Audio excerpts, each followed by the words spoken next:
enjoyed most about this racket was the amount of topspin I could generate. It was really easy to hit my shots deep toward the baseline. If you're like me and you love to hit with tons of topspin, then you're going to want to check out this new Pure Aero Rafa.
When tennis is the only thing on your mind, you start looking at the world differently.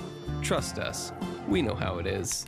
So maybe it's time to head to tenniswarehouse.com and check out those shoes you've had your eye on.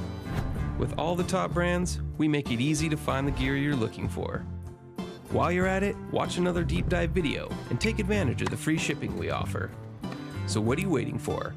Head to tenniswarehouse.com.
quickly.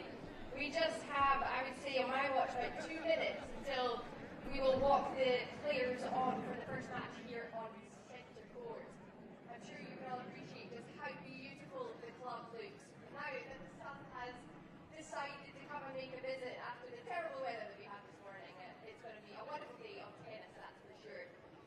Just a reminder that as we now do have the sun in the sky, it is pretty warm, so please don't just hydrate on pins.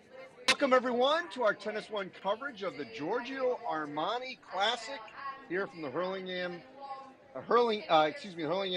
Club in London, just about 5 miles outside of the Wimbledon grounds. This is day 3 of this exhibition grass tournament, getting everyone prepped for Wimbledon. On tap this afternoon for you, we've got Cam Norrie, his second appearance. Already knocked off Francis Tiafoe in a third set match tiebreaker, in lieu of a third set, a 10-point match tiebreaker. Norrie will be taking on Laslo Djere, who is a replacement for Casper Ruud.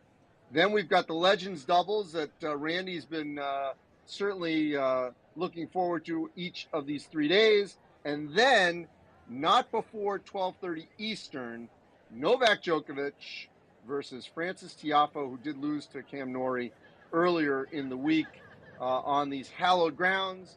I'm Andy Katz. I'm joined by Randy Master from TennisONE and Dan Woken from USA Today. Dan, Randy and I have never been to these grounds. The grass looks perfect. It absolutely looks exquisite. You have traveled the globe. I'm curious where you have seen some of the finest grounds in tennis. You know, I've been like all through Europe, and it's awesome to just kind of come upon the beautiful red clay courts in random places, and I've seen them all over the place. But I've never seen a grass court just kind of up out of nowhere like that. I did go to Wimbledon when I was 14 years old, so I think that's the only time I've ever seen a grass court in person. This place looks amazing. Yes. First of all, we've had, by the way, really competitive matches. And we were talking about this yesterday, Dan, about how tight and short the grass court season is coming off of clay. I mean, you've played, we've actually played each other. Dan's a really good player. In terms of switching surfaces, what are your thoughts on, the need for getting out on the grass as best as you can, even in an exhibition setting like this, because it's so hard to get grass court time in really almost anywhere around the globe? It's strange because grass is almost now kind of this boutique surface. Obviously, people remember back in the 70s, you had 3 of the 4 Grand Slams played on grass. That is not the case anymore, and it's now just this very condensed little window. And I've never played on grass, but from what everybody talks about, and obviously you can see it when you watch the matches, it's just this crazy transition from Roland Garros, where you get these high bounces and the clay long rallies and really grinding points, and then you watch Queens last week, and it's almost like a totally different sport. Not just the ball bouncing lower, but it just sounds different, looks different. The kinds of shots people have to play are totally different, and it's going to be interesting, I think, as we exit the Big 3 era, and obviously Novak still has more to go, but who are going to be sort of the grass guys out there, because it is such a specialty surface. I'm wondering if 5 years from now we're going to be in a place where you kind of maybe get a couple random winners of Wimbledon because nobody has any experience on it.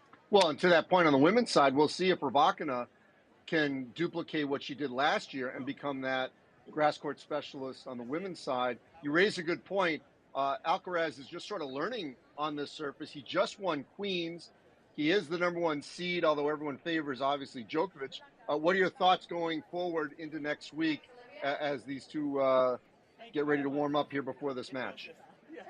Yeah, I watched a couple of Alcaraz's matches last week at Queens. I was really impressed with the way he as the week went on, got better and more comfortable. I thought Korda might pose some problems for him in the semifinals. He handled that really easily.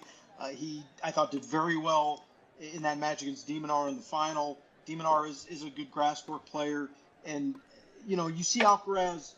He's just such a smart player, and for somebody his age, he understands he's got to change his game a little bit. He uses a lot more slice, backhands. His movement is different, but he may be the rare guy who it doesn't matter because he's just so good, so talented, and has such a great tennis brain that he can make that transition. Last year, he just looked like he was, a fish on ice. He's just sort of flopping around, sliding around, and just looked totally out of place. He has made huge progress on grass this year. Is it going to be enough to beat Novak if they play in a final? I don't know, probably not. But I think he showed enough last week where it's easy to envision him winning Wimbledon some point in the next couple of years. And Holger Rune had a good match yesterday against Andy Murray. He's still getting his footing on grass. What are your thoughts, since we just saw him here on TennisONE yesterday, about his potential when we talk about this new big three? Clearly he has to be part of that. Absolutely, but he's one of those guys who really has to prove that he can physically get through a Grand Slam best 3 out of 5. Somebody I was listening to within the last couple weeks made a really interesting point, which is, you just don't have any 3 out of 5 anymore in tennis outside of the Grand Slams. And Novak has gotten so good at the format. He's obviously a great player, but he understands the format, how to manage his energy, when to push, when to pull back. You even see him tank sets at times to preserve himself, understanding what he's got to do in a 4th or 5th set to close a match out. And guys like Rune, guys like even Alcaraz, maybe haven't quite gotten that part of it because they just haven't played very much best of 5 tennis. And so Rune, until he shows he can get through a whole Grand Slam without some type of physical problem cropping up, I'm not going to pick him to win. But when he more physically matures and gets into 24, 25-year-old time frame of his career, he's certainly going to be one of the favorites every week. And as we mentioned, Sinner obviously is in this grouping as well. Medvedev, has started to play a little bit better, on clay, won a clay court tournament. Obviously, he's had good success to some extent on grass. His specialty surface is hard. So he's obviously got to be at the Rublev. The sort of next tier, it sort of feels like the Tsitsipas, Zverev, obviously Thiem's been hurt. That sort of middle group in between the big 3 or 4 into this younger group, their window seems to be closing a little. Yeah, for sure. Zverev should have won Grand Slams by now. Tsitsipas should have won Grand Slams by now. Obviously, they've had the most historically great players in the history of the game to go through, but you've got to step up and beat those guys at some point, and they just haven't done it in those spots, and you do wonder if they're going to get passed for good. Sometimes even when you watch Tsitsipas play Alcaraz, for instance, it's almost like he's conceded in some way, that he's just not as good as Alcaraz, and he can't beat him anymore. It's strange to see, but there are some guys who I think can pop up and win. The weird thing about Wimbledon is just nobody's got a good track record on grass. Medvedev certainly doesn't. Zverev's never really done anything of note on grass. Tsitsipas is terrible on grass, and you'd think his game should translate to that surface. So I don't know, but I'll give you one guy who I do think, with a good draw, I could easily see in the semis or finals is Frances Tiafoe. Francis is one of the rare young guys who I think just won Stuttgart. He elevates on grass. I thought last year he had a chance to make a run, and frankly, he kind of choked that match away against Goffin. I think it might have been the round of 16. He had that match. He should have won that match. But he is a good player on grass. His game translates well. He can flatten the ball out and use his power. He moves well on it. I'm looking for him to have a big Wimbledon if he gets the right girl.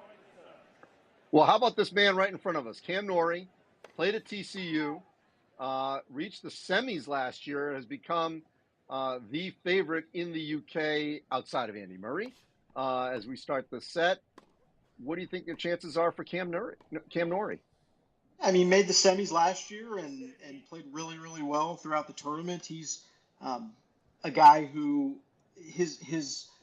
I guess what I would say his floor is high. You know, his baseline level is always really good. I don't know if he's got the ceiling, the top level, to ever win a Grand Slam, but he's always a tough out. He's a physical beast.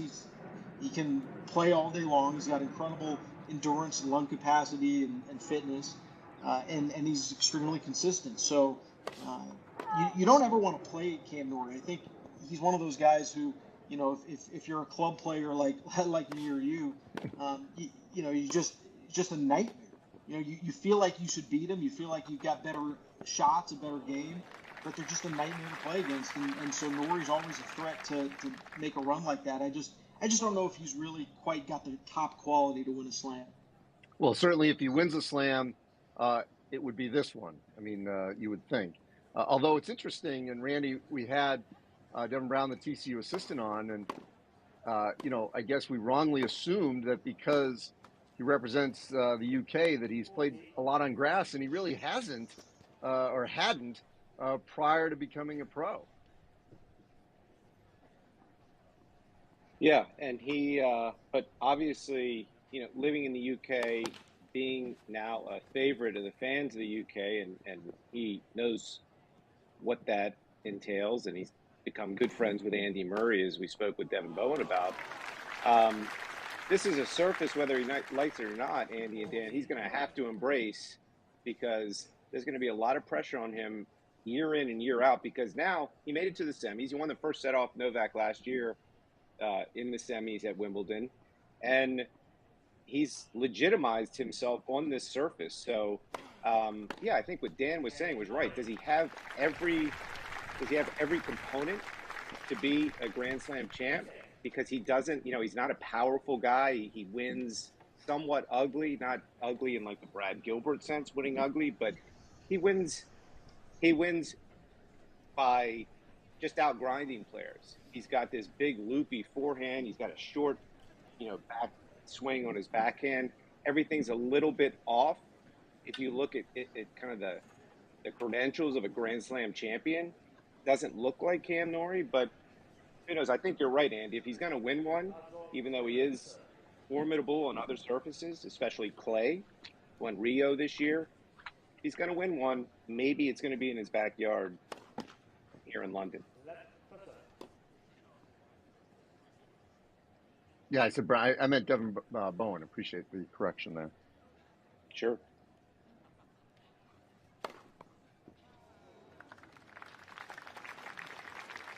Djere's ranked number 56 in the world. Cam Norrie goes into Wimbledon ranked 13.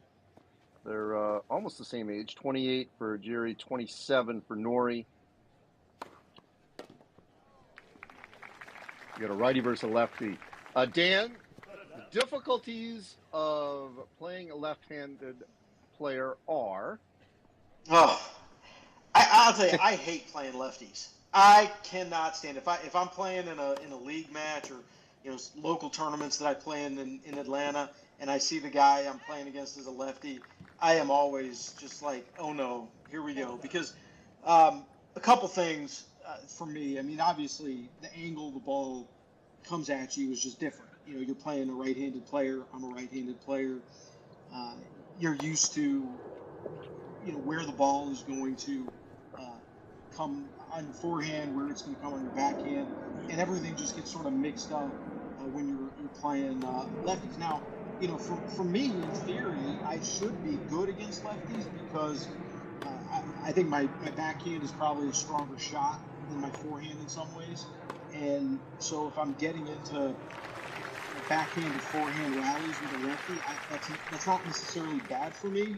But where I struggle against lefties mostly is on return of serve. you know, I almost wish I had a left-handed practice partner that I could just, for a couple hours sometimes, just see that lefty serve, especially some of these guys who can kick it high. I'm only about 5'8", so when that lefty kick serve is coming up over my left shoulder, that's just a nightmare for me. So it's different, and these guys, these pros, whenever they see a lefty in the draw, they have to go find the best lefty they can to go practice, because it is a different look. Good hold from Djere there.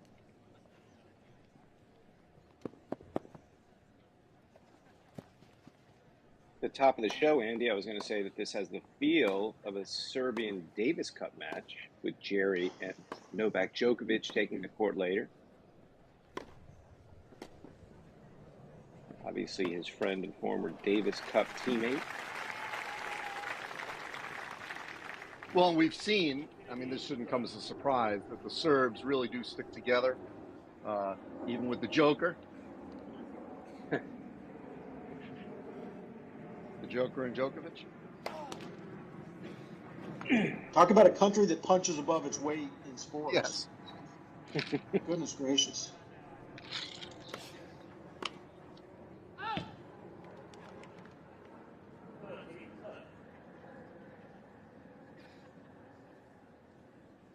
You mentioned Norrie winning Rio this year.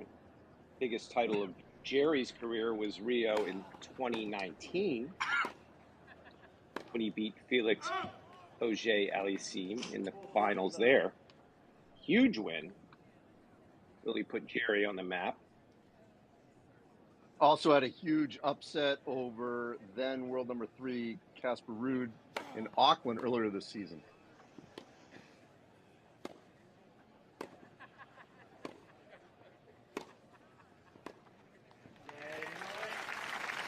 Sticking to the theme, Andy, of a stacked exo field like this, where we started with 5 out of the top 10 in the world.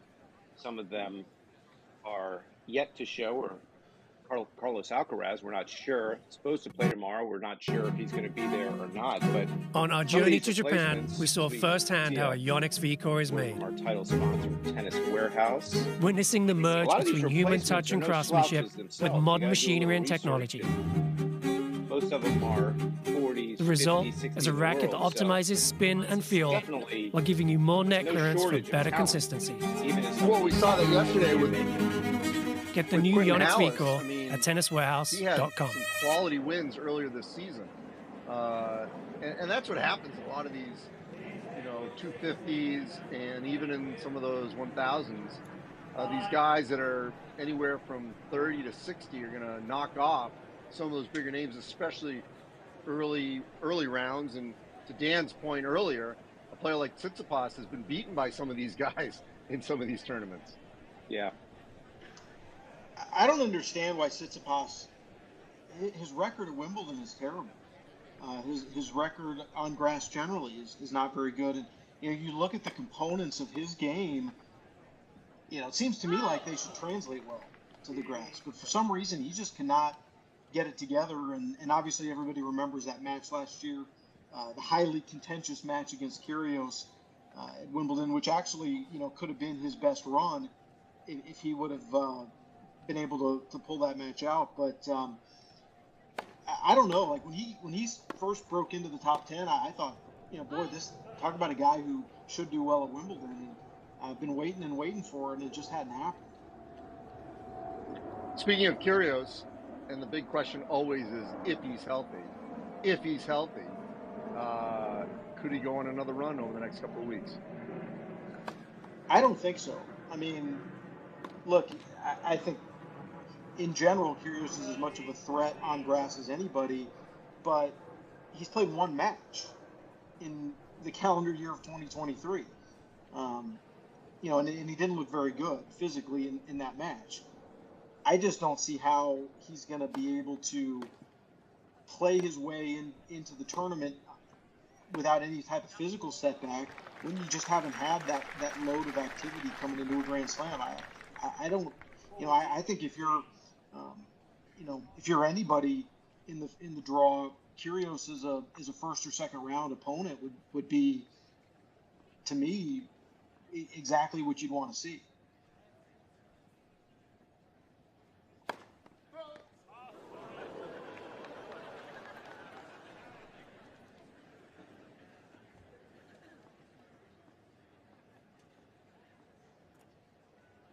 Well, Randy, you're going to have to use your weight. We might need to get an invite to this place next year. I'll see what I can do. I'd like to sit in that section. Make sure we get right the there. rights for TennisONE. I want to get in that upper section. Dan, you think we could score some seats up there? You're the guys with the connections. I'm just a lowly peasant. Got to be worse ways to spend a Thursday than up in that thing. Oh goodness. What do you guys make of? Just by the way, what do you make of Casper Ruud? You know, I'm on social media. All I see are videos of him playing golf the last few weeks. And mocking Ross's golf game. It doesn't seem like he has any interest at all in grass. Yeah, he was actually saying he thought the best prep for playing Wimbledon or playing on grass is playing golf, essentially. I think he was tongue-in-cheek, obviously. And there was a video, I don't know if you saw it, Dan, of him joking about Nadal and how all of the idiosyncrasies of, you know, before he actually hits the shot, same thing he does with, you know, when he, with his waters and everything before at his seat. Well, from my understanding, Nadal's a very...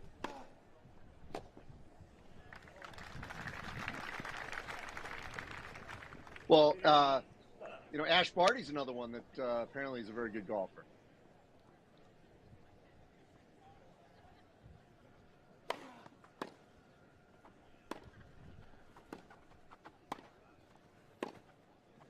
Not sure any of them could stand up to Marty Fish on a golf course, though. So here, let me ask you a tactical question, guys. So Norrie went in, basically left open the ad side, and just got lucky that the shot went wide. What do you think of that strategy to go in like that, and you're basically leaving that whole side of the court open?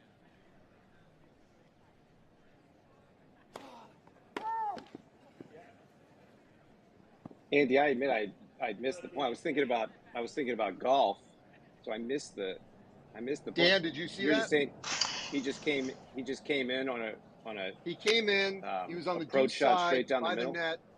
Yeah, but the whole left side was wide open for Djere, and he just missed it. I'd have to go back and look at the quality of the approach shot. I didn't get a good look at the quality of the approach shot. I guess my overall point is on grass, and you know, in the summer I do play a lot on grass, but you're sort of always kind of gambling about when you're coming in. Like to your point, if the approach shot of the volley isn't where it needs to be, you are leaving open so much of that area. Well, in general, you know, look, if the ball's going to be bouncing low, you know, and especially sometimes at Wimbledon, you watch these guys play later in the tournament, and that there's all that dirt right there on the baseline, and you know, if you can hit an approach shot that's deep enough and low enough, then you're probably going to get a volley. You're a high sitting volley that's easy to put away, and you know, maybe your approach shot doesn't have to be perfect like it does on hard court. I mean, on hard court, if you don't hit a great approach shot, it's over. You're done, generally speaking, trying to come into the net. But I do think on grass there's much more margin for error, because if somebody's got to dig that ball out of the baseline, then I think your odds of hitting of getting a pretty easy volley are good. By the way, I mentioned Ash Barty. We discussed this yesterday, and there was news this morning. Caroline Wozniacki has announced she's returning to the tour after having 2 children, married a former NBA player, David Lee. And she wants back on. She said she's all in, gunning for that U.S. Open. What are your thoughts on her unretiring? Well, I'm going to credit, and I'm joking, but I was covering the Masters earlier this year, and I saw Caroline and David. They were actually out on Saturday at Augusta following Brooks Koepka, and I don't know the nature of the relationship, how they know each other or whatever. But Koepka was, right there in the mix in the tournament, and and I sort of overheard them talking to Brooks's father, Bob Koepka, over by the 18th green, and he was telling them that they had to come back for Sunday because Brooks had played pretty well, but Caroline said they had to get back to wherever they were going. So maybe watching Brooks in the mix at the Masters kind of inspired her that she needed to get back out there and compete. But I'm kidding, of course. If you read the article she wrote on Vogue's website, she started practicing again late last year, and kind of got the love back, got the hunger back, and so it's great. I mean, from an age standpoint, she's certainly young enough to come back and play well. We've seen plenty of women well into their 30s, and she's only 32, 33 years old. So if she is playing well, if she's hitting the ball as well as she seems to think she is, then she definitely has a chance to, I think, come back and do some damage. Well, that's why I would also say, and we know Ash Barty just got married, she's having a child. She's another player that I would not be shocked if she returns to the game.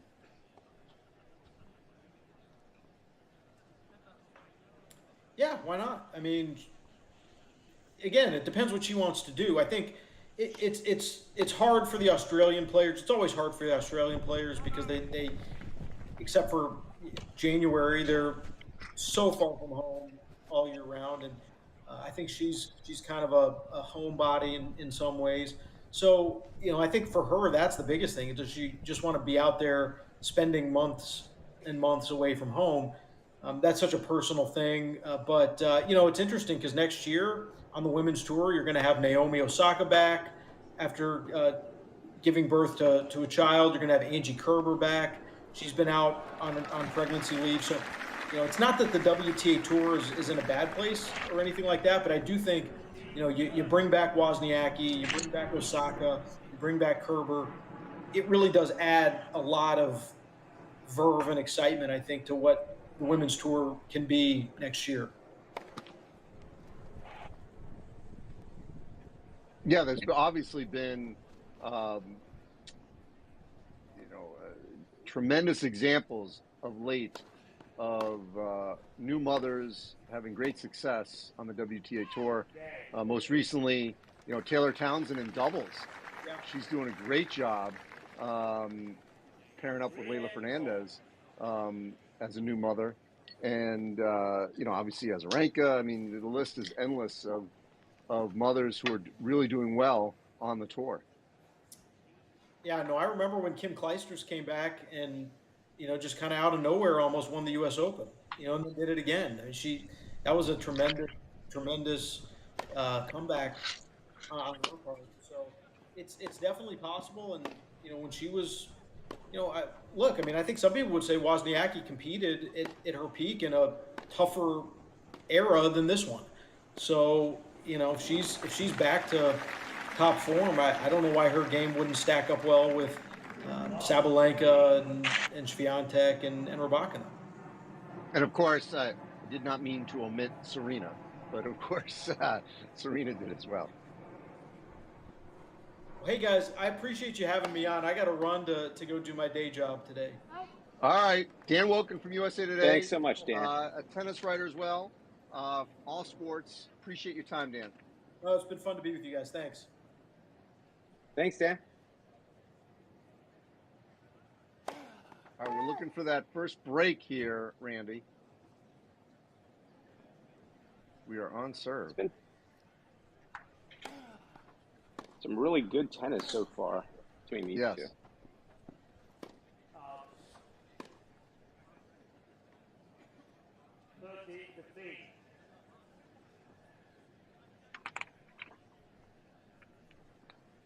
Djere's 17 and 15 on the year.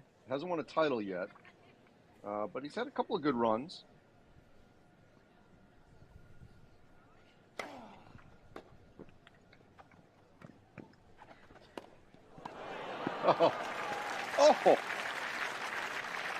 trickeration there. Yeah, something we're probably not going to see from Djere, the All England club, but fans loved it.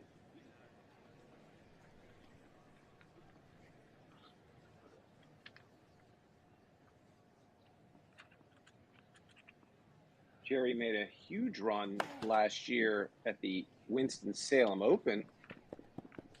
Another event TennisONE is proud to be the official app of, made it all the way to the finals last year before losing to Andy, your friend, Adrian Manarino, regular in Newport. Beat Goffin, beat Goffin, beat Gasquet. All the way to the final where he lost to Manarino, and then the next week went to the U.S. Open, carried that momentum into a first-round battle with Andrei Rublev, losing 4 in the 5th to Rublev in the first round of the U.S. Open last year. So obviously an accomplished player on the hard courts is Djere. You know, we were mentioning about Andy Murray playing a couple of challengers and winning. It's amazing in some of the challengers leading up to the majors, you know, the Grand Slams. You know, you get some significant names. I mean, Djere was in the final of a challenger in Italy where he lost to Ugo Humbert. Yeah, Ugo Humbert, who will be in Newport next month. But along with the way, Geo Resolution 9, ASICs look to push the performance of the shoe, continuing to improve the stability, support, and durability that first put the Geo Resolution on the map. Get the all-new ASICS Geo Resolution 9 at Tennis Warehouse. Another spot from our presenting sponsor, Tennis Warehouse. Your one-stop shop? That's what it is. It's your one-stop shop for all things tennis.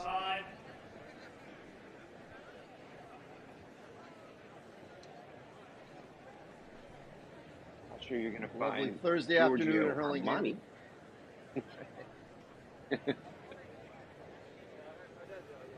Don't know if Laura's on site today. I believe she is. Okay. We're feeling after this event that Tennis Warehouse and Giorgio Armani might try to schedule a Zoom call, see if we can make Armani available on the TW website. I'm sure the folks at Nike or Adidas would be happy about that.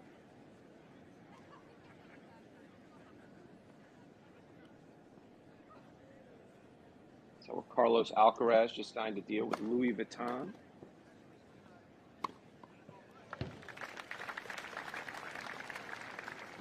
Not sure if you saw that yesterday, Andy. I did. And Yannick Sinner is obviously is getting out there in the public space as well because he just signed.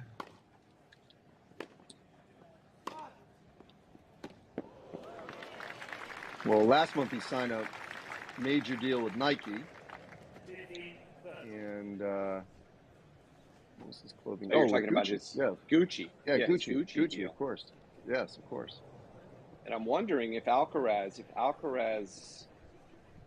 is a no-show tomorrow, maybe the folks at Louis Vuitton don't want him at the Giorgio Armani Tennis Classic.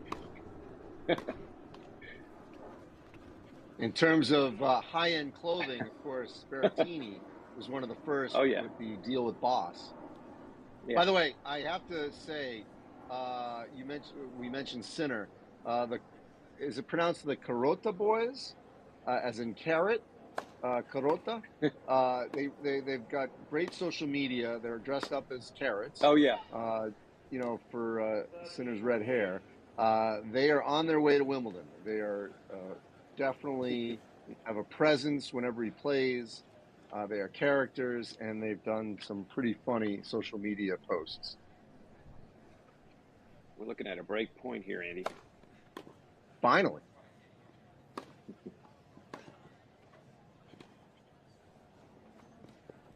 Let's drop. Oh, he gets there.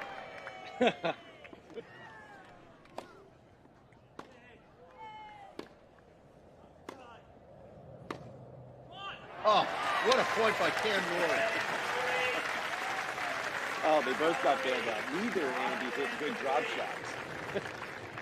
and then they were on even terms after their poor drop shots, and Norrie gets the break. Norrie showing his athleticism to chase that lob down. Yeah. And that was a great example. We talk about lefties. If he's a righty, he's turned the wrong way. But where the lob came, it was right on his, for his left hand. Made it much easier to return that.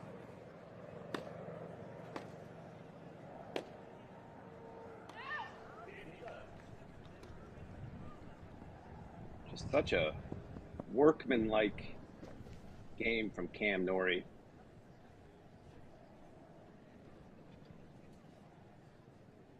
Dan was right. He's, if you're another pro, you're out there scouting him. Doesn't look like he has a ton of weapons, a ton of ways to beat me, but he's got the ability to just wear opponents down. Strong on both flanks. His serve is solid. Mentally tough as nails. He's just he's a true professional too. I've heard his work ethic is second to none. Guy has a Kevin Anderson-like work ethic as far as the professionalism he brings to his training. Well, we got a set point here.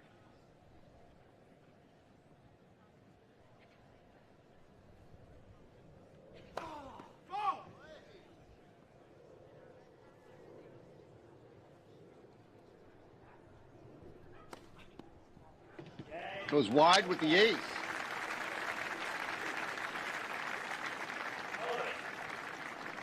Once you get that one break, especially when you get it at 4-3, the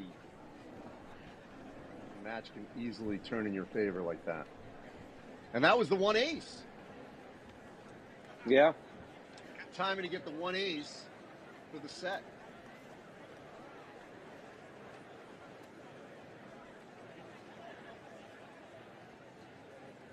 Guy's always really quick out there to make sure the net is measured correctly there.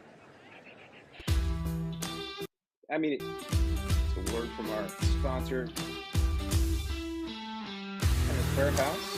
What I enjoyed most about this racket was the amount of topspin I could generate. It was really easy to hit my shots deep toward the baseline. If you're not ready to try the new Pure Arrow after this week, if you're like me and you love to hit with tons of topspin, then you're going to want to check out this new Pure Arrow Rafa. TennisONE. Andy Katz's racket of choice, but not the newer model. Well, unless you want to float me one.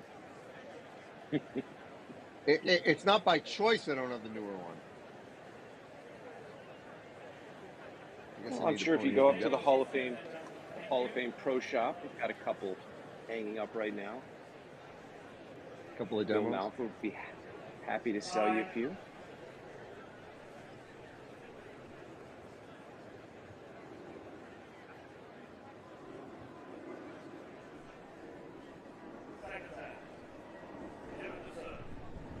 Well, I would say so far, with one set to go, this has been a very rewarding experience for Cam Norrie in terms of his Wimbledon prep. Oh, yeah.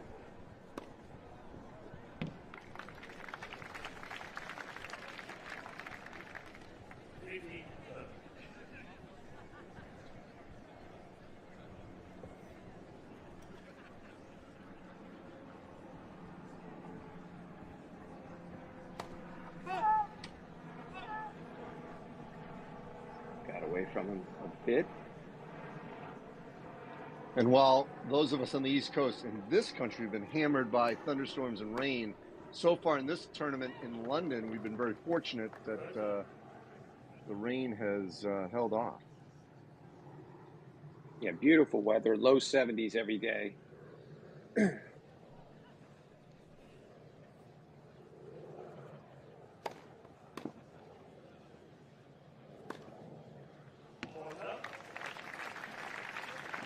Even into our third day of play, the court still looks like it's out of a Field of Dreams tennis movie. Some wear and tear on those baselines, but still pretty fresh.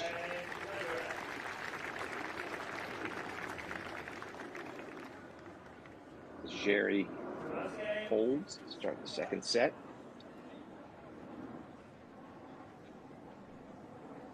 And we talked about this yesterday.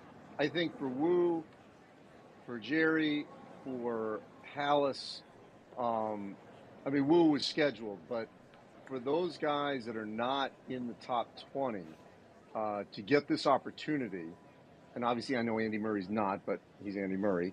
I mean, these kind of opportunities don't come around, you know, in preparation for other Grand Slams. And so this is just what, you know, you can't mimic this on a practice court in getting ready for Wimbledon or any Grand Slam, to have this kind of exhibition right before on the surface that you're going to play.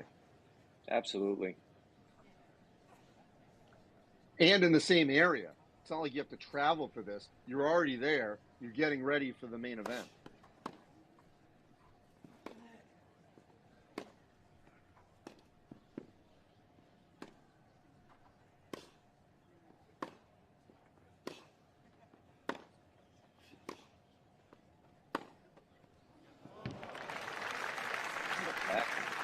Andy, this tennis is, not that we would expect a lot less. This tennis is anything but EXO-like right now. I mean, these guys are, you know, as I said yesterday, I think I was talking to Laura later in the day, or Madison, you know, if somebody just turned on that Rune Andy Murray match and just started watching and just thought it was a tour event, I don't think they would have thought different. No. But those two individuals, they're going to play an exhibition as if it is a tour event. Yep.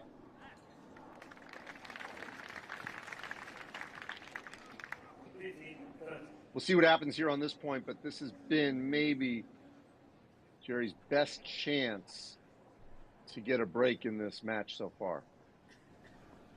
Started off this game really strong.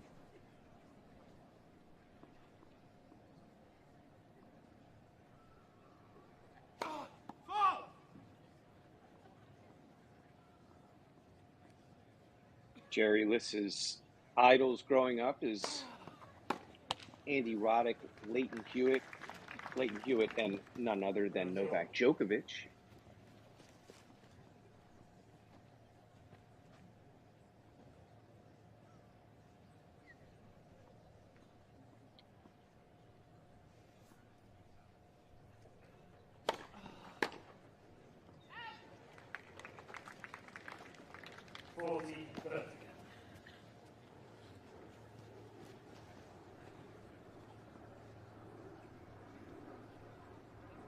Tells me we're about to see that serve out wide. No?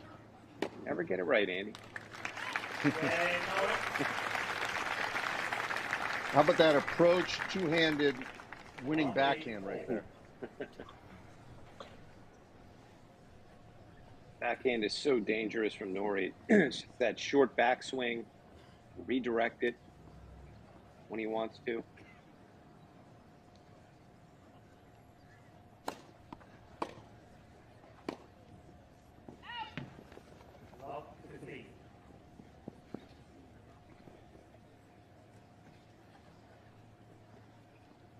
I'd just like to know, what was the list in terms of the replacement list? Because they've done a good job, but you know, I'm just curious, you know, what their list looked like and how far they had to go down it.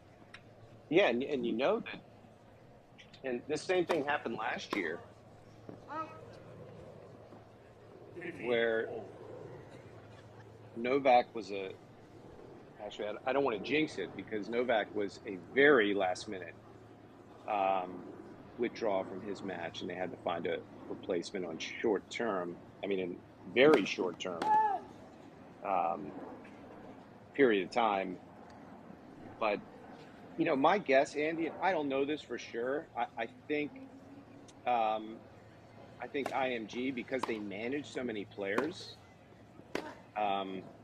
you know, I have a feeling there's a short list of players, young players in IMG stable that they might want to go to first, that they have the closest connection to. as far That as shot, being by able the way, to get somebody. just missed. Obviously, we're relying on our feed here, and we don't have Hawkeye, so that was kind of hard to see whether or not that was in or out.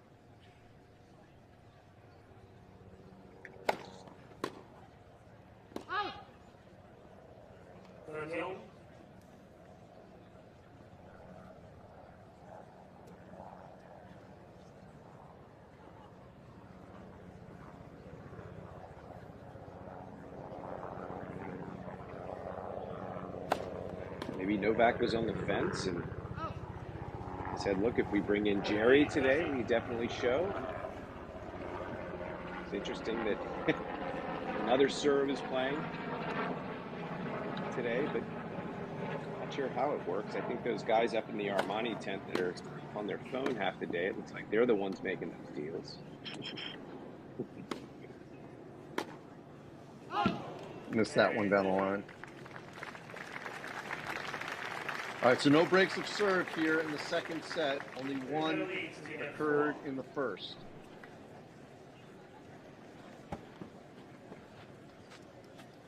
We are on serve here in the second.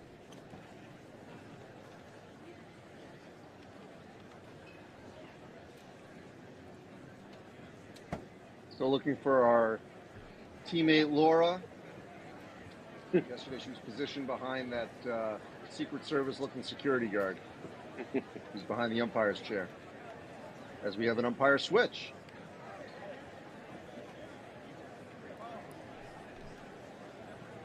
Those umpires, I know I'm not one to tie. I'm not one to. I know. Look, I'm not one to go fashion police here. When tennis is the only thing on your mind, you start looking at the world differently.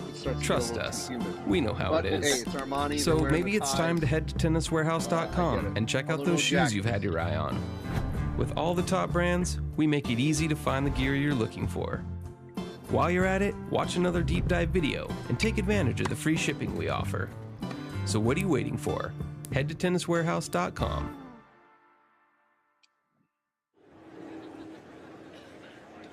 One-stop shopping for all your tennis needs. I've been playing, by the way, in K-Swiss. I think, you know, I'm going old school with those. Great brand. Yeah, I just, over the years, I've tried different shoes and finally feel comfortable in the K-Swiss. You know, just for the record, for our fans out there, I did not cue Andy for that line. Cam Norrie, who is the most popular K-Swiss brand ambassador globally right now on the men's side, is this man Cam Norrie. So I'm not sure if you knew that, Andy, but that was perfect. That is something that I'm going to send to them shortly after this match. It's all synergy. I'm a size 11. K-Swiss, a loyal supporter of the TennisONE app for many years.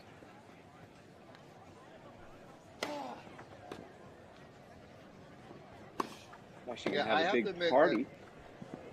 This may be something this may be out of school, Randy, but I'm a believer that there are very few brands that can make both a sneaker and gear and equipment.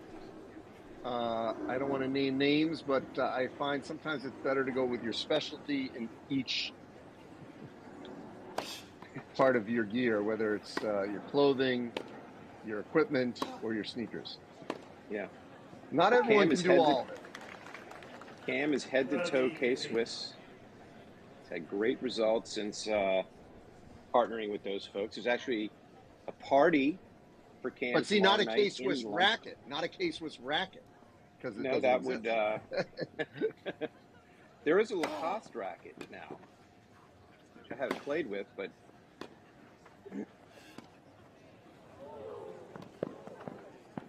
you know, K-Swiss still sells. Ooh. Oh, what a point! Just missed that. Yep. The classic, you know, the classic white K-Swiss, the original K-Swiss tennis shoe. They still sell quite a bit of those on their website, and one thing that was kind of cool last that's year. Not a performance shoe. One thing that was kind of cool last year at the Hall of Fame was when I was standing next to Stan Smith, and I just glanced down, and of course, I was like, what else did I expect? But Stan Smith standing there wearing his own name on his own sneakers. Oh, yeah. I don't know if you've read Stan's book. Some people think I'm a shoe. If you have that one, it's a coffee table book, Andy. Obviously, a man spent a lot of time up in Newport. Was the president of the Hall of Fame. Now, yes, Patrick McEnroe will take over that role.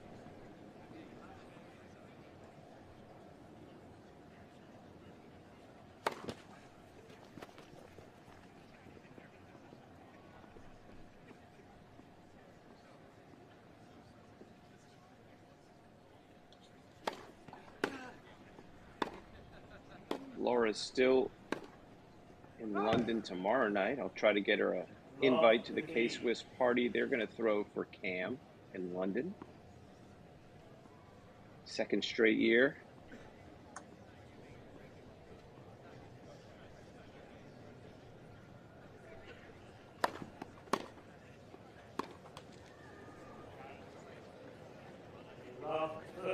Well, the break came a game later on Djere's serve in the first set. Coming here earlier and giving Norrie some breathing room midway through the second. Oh!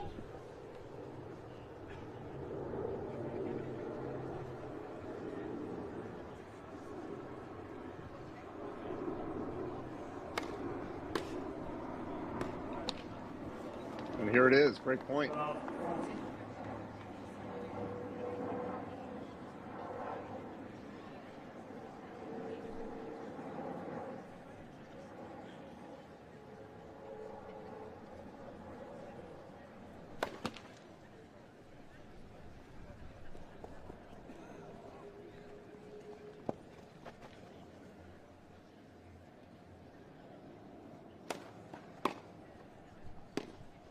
Oh, miss hit there. And Cam Norrie gets the break. He'll be up 3-2. Serving to get a comfortable lead here in the second set after winning the first 6-3.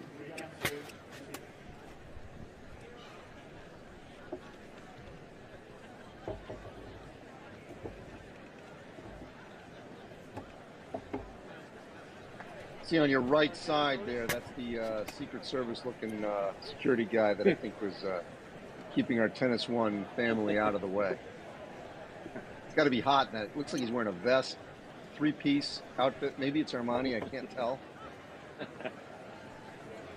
Well, he's not letting anyone get close. Security is going to be beefed up later. Mr. Djokovic enters the Hurlingham Club. While we have a moment, I want a little promo for our Legends doubles, Randy. Well, the Legends doubles, hopefully a lot of you can stick around. That's actually, it's usually the third match. It's usually the third match of the day. Today, it's going to be sandwiched in between this match and the Novak Djokovic Francis Tiafoe match, which is not before 5:30 in the UK, not before 12:30 Eastern. Today we're going to have Xavier Melis and Nicholas Almagro taking on Marcos Bagdatis and Mark Philippoussis as the kind of the appetizer for Novak and Francis. So stick around for that one. And by the way, always of our matches this week, the Djokovic-Tiafoe match is the first time we've got a match between two players who actually have played before. Djokovic has won 2 of those meetings, or both meetings, I should say. Laver Cup in I remember, 22, and then the Australian Open in 21. Yeah, I remember that Laver Cup match. I mean, that was obviously when Team World finally broke through and won the Laver Cup. That was in 20 2 they played. Yeah, last year. Yeah, and I remember, but Novak pretty convincingly over Francis in that match. I remember 2-1 or 3-1. 1-3. 1-3. And then it was a 4-setter in the 21 Australian Open. Early on in the Australian Open, round of 64. Two guys certainly with a ton of respect for each other. Yeah, but that just shows you how far Tiafoe's come. I mean, that match would not happen, obviously, in a Grand Slam in the round of 64 now, just 2 years later. Right. Tiafoe now number 10 in the world.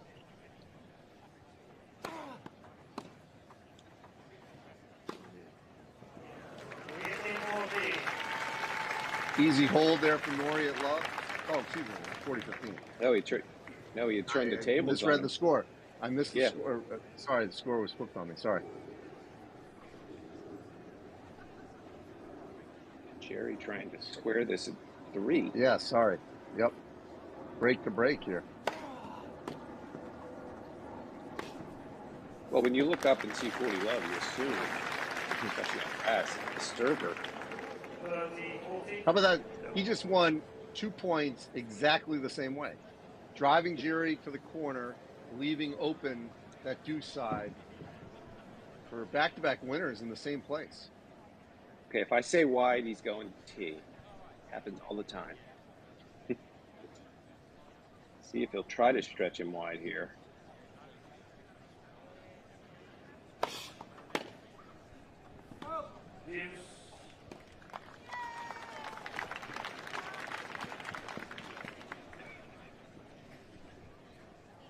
Back to deuce. Hot back from love 40.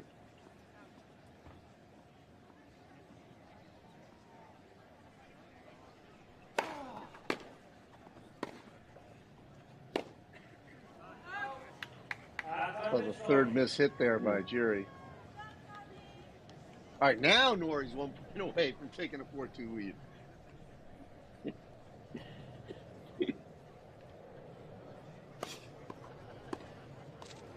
And there it is. Wow. There was your wide serve. And not a big wide serve.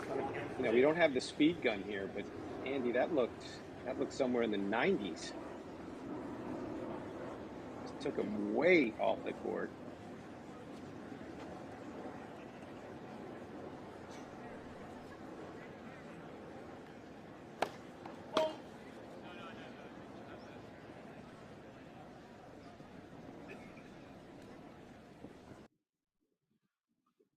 Pretty much a must hold here for Djere.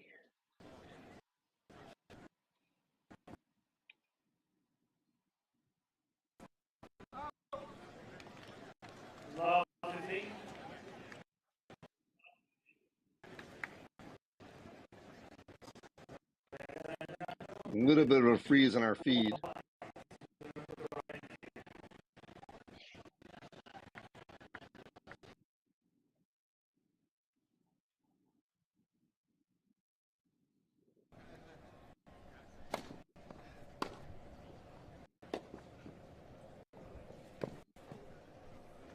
Go.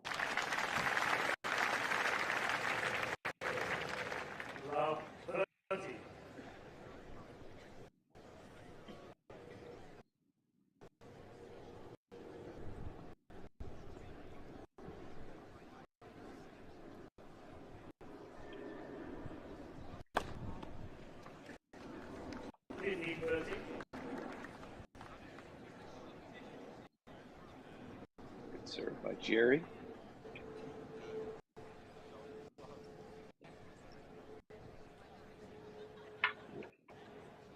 Certainly not what anyone wants to see is him stretching out a bit before he hits his first serve.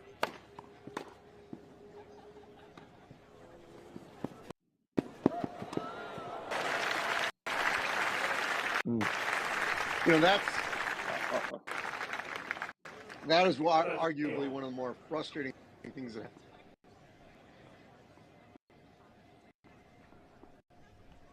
energy to get to that drop shot. And then there's not much more you can do with it, but sort of lift it up. And when your opponent is right at the net, it's an easy volley to the other side. Yep.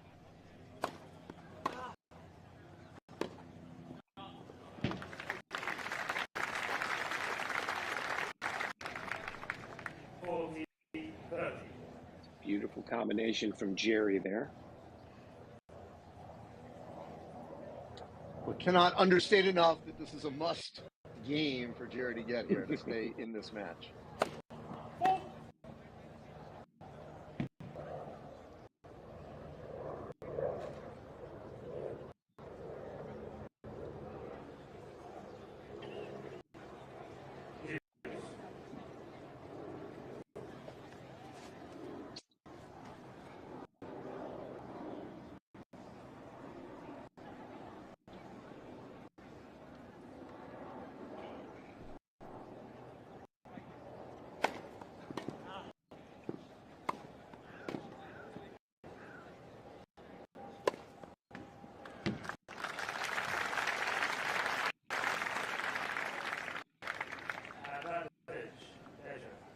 Again, a very well played point by Djere, moving Norrie all over the court.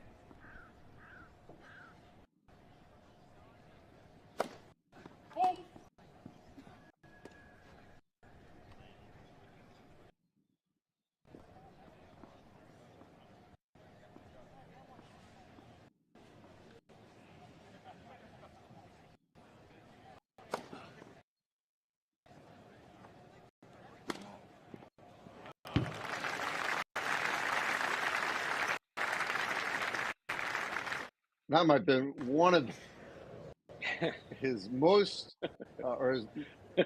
most well executed points of the match, certainly on the return side. Yeah, just found the line, opened up the court. Really vintage Norrie. Yeah. Such a smoothness to his game. You know, he's not herky-jerky. He's very fluid.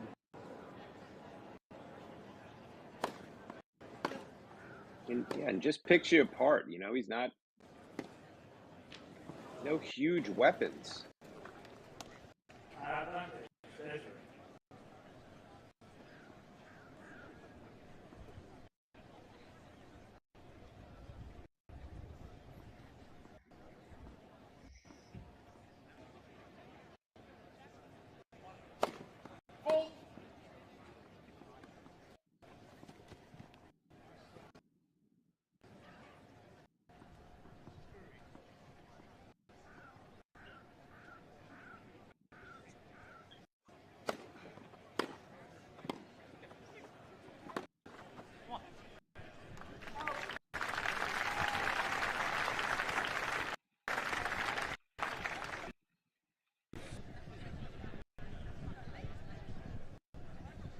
Couldn't have played that approach any better.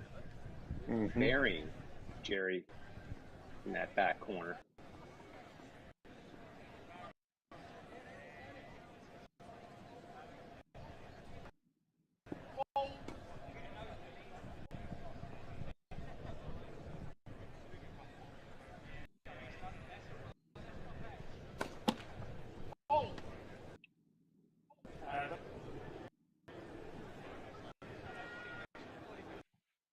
All right, this could be for the match with a break point here, giving Norrie a chance to go up 5-2.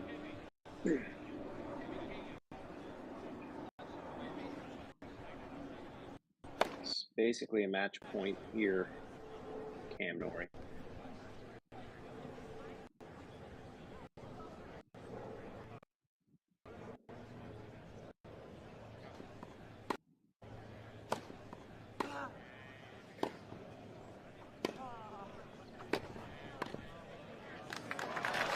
And he gets it. Forehand volley winner, opposite corner.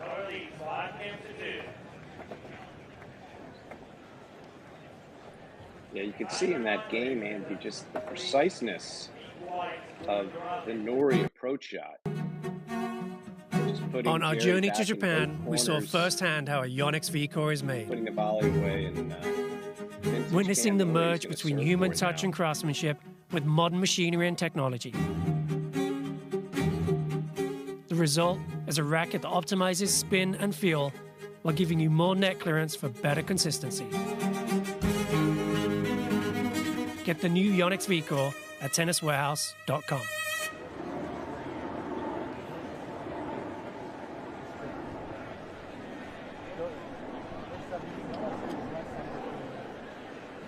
Great shot right there. Gorgeous Thursday afternoon at the Hurlingham Club.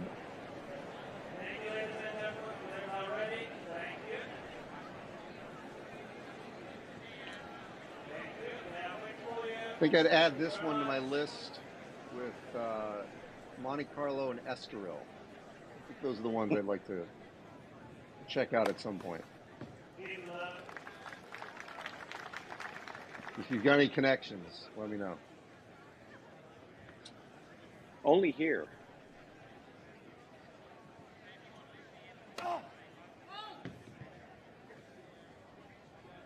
I know a few people up at the Hall of Fame, Andy. I could hook you up there. Andy Katz, a member of the Hall of Fame club in Newport. Yeah, on my off day tomorrow, while Blair's taking over, Blair Henley, I'll be on the grass a couple of times tomorrow. I've said you've got more grass court experience than Holger Rune, probably Laslo Djere, playing on the surface every day.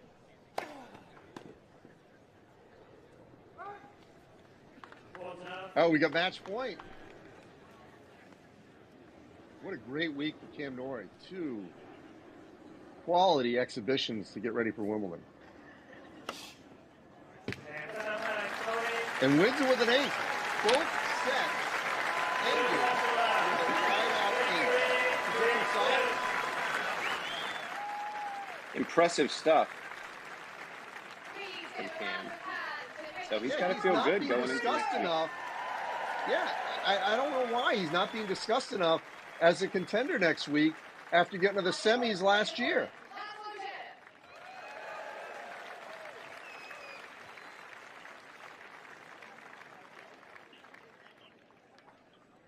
Well, we're going to be seeing a guy later on today who will be mentioned as a contender. He's won 28 straight matches at Wimbledon, and that's Novak Djokovic.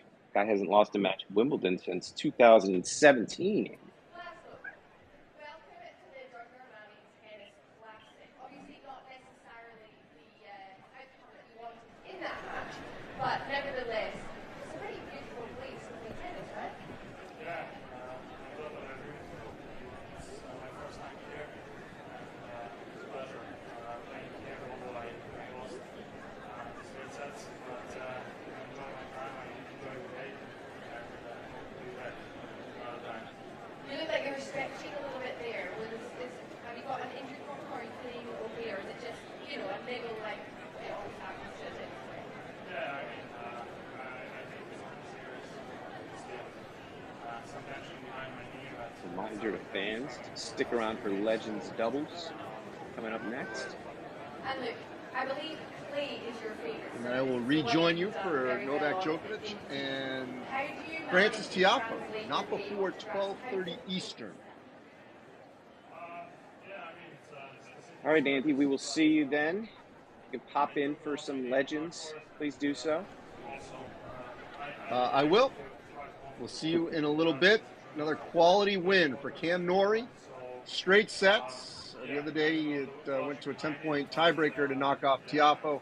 As Cam Norrie gets ready for Wimbledon. See if he can make another run next week.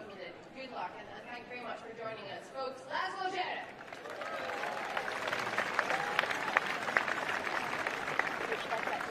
So the Serb Laslo Djere Cam, it's your turn. exits to a nice applause after his loss to Cameron Norrie, who we'll hear from now. 2 from 2, my friend. Doing pretty well this week. How are you feeling out there?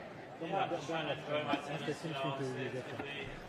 pretty hectic 2 weeks, so it's nice to come out here and play an exhibition format match and on great courts at a very vintage club, you know, so it's great to see everyone enjoying it, and I enjoyed the matches as well, and good to take some confidence from this tonight. Look, this is a very busy time for our British tennis players. It's very exciting as well because there's a lot going on. What is it actually like being in the shoes of Cameron Norrie in the lead up to Wimbledon? Is it good? Is it bad? It's busy, you know, obviously there's a lot of preparation, a lot of time on the practice court, and I want to be as ready as I can be. And obviously a lot of questions like exactly what you asked me. So, do you ever get bored of us asking you stuff? Nah, it's all good. That is such lies. Such lies. Okay, so if we reverse the roles here, what would you ask a player? Yeah, it's tough, yeah. You see what I mean? At least you make it fun. Yeah, I try to. And talking about fun, I have to point out that if anyone walked into centre court from this side, your face is everywhere around that box in the corner with Radham. And I believe it's there because you have launched a new watch. Tell us about that. Yeah, obviously I'm going to do it, and like now I can just spoil the surprise for everyone, but No, I was told to announce it. See, coming after the interview, you'll believe this in Norrie. yeah, it's exciting, and I think in an hour a bit we go over there, and I just take very one cool. in case one It's more. something that I work on with the Brado team, and it's really cool to obviously design your own watch and have input and choosing the colours and everything, and I've been a great sponsor and supporter of mine over the last few years, and have followed me on my journey, so it's been really cool to work with them, and if you guys want to come check it out, I think they're on sale as well if you want to buy one, and yeah, it's a really cool watch, so definitely come check it out. And you get a signed Cam Norrie tennis ball with any product as well. So Cam, don't be late for that, by the way, you know. You're like, you see what I did there? Okay. But on that note, Cam, all the very best at Wimbledon. It's been so great to have you here at the Giorgio Armani Tennis Classic. Well done. Thanks a lot, guys. Cam Norrie, everyone.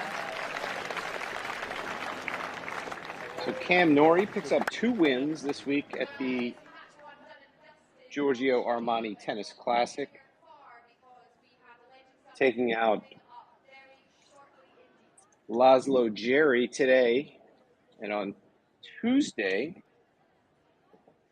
taking out Francis Tiafoe in a 3rd set match tiebreak.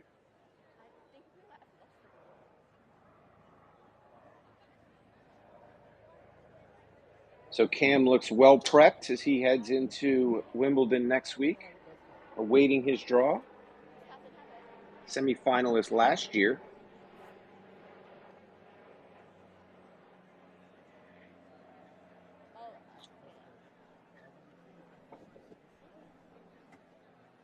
Look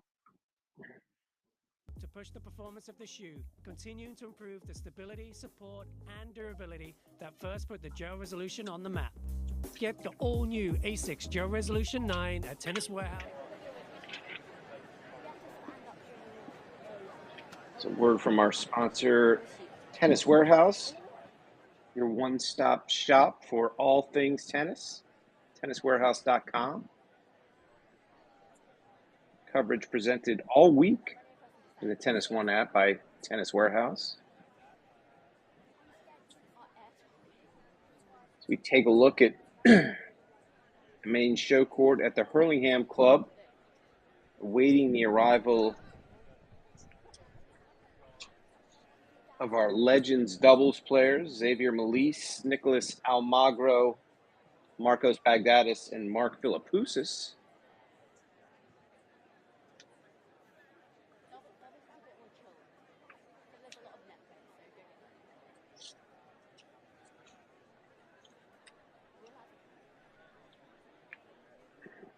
Which will be the lead-in to the featured match of the event, Novak Djokovic versus American Francis Tiafoe.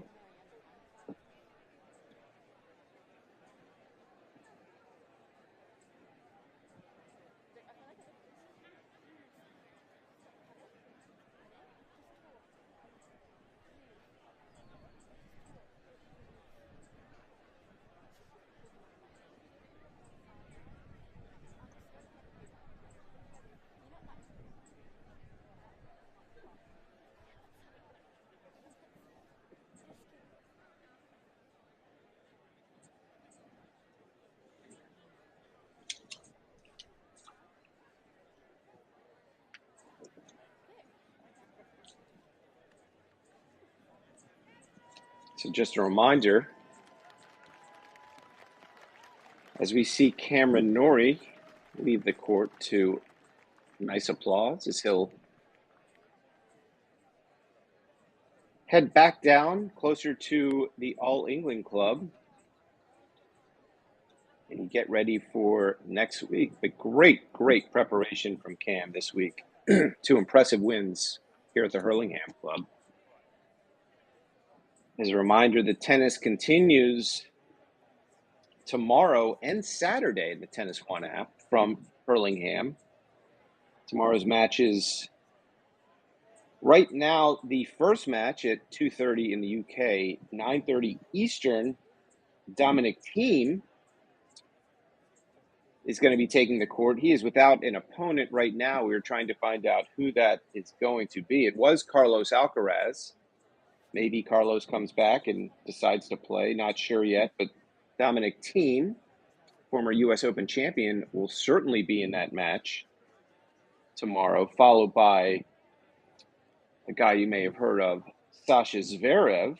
He's going to take on Jiri Lehecka, formidable player in his own right, following that first match. And then not before 6 in the UK, not before 1 p.m. Eastern, another Legends doubles match here in TennisONE. Mansour Bahrami, the court jester, and Mark Philippoussis versus Marcos Bagdatis and Nico Almagro from Spain. And on Saturday, the tennis continues. We're going to see Casper Ruud making an appearance on Saturday, 2:30 in the UK, 9:30 Eastern. He's going to face Dominic Thiem, and then TBD, can't wait to see who some of these TBDs are, is going to play Van Asch, the young French player. And then the week in Hurlingham will end with another Legends doubles match between Mansour Bahrami and Nico Almagro, and the Cypriot Bagdatis and Xavier Malisse.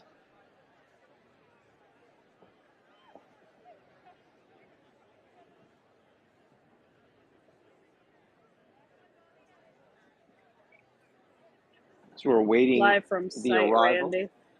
Oh, hey, Laura. It's Laura Sande on site at the Hurlingham Club. I'm doing well. How are Live you? from site, everybody. You know what? I'm good. There was a little bit of rain this morning, so we were a tad nervous about that, but it is cleared up. The sun's peeking out. There's a nice little breeze. It's been good. That last one, Cam Norrie, as you guys can see, great form from Cam Norrie right before Wimbledon. He seems locked in, and even though it's an exhibition event, you can't really tell the difference with him. I thought that, seeing them come out here today, I thought I saw Laslo. I was, wow, he looks really in shape. He looks really good to go. Not that Cam Norrie isn't, but sometimes there are just guys that are more physical.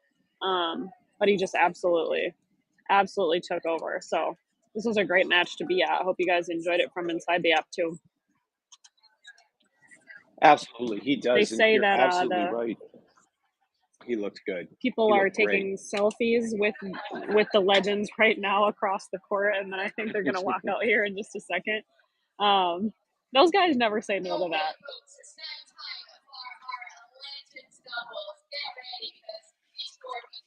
Yeah, this is going to be a lot of fun.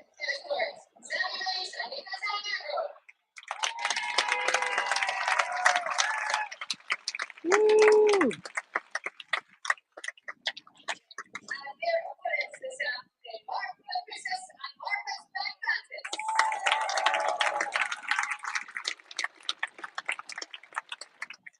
You know what? I'd love to skip the professional tennis phase and go straight to playing in Legends matches, because that seems like where it's at. You just get to come, the sponsors do stuff, you eat, you drink, you hang out, you play a little tennis, but you don't actually have to do well. Sounds great to me. Well, these players had quite a career before they've started to make somewhat of a living here on the Legends Tour. if you will. This isn't really part of a tour.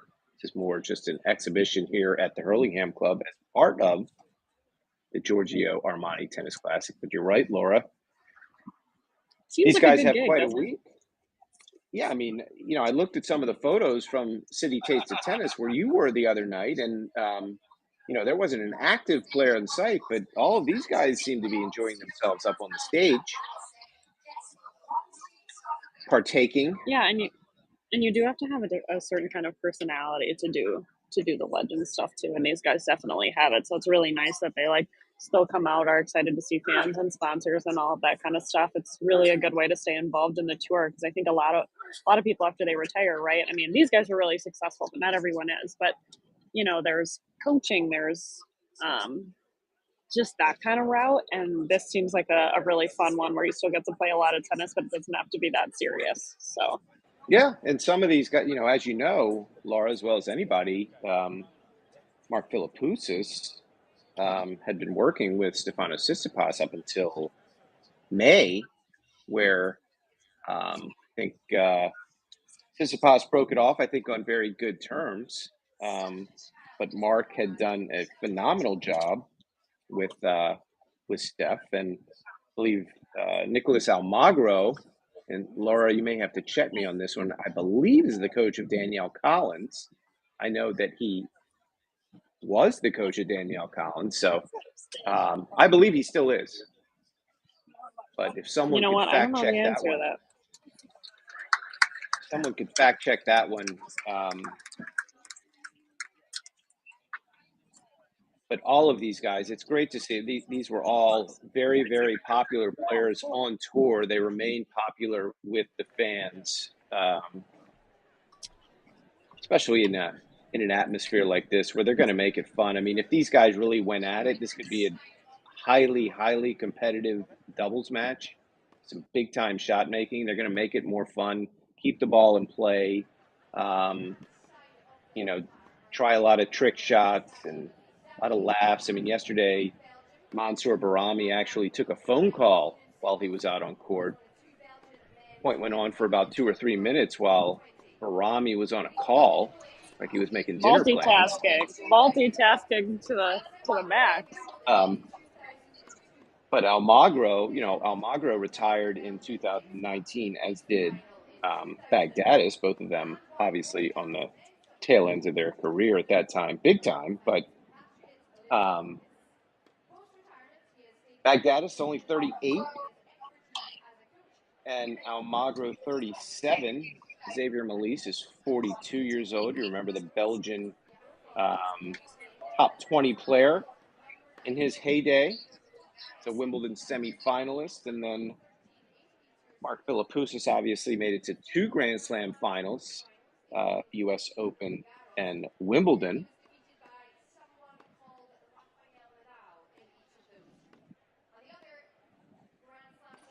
They're already just like smiling out here. Yeah, I heard him just mention Nico Almagro, quarterfinalist at Roland Garros. 3 times, lost each of those matches to another Spaniard. Laura, you can probably guess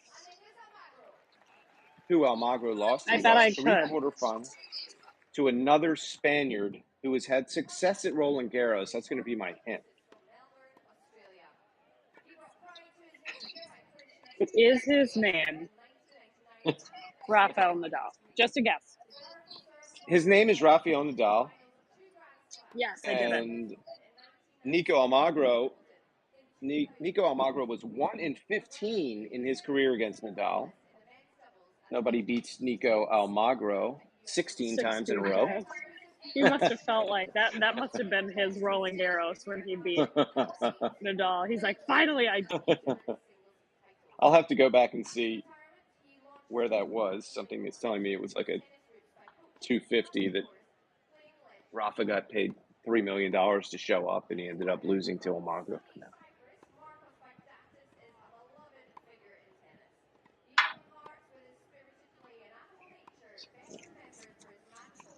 So you can hear in the background quite a list of accomplishments from all 4 of these guys. very, very well-known players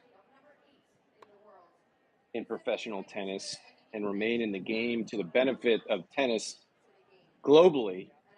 All four of these guys, just class acts. They're all different personalities. They remain close to the sport, and it's going to be a fun show for those who stick around to watch this. Mark Philippoussis is now warming up with the handle of his racket.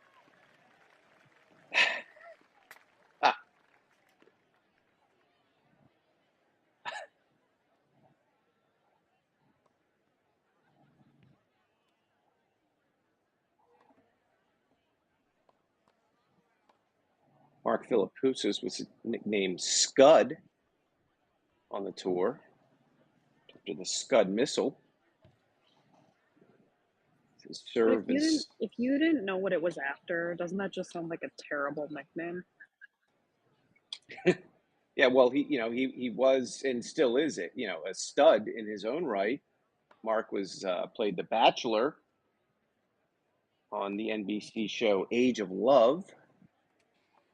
Oh, I thought. Wait, did you say it was stud or scud with a C? It's scud. So it was kind of play. It was a play on the word stud, but he had the scud missile of a serve. Yeah. So. Now, Randy, answer me this: Laura. Did he find love on that show? I don't know. I know that he married an actor, but I don't think it had anything to do with his appearance on that show. I like to mention this as often as I can, and this is a great segue to it. With Sam Querrey was on Millionaire Matchmaker. If you guys haven't seen that episode of Millionaire Matchmaker, please go watch it. It is the epitome of Sam Querrey. It is so awkward. So awkward.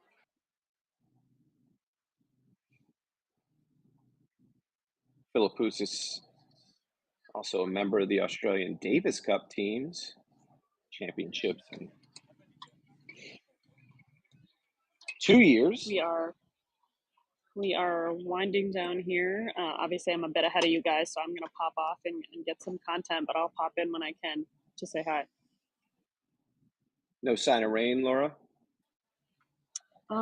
It's like a little gray, but not. It doesn't look like there's going to be any rain to me. But knock on wood that I didn't just jinx that.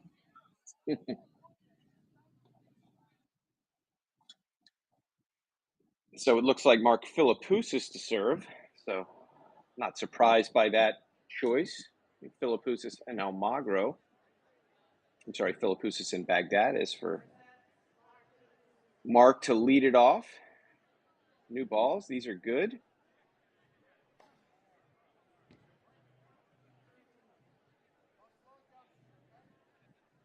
Interesting first point.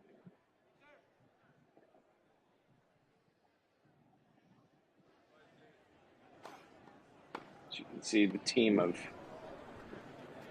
Melise and Almagro playing double back.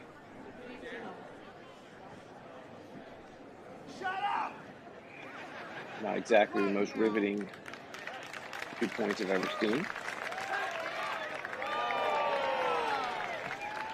Already having fun with the fans.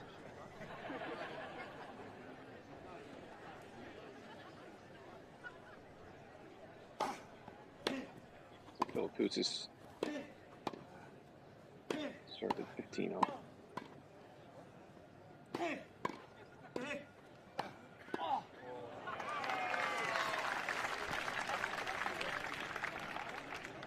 You will see plenty of those exchanges throughout this match. Showing unwillingness to want to put the ball away.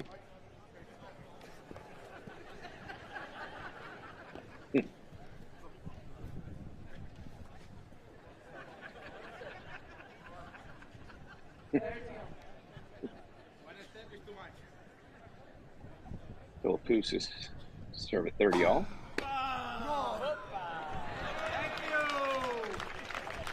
What a return off the racket of Nico Almagro. Gets them to break point.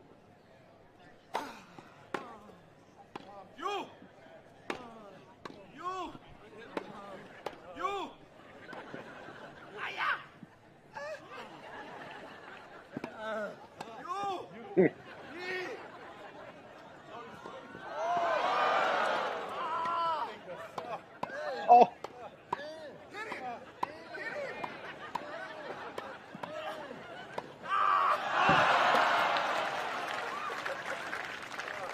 Oh. Bagdatis and Malise just going back and forth until Philippoussis steps in, decides he wants to put it away, and then shanks it. So an opening break. Mark Philippoussis, not what you would expect.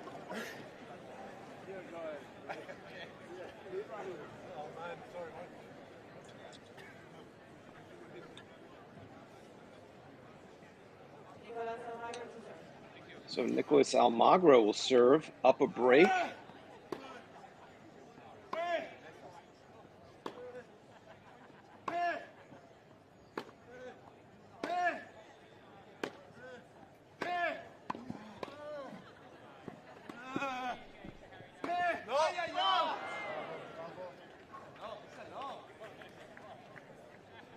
Almagro, bit wide on that forehand pass.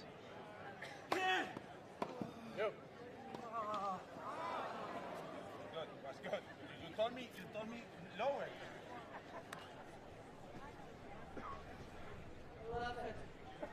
Malise a little frustrated with Almagro. Not a great 2 points on his serve.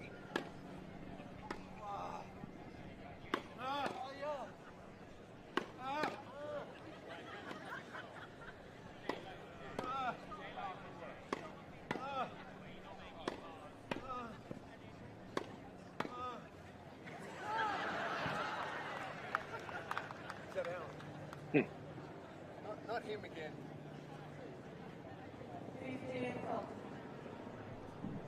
Let's see, Almagro, the Spaniard, can still rip that forehand.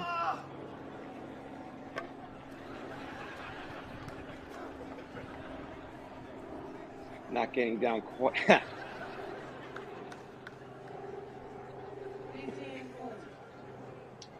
Nicolas not getting down quite as low on that backhand volley as he did in his days on tour.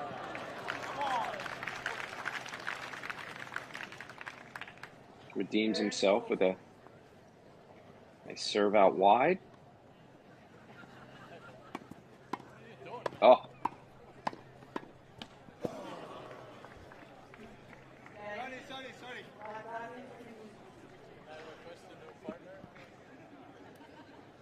So Philippoussis and Bagdatis break back. Thanks to some loose play by Nicolas Almagro. So we're at 1-1.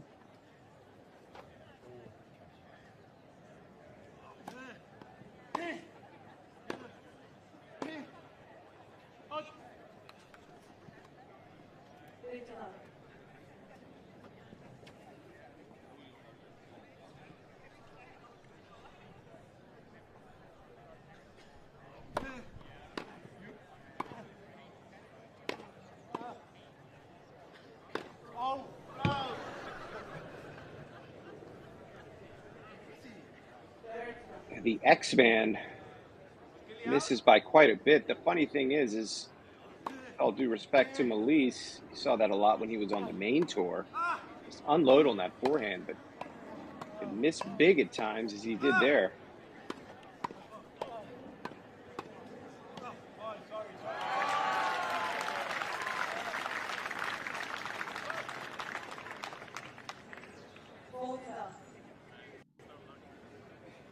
So Marcos Bagdatis commanding 40-love lead on his serve.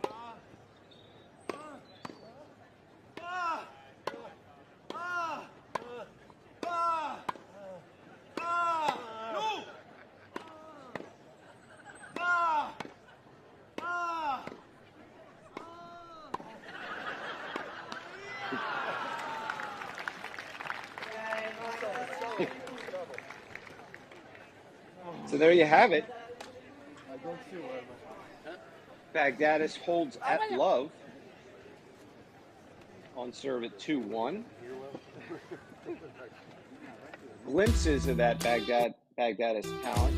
It's a word from partners at Tennis Warehouse. What I enjoyed most about this racket was the amount of topspin I could generate. It was really easy to hit my shots deep toward the baseline.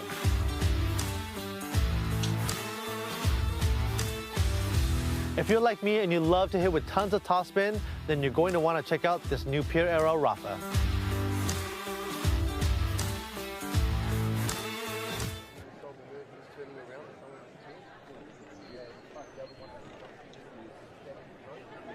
Marcos Baghdadis, who just held at love 4 career titles, reached a high of number 8 in the world.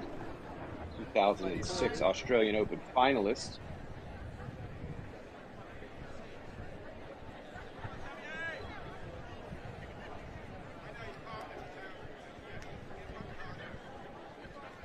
So we're going to see the debut service game of the Belgian Xavier Malisse. Serve looked exactly the same as it did when he was on tour, minus about 60 miles per hour.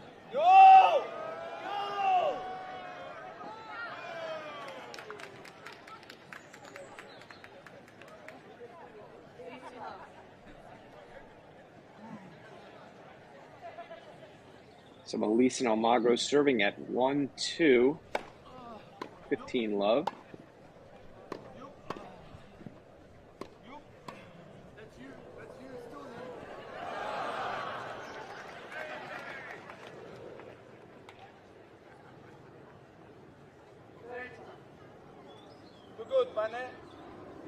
Baghdadis tracked that down, but just couldn't push it back over.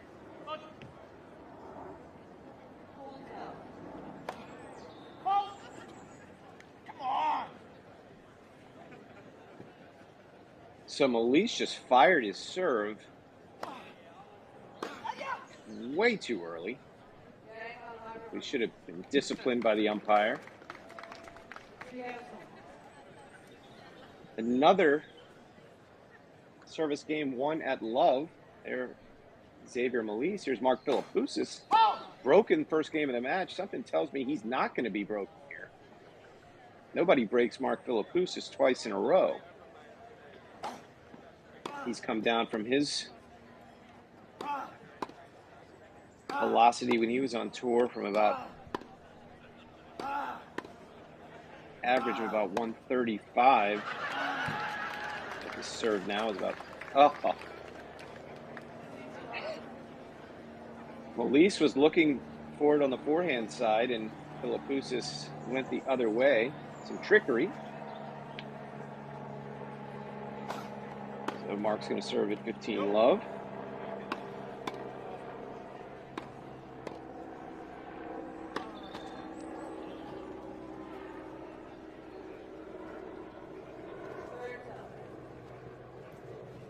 Another error off the racket of Xavier Malisse. Not sure where he's standing. Moving up now.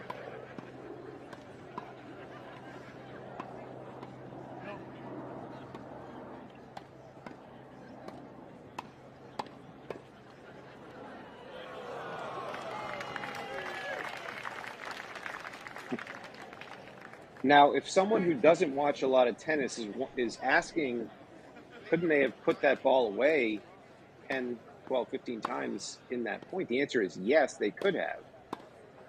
It's all about entertainment for the fans.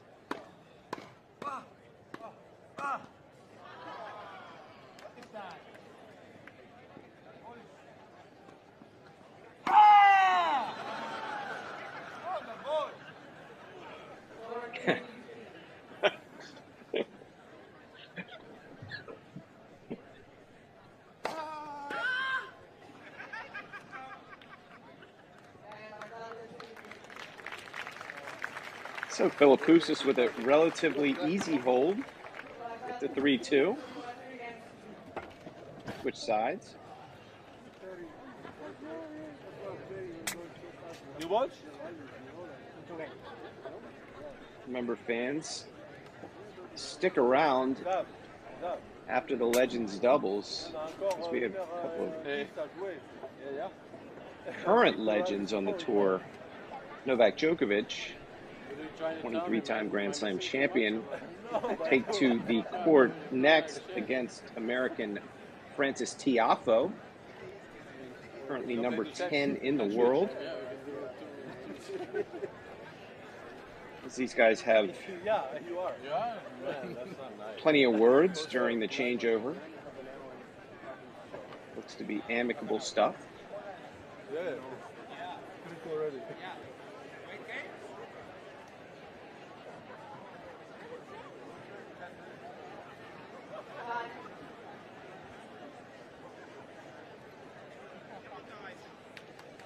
Just a beautiful afternoon at the Hurlingham Club. Nicholas Almagro to serve at 2-3.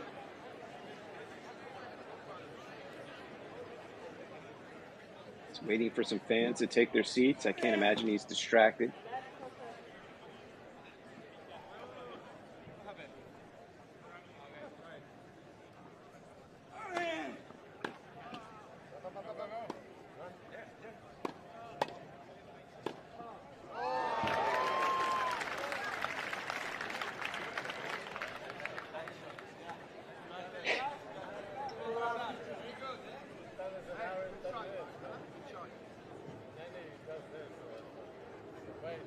So Marcos Baghdadis just ripped that winner down the line.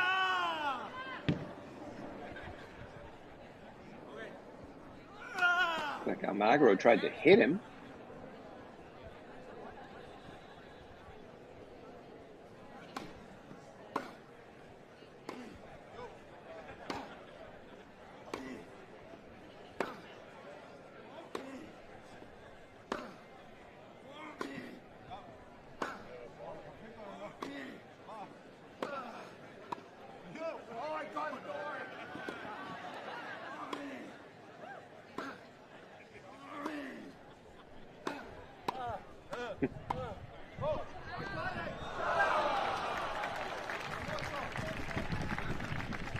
Great stuff there. See those classic Spanish ground strokes from Nicholas Almagro.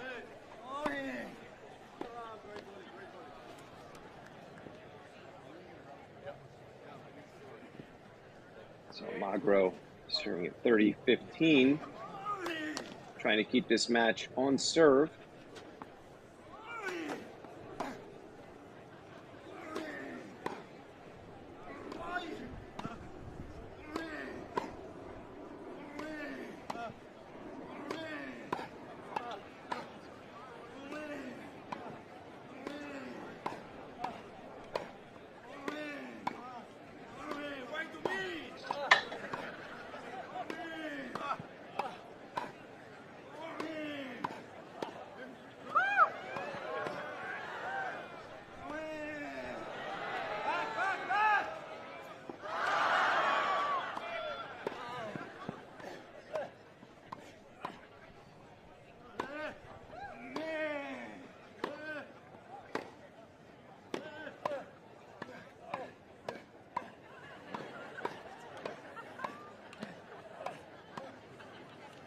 Anybody have a clock on this point?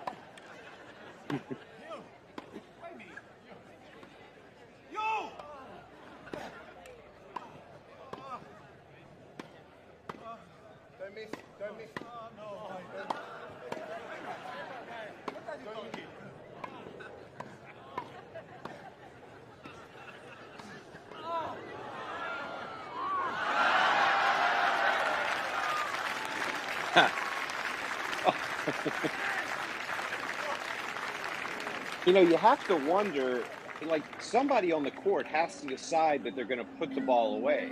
And it's just a matter of who that person's going to be and when they make that decision. Where you going, man? I did that one. Where's Almagro? Okay, sorry. He told me to take the tower.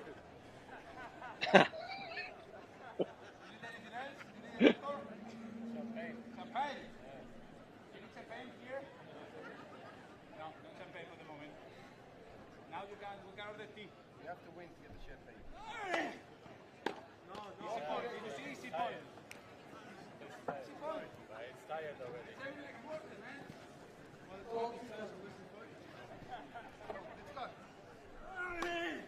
So Almagro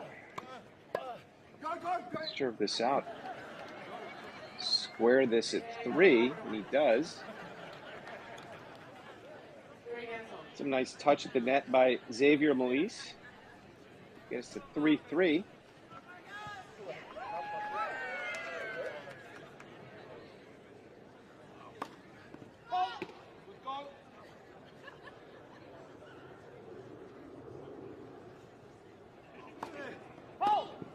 Marcos Baghdad is serving.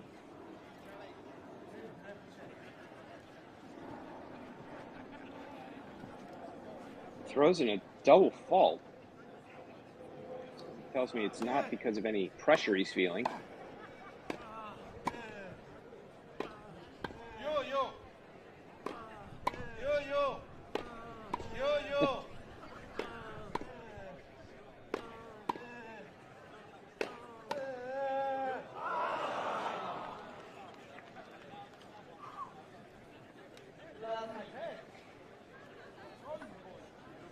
So Baghdadis finds himself in a love 30 hole.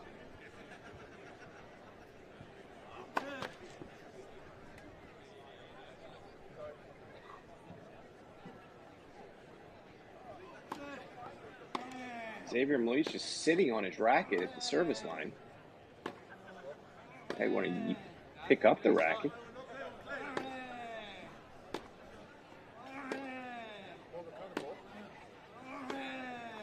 These two just teeing off corner to corner. Oh, another ball's put in place. So there are 2 balls. The question is which ball counts?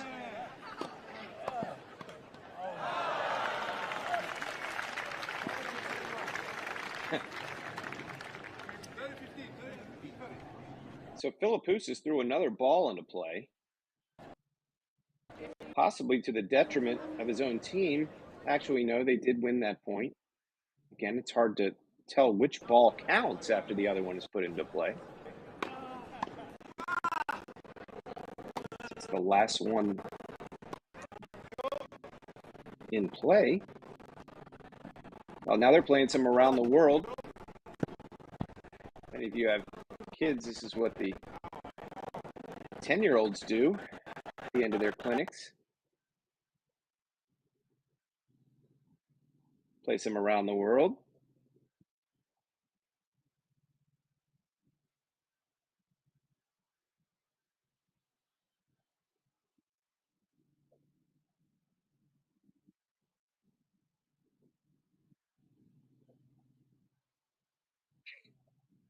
Somebody's going to get tired. Philippoussis just jumped the net. He wasn't going to make another lap.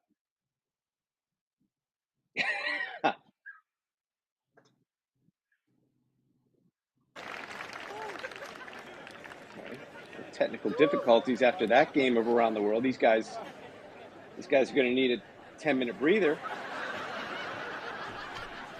Malisse is performing CPR.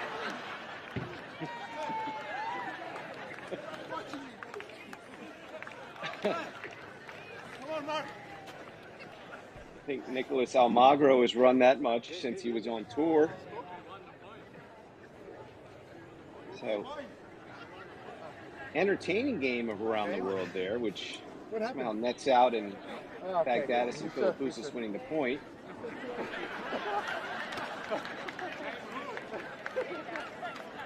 It was a long shift.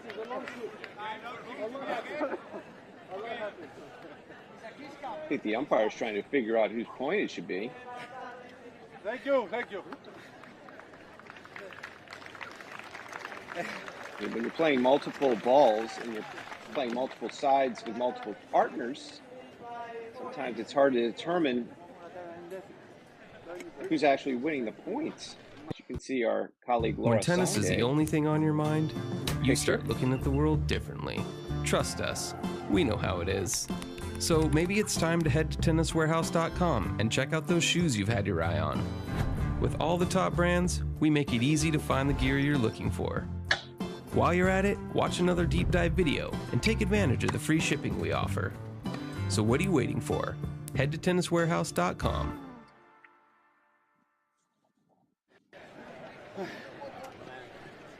We won 5 minutes. So the fans definitely getting their money's worth. To do it is another one, you know? I'm literally stiffening up every time I do it. These guys, you can hear them talking about how tired they are after that game of Around the World. I told you, you're going to have... we can call all the physio. You're going to have Bublik, the cuff thing. We can call the physio the fourth at the same time. Can you imagine? One game of Around the World, 1 point of Around the World, and these guys look like they're deep in the 5th set of a slam.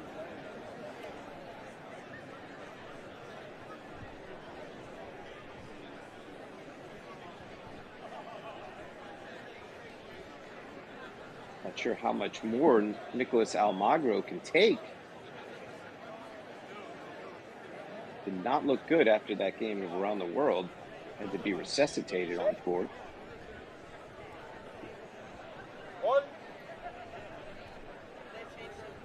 Obviously kidding. He was just a bit tired.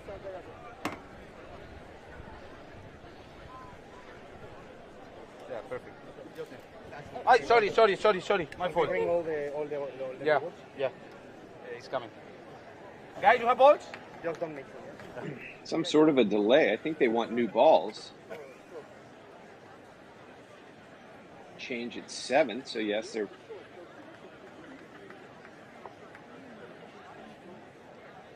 amazing with all the fun and games going on. They still remember that new balls after 7 games.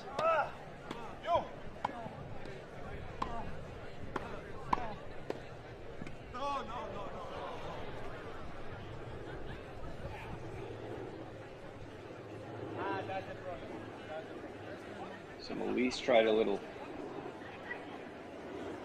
cutter with some backspin. Couldn't quite get it over the net. So Xavier Malisse is serving love 15. Trying to stay on serve. 3-4.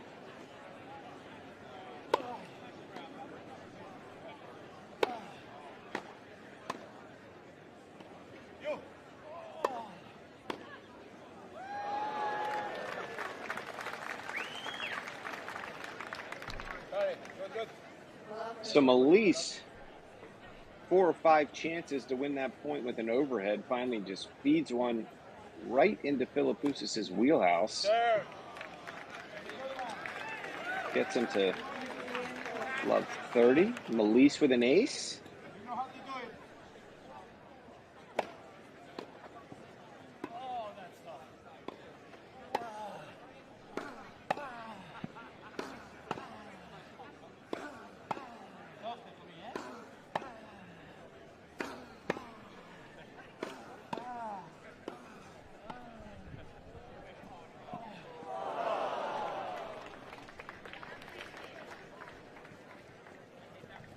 Philippoussis tried for that crazy angle, just missed it.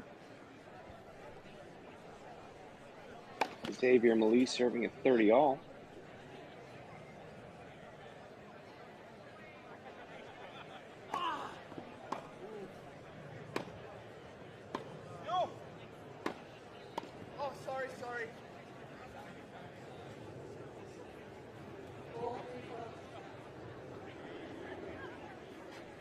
Philippoussis didn't exactly cross.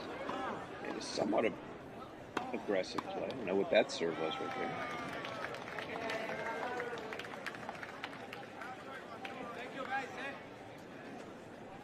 So Philippoussis and Baghdadis, 2 of potentially the worst volleys of their entire career to get this thing to 4-4.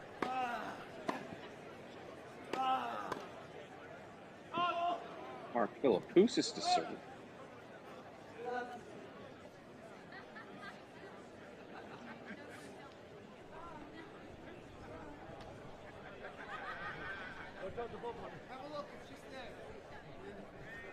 Seems to be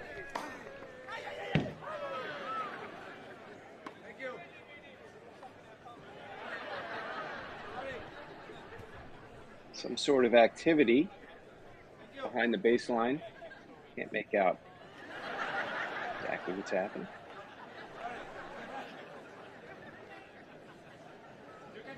Cameras on Philippoussis. All the action is going on the other end of the court.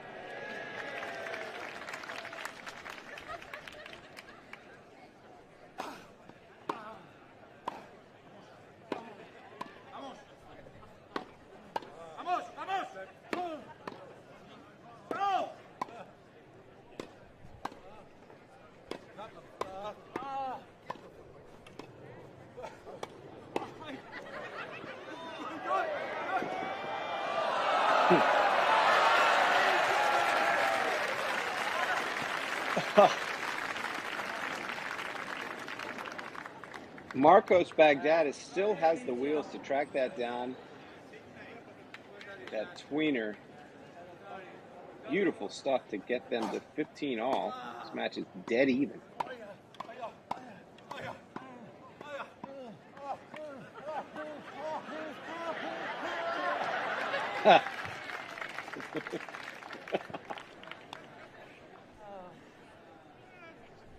Another drill you might see if you go out there with the kids as they volley and get closer and closer to each other.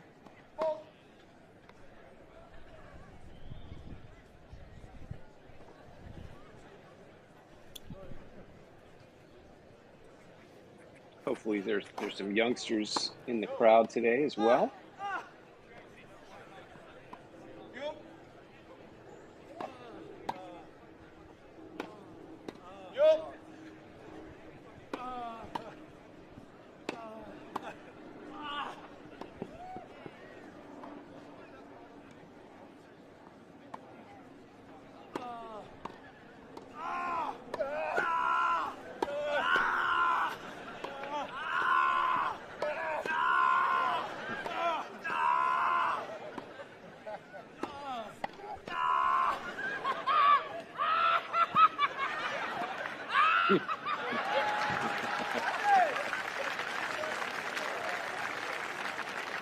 Wow.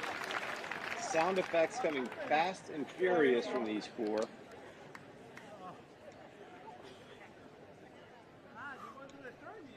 Highly entertaining stuff. Philippoussis serving at 4 all, 30 all.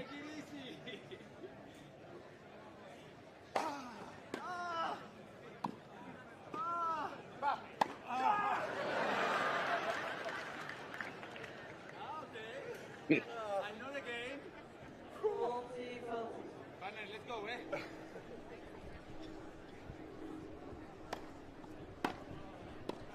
40-30.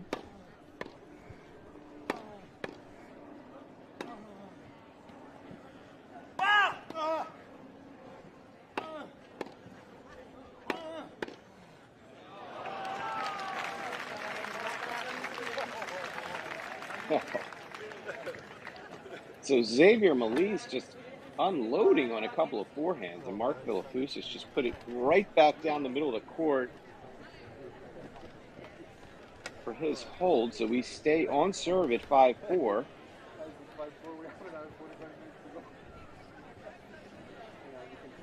These guys look tired sitting over there. They are.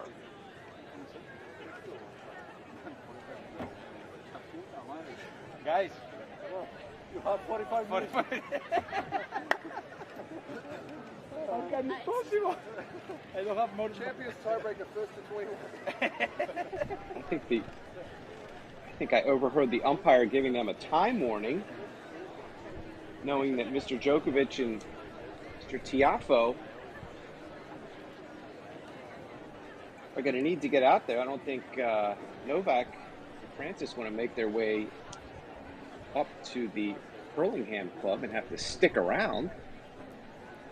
waiting for the Legends doubles to finish, so these guys are probably going to try to shorten the point a bit. Still plenty of time, though. Novak and Francis not before 12:30 Eastern. Walk slow, guys. Walk slow. We have another 45 minutes. Yeah. Can you order a bottle of champagne? Hey, is it hurting that much? No. Can we order a? You can say like it's good for the sponsors for hydration for the day. And these guys are asking the umpire if they could get a bottle of champagne out there. Make things interesting.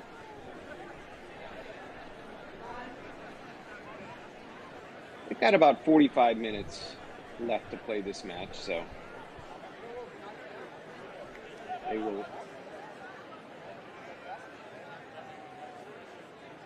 keep those parameters in mind and play as long as they need to.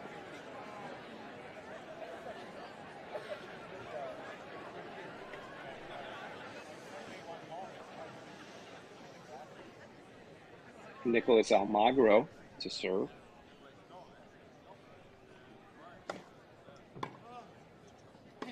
Reached a high of number 9 in the world. Talked about 3-time quarterfinalist at Roland Garros, losing all 3 times to Rafael Nadal.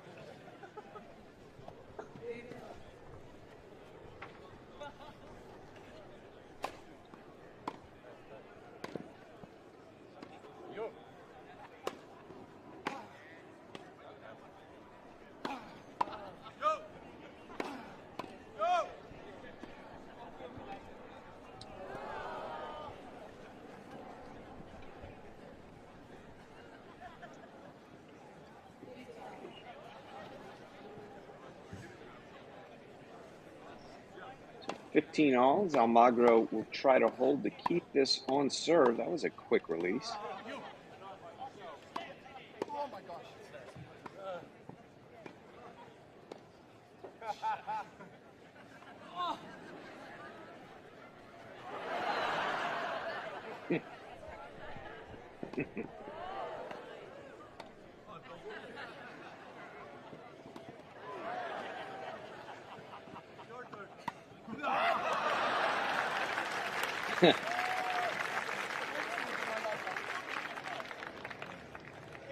So they are going to award that point to Almagro and Melise, despite the fact that Melise carried the ball on his racket for 3 or 4 seconds.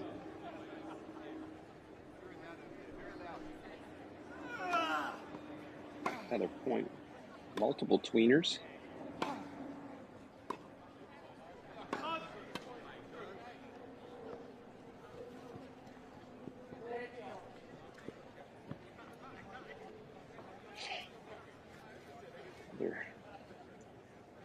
Forehand error from the 37-year-old Almagro. Like those blatant foot faults. He's actually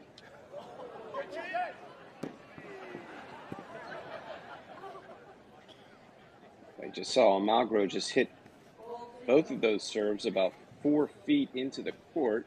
Wasn't called for the foot fault. See if he'll do it again.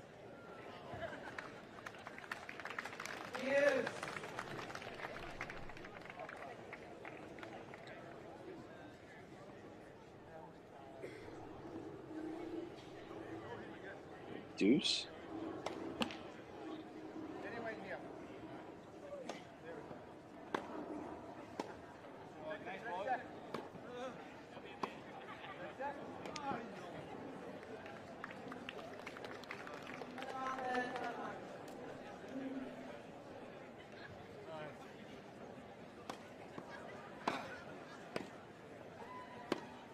There's that foot fault again.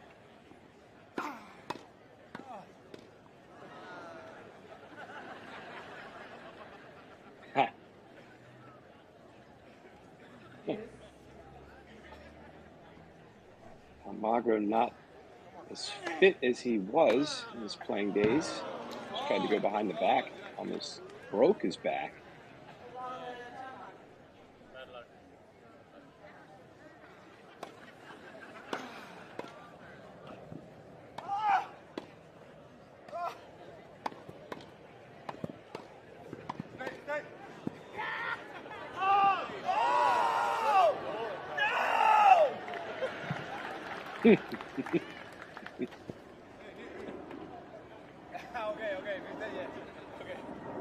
Looks to be questionable call. Back to deuce. Almagro is going to try to stay behind the baseline here.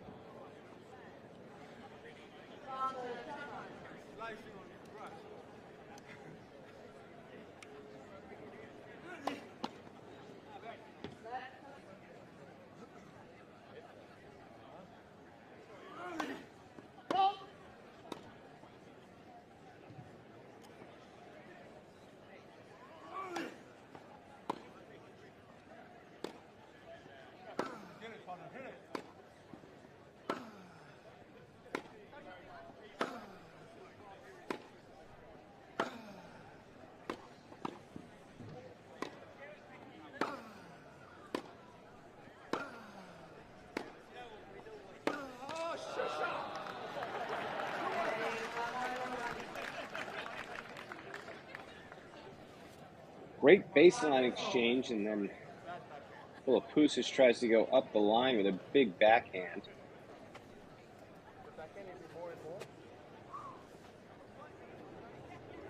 Took a chance.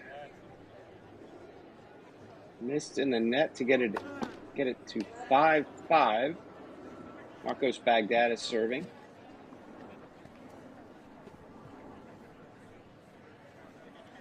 First serve let.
Marcos Baghdad is serving at 30-15.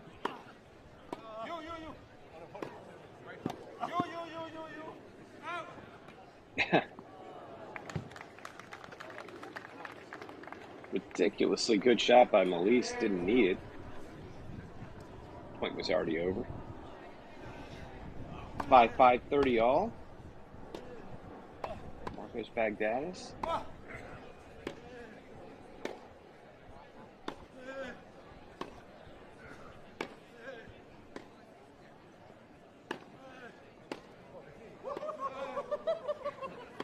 That looks like they may have missed a call there.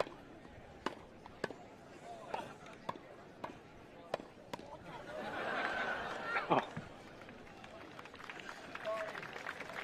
So Malise and Philippoussis have an exchange at the net. Definitely a missed call at the baseline there. Baghdadis hit a ball that was a foot out. Somehow they win the point. Game point from Baghdadis and Philippoussis.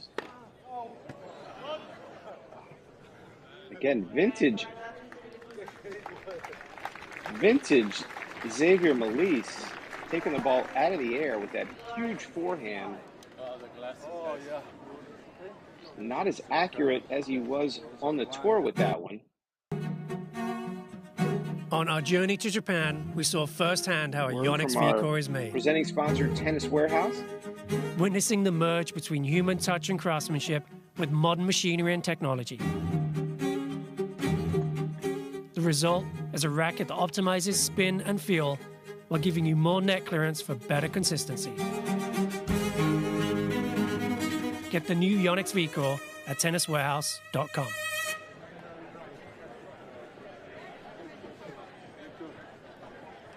You want a little bit? No?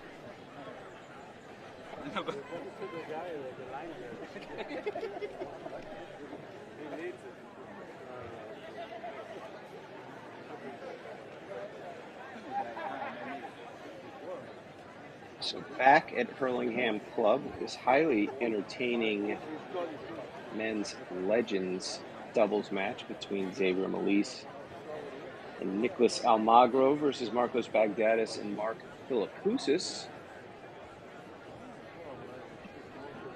Let's be having a good time at the changeovers.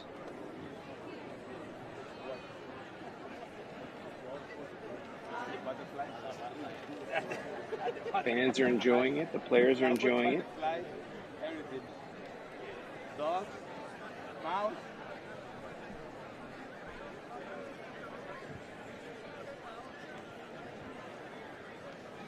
What the score? 6-5? I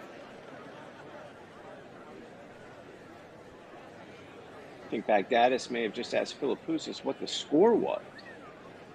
To go back and watch that one.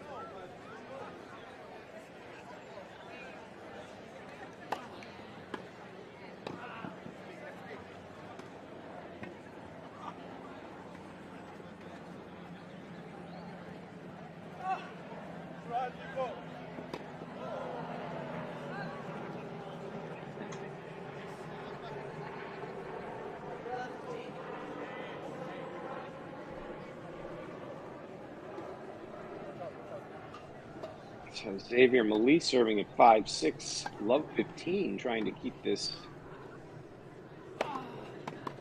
on serve. Bagdatis threw a ball in there just to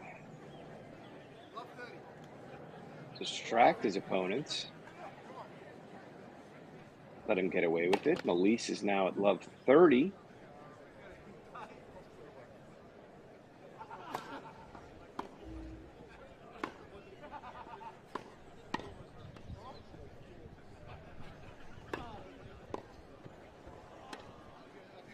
Too much, Marco. Take it easy. Take it easy.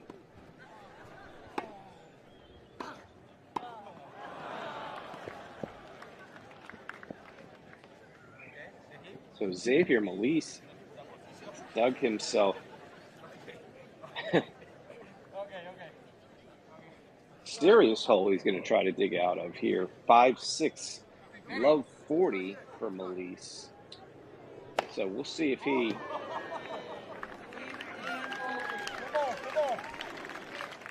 and Malisse just absolutely unloads on a first serve for the first time in the match.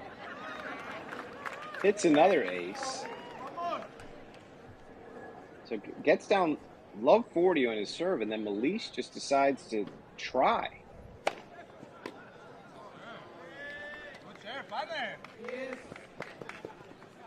So hits three almost tour level serves to get them back to deuce.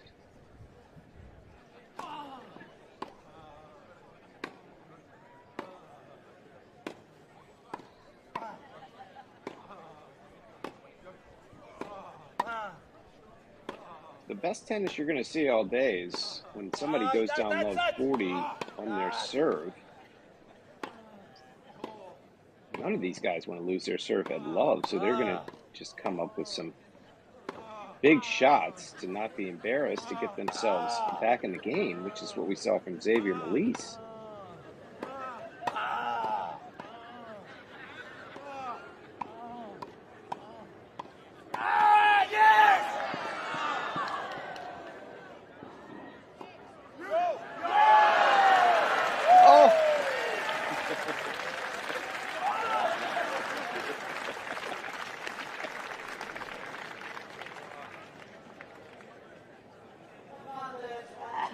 tweener winner. They celebrate Melise and Almagro with a Bryan Brothers type chest bump.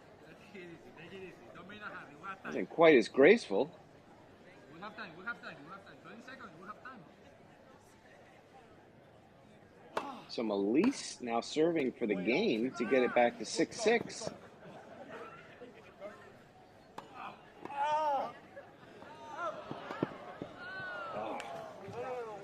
Back to deuced.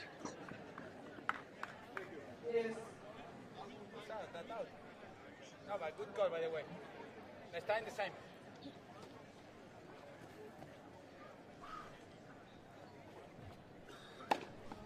Yo.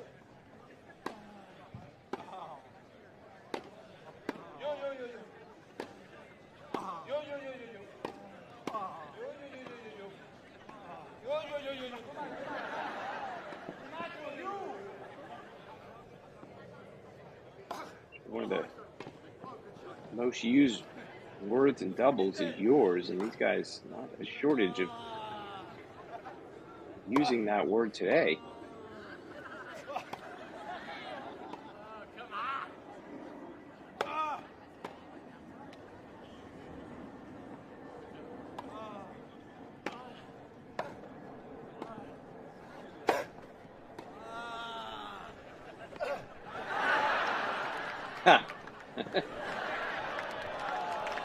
Oh, so Mark Philippoussis off of his head to Nicholas Almagro, who tried to kick it back.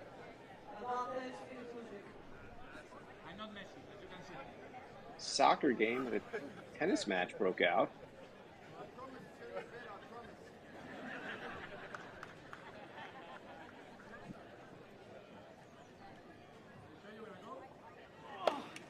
So the X-Man is going to try to keep Nicholas Almagro on serve. He's got to get out of this point. Looks like they're playing mini tennis here. Just a lot of touch, a lot of angles. Finally, the X-Man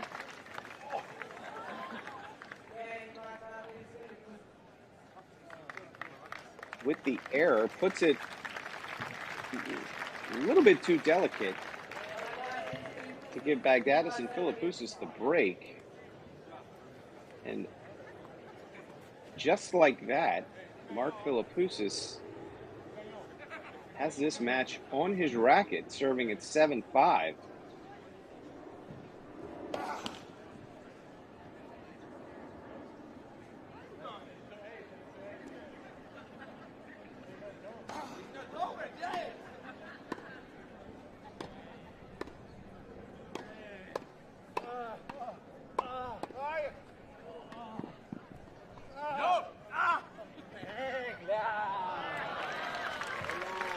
That's just a beautiful shot from Nicholas Almagro. Running cross-court dropper. Great angle.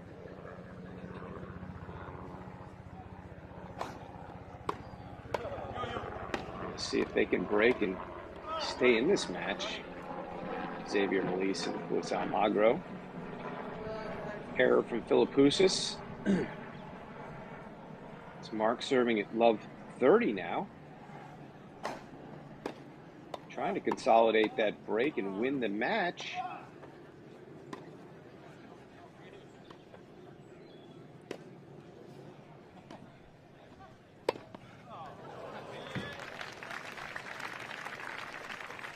So Philippoussis down love 40. He could have serving for the match. Now love 40. Melise and Almagro trying to get this back on serve.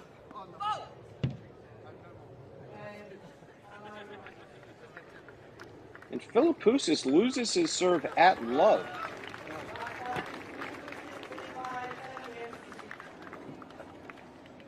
So Xavier Melise, Nicholas Almagro get this back to 7-6 on serve.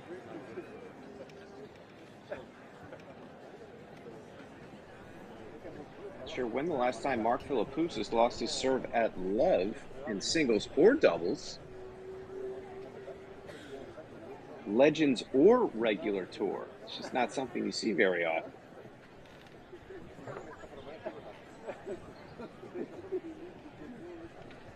Doesn't seem too upset about it. Some laughs over on the sideline.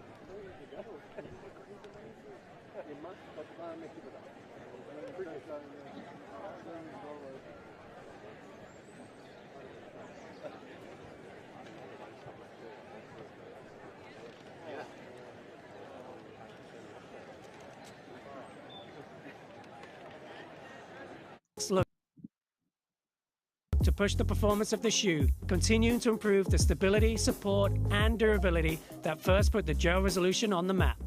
Get the all-new ASICS Gel Resolution 9 at Tennis Warehouse. The work from our presenting sponsor, Tennis Warehouse. Go to tenniswarehouse.com today. Pick up all your favorite gear. Can't thank our friends at Tennis Warehouse enough for their support of our coverage of the Giorgio Armani Tennis Classic this week.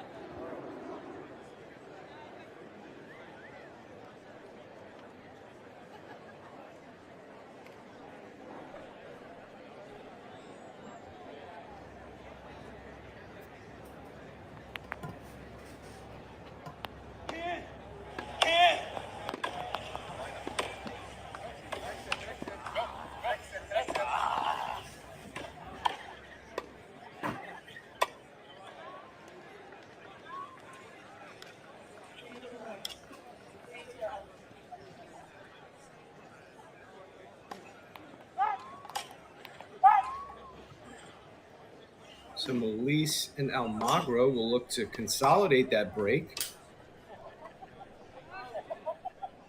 See if they can get even to 7-all. Almagro up 30 love on his serve.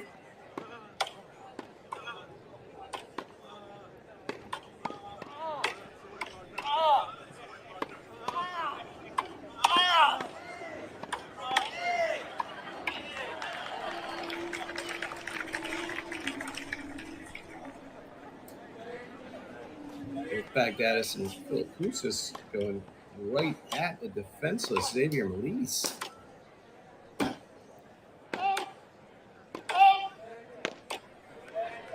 Almagro likes the call.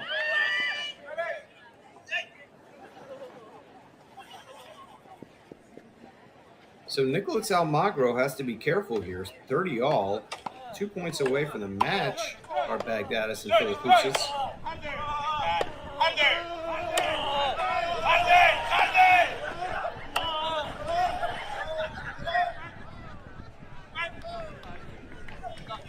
So Xavier Melise just 3 knockdowns of Marcos Baghdadis.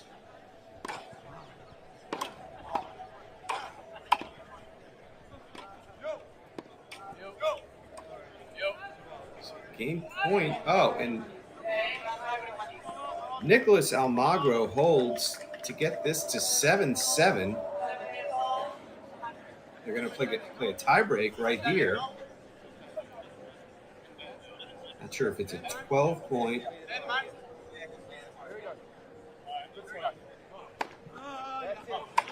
But this thing will be decided by a tiebreak. For whatever reason, Marcos Baghdadis, as they get into the tiebreaker, just decides to crack an ace down the middle. It's not really that fair when your opponents aren't expecting a big serve.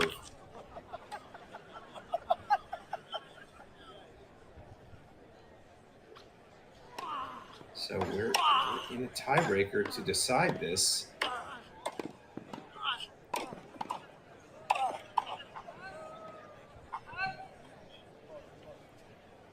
Xavier Melise get his second service point.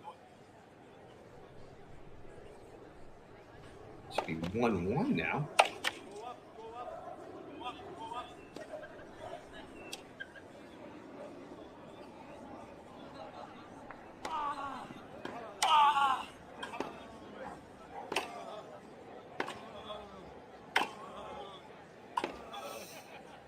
Here they are again, just going forehand to forehand. Nobody at the net. Philippoussis does cross.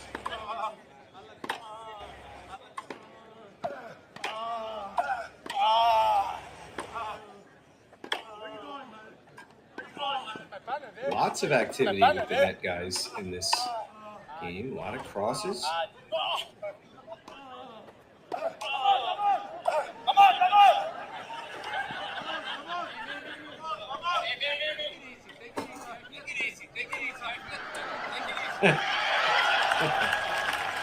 So the athleticism of Xavier Malisse on display there. Only for the point to be lost by his partner, Nicholas Almagro. These two are not happy with each other. Malisse doing a ton of work in that point, as you can see. Still arguing with Almagro. Let's see if they can shake this off.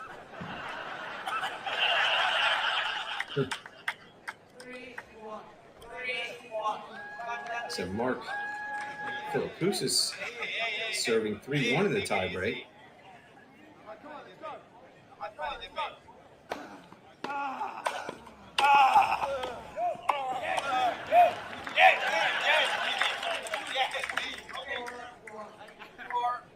So a commanding lead right now for Baghdatis and Philippoussis. There's Almagro with that quick release.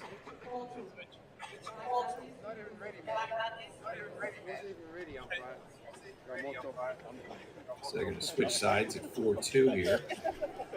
Baghdatis and Philippoussis. 4-2 lead.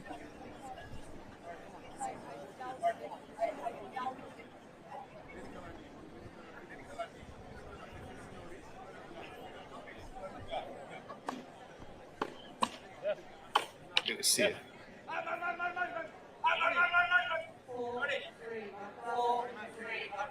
Not sure what just happened. Just a quick serve, quick miss. So goes Baghdatis serving in 4-3 in the tiebreak. Oh, that's just a beautiful drop volley by Marcos Baghdatis.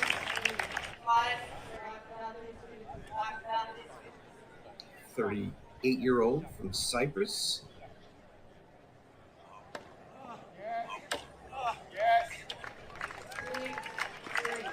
Casually throws in an ace. Bring them to 6-3.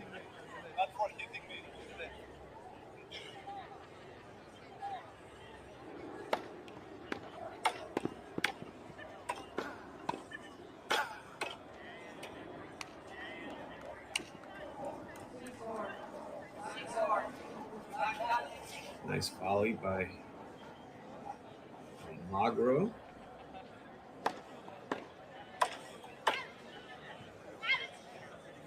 So Malisse wins both points on his serve to get it to 6-5.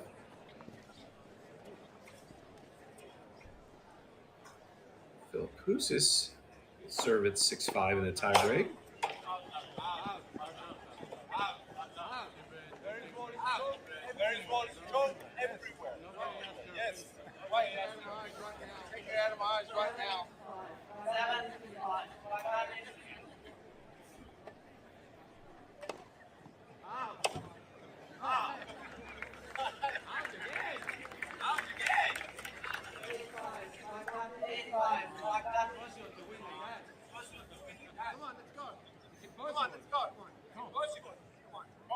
It's waiting for the scoreboard to change. Yep, Baghdatis Philippoussis 8-5.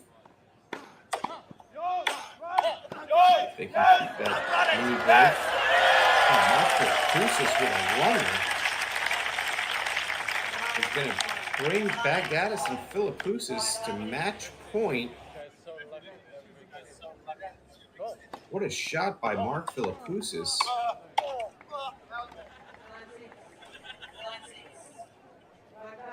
Nice volley there from Xavier Malisse to keep Malisse and Almagro in the match.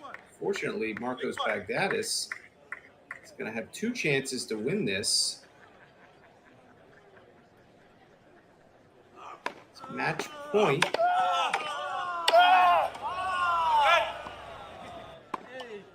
Oh, Philippoussis keeps it in play. The match would have been over.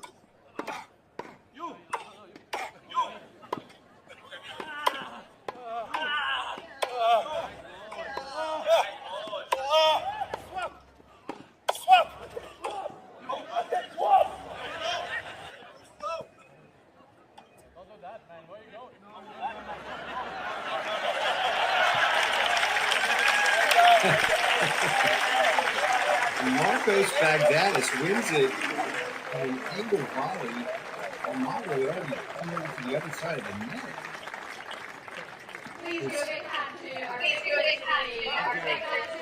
An unusual finish, but entertaining stuff. Marcos Bagdatis and Philippoussis take this match 10-6 in the final set match tiebreak. Again. Uno más, vamos, venga. Uno más, vamos, venga.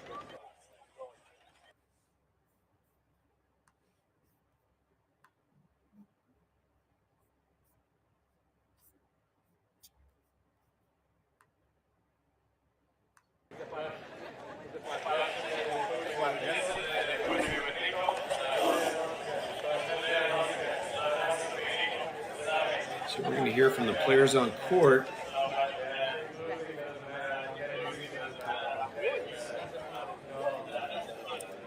Fans certainly got their money's worth there. Highly entertaining stuff from all 4 of these legends. Coming up at 12:30 Eastern Time.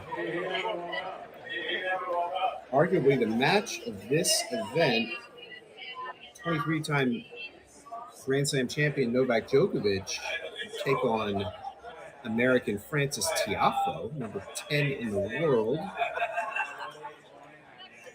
So they will have some fun with these interviews on court with the legends. And fans, you will want to stick around again, not before 5:30 in the UK, not before 12:30 Eastern. Novak Djokovic versus Frances Tiafoe.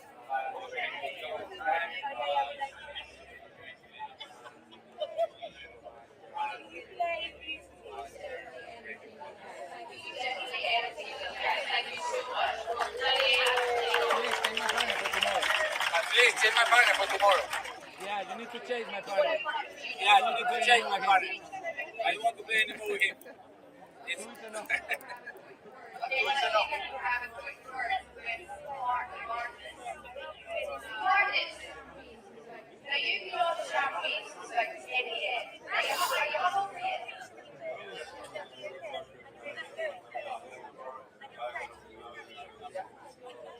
Okay, so while they're talking to the players on court, I'm going to take a quick break. But fans globally, the match of this EXO week, the Giorgio Armani Tennis Classic, is coming up next. Again, 23-time Grand Slam champion, number 2 player in the world, not number 1, number 2 player in the world, Novak Djokovic, will take on American Frances Tiafoe into the top 10 for the first time in his career.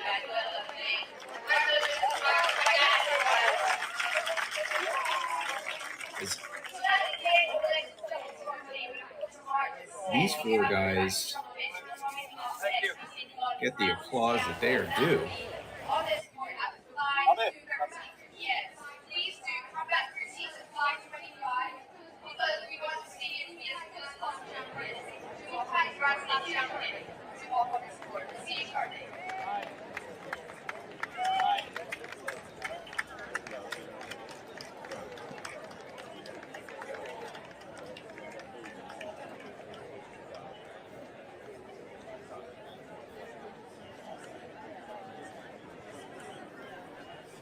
So Madison's asking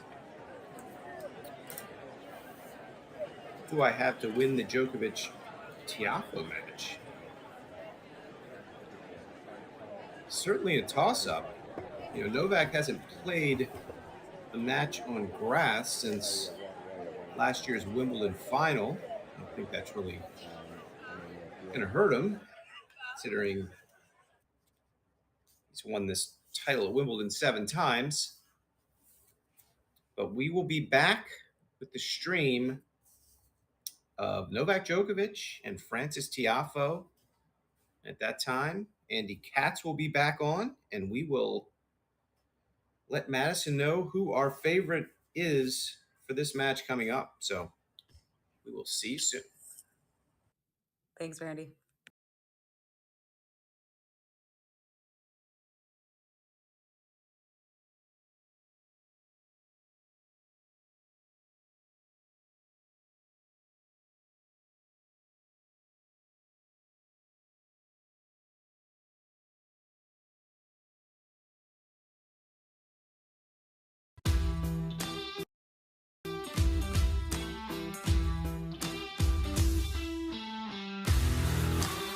What I enjoyed most about this racket was the amount of topspin I could generate. It was really easy to hit my shots deep toward the baseline.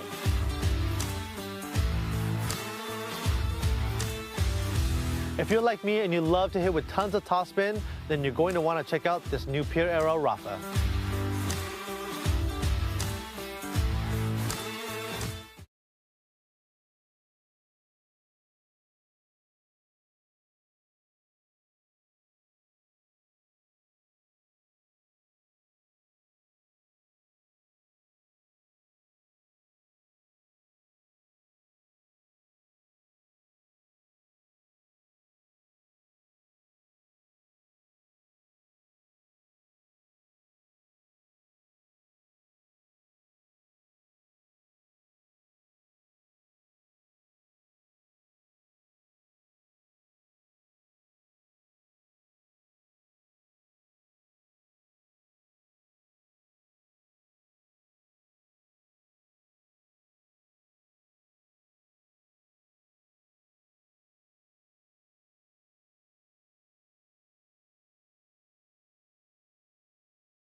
Yeah, I mean, so they're holding 3 wild cards right now.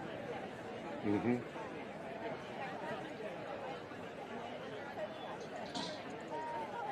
I mean, it's amazing. I mean, the buzz, the buzz around that place last year and the last couple of years, it's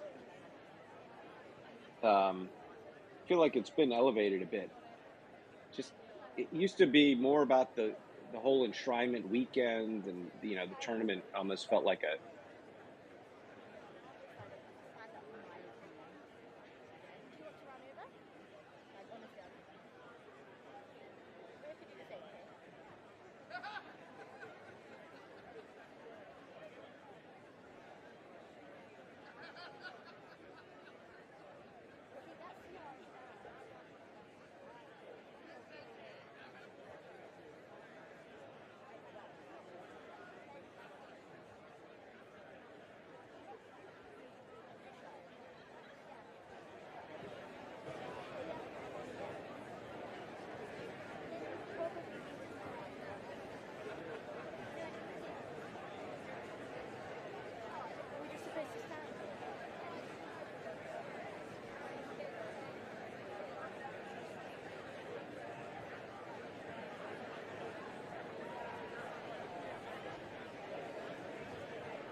Give me a thumbs up, Dan. I can see you. Well, welcome everyone to our TennisONE coverage of the Giorgio Armani Classic from the Hurlingham Club, just outside of Wimbledon, about 5 miles outside of the hallowed grounds. We've got grass at an unbelievable club. Unfortunately, we are not there in person. At least we are not. I'm Andy Katz, Randy Master from TennisONE. We do have our reporter Laura there is on the grounds doing some social stuff for us, but we've got a treat for you. This is day 3 of our coverage here for TennisONE, sponsored by Tennis Warehouse, which of course is where you can go your one-stop shopping for all your tennis needs, gear, sneakers, rackets, and everything, all at Tennis Warehouse and tenniswarehouse.com. We've got Frances Tiafoe taking on Novak Djokovic. We've already seen on these grounds Andy Murray, Holger Rune, Cam Norrie. We've got a chance possibly on Saturday, tentatively. It's still scheduled to see Casper Ruud, Dominic Thiem, who's been to a Grand Slam final. So a number of big-time names playing on this court and have in the past. All the elites over the last few years have played on this court. So this is a prep. This is an exhibition in advance of Wimbledon. Cam Norrie now with 2 victories in advance for next week. He was a semifinalist, losing to Novak Djokovic last year, just down the road. So it's a great way to get ready for the championships in a short grass season. It should be noted that Novak Djokovic chose not to play in any of the grass court lead-ins to Wimbledon after winning his 23rd, his historic and record 23rd Grand Slam title at Roland Garros just a few weeks ago in Paris. He's been practicing on the grass, but has not played on grass. And you would argue maybe if he was going to, probably would have been at Queen's Club. And that was won by Carlos Alcaraz, who he defeated in the semis in Roland Garros. That was a highly anticipated match. Unfortunately for all of us fans of the sport, Carlitos came down with some cramps, may not have won anyway, but still was just not able to go full go in that matchup. Frances Tiafoe at number 10. He's one of 2 Americans in the top 10. We haven't seen that for quite some time, Taylor Fritz being the other. They've met twice before, both victories for Novak Djokovic. Beat Tiafoe in the Laver Cup in 2022, so last year, 6-1, 6-3. And then in 2021, an early match in the round of 64, something that wouldn't happen now with Tiafoe's ranking, knocked him off at the Australian Open in 4 sets. So this will be a great prep for obviously both elite players. Tiafoe did lose to Cam Norrie earlier in the week, and this format, straight 2 sets, normal. But in lieu of a 3rd set, if you split, there is a 10-point match tiebreaker. I think we'll get an entertaining match, and clearly this will be a great tune-up for both players. As we hear our MC announce Frances Tiafoe and Novak Djokovic. Quite an honor to be on the call for this one with you, Randy, to get a chance to see Novak in advance of trying to win yet another Wimbledon. Yeah, this is going to be a lot of fun, Andy. Of all the matches, we've seen a lot of entertaining stuff this week, and there's still more to see tomorrow and Saturday. But when you looked at the matches prior to this week, one stood out, and this was certainly the match that stood out. Novak Djokovic, 23 Grand Slam titles, as you mentioned, trying to win an 8th Wimbledon next week. As you said, not a ton of preparation, but does he really need it? 112 and 18 on grass in his career, 89 and 10 at Wimbledon, Novak Djokovic. He's won 28 straight matches on grass. The last time he lost, Andy, on a grass court at Wimbledon was in 2017 in the quarterfinals to Tomas Berdych. So this is not a man that is used to losing tennis matches on grass, and what a fun opponent. Frances Tiafoe, a guy that, and as we've talked to various people throughout this week, mentioned Francis as a potential, I don't know, certainly not a favorite at Wimbledon, but somebody who's in the conversation as a possible Wimbledon champion. If anybody can dethrone this man, Novak Djokovic, but Francis Well, and the into the reason top 10. Go ahead, Dan. yeah, and one of the reasons we say that, Randy, is he's coming off winning Stuttgart. So Yeah. he's got a grass title under his belt. He's playing with a lot of confidence. And, if we're looking, a lot of times you'll say Novak Djokovic versus the field, even though he's technically the 2 seed and Alcaraz is the 1 after winning Queens. Tiafoe has to be in that grouping along with Cam Norrie, who reached the semis last year. He just now has picked up 2 victories. Obviously there are the other bigger names like Alcaraz, like Medvedev, who it's not his strongest surface, but still can never rule him out. Jannik Sinner, has to be considered, in this grouping. Someone like Tsitsipas, who's got a high seed, just has not played well on grass. We don't know the health of Nick Kyrgios. He got to the final last year. Obviously, did not play a semi against Nadal because Nadal was hurt after that epic victory in the quarters over Taylor Fritz, another American who, by the way, should be in this conversation as well as someone who could get hot. And then Holger Rune, who we just saw yesterday with his matchup against Andy Murray.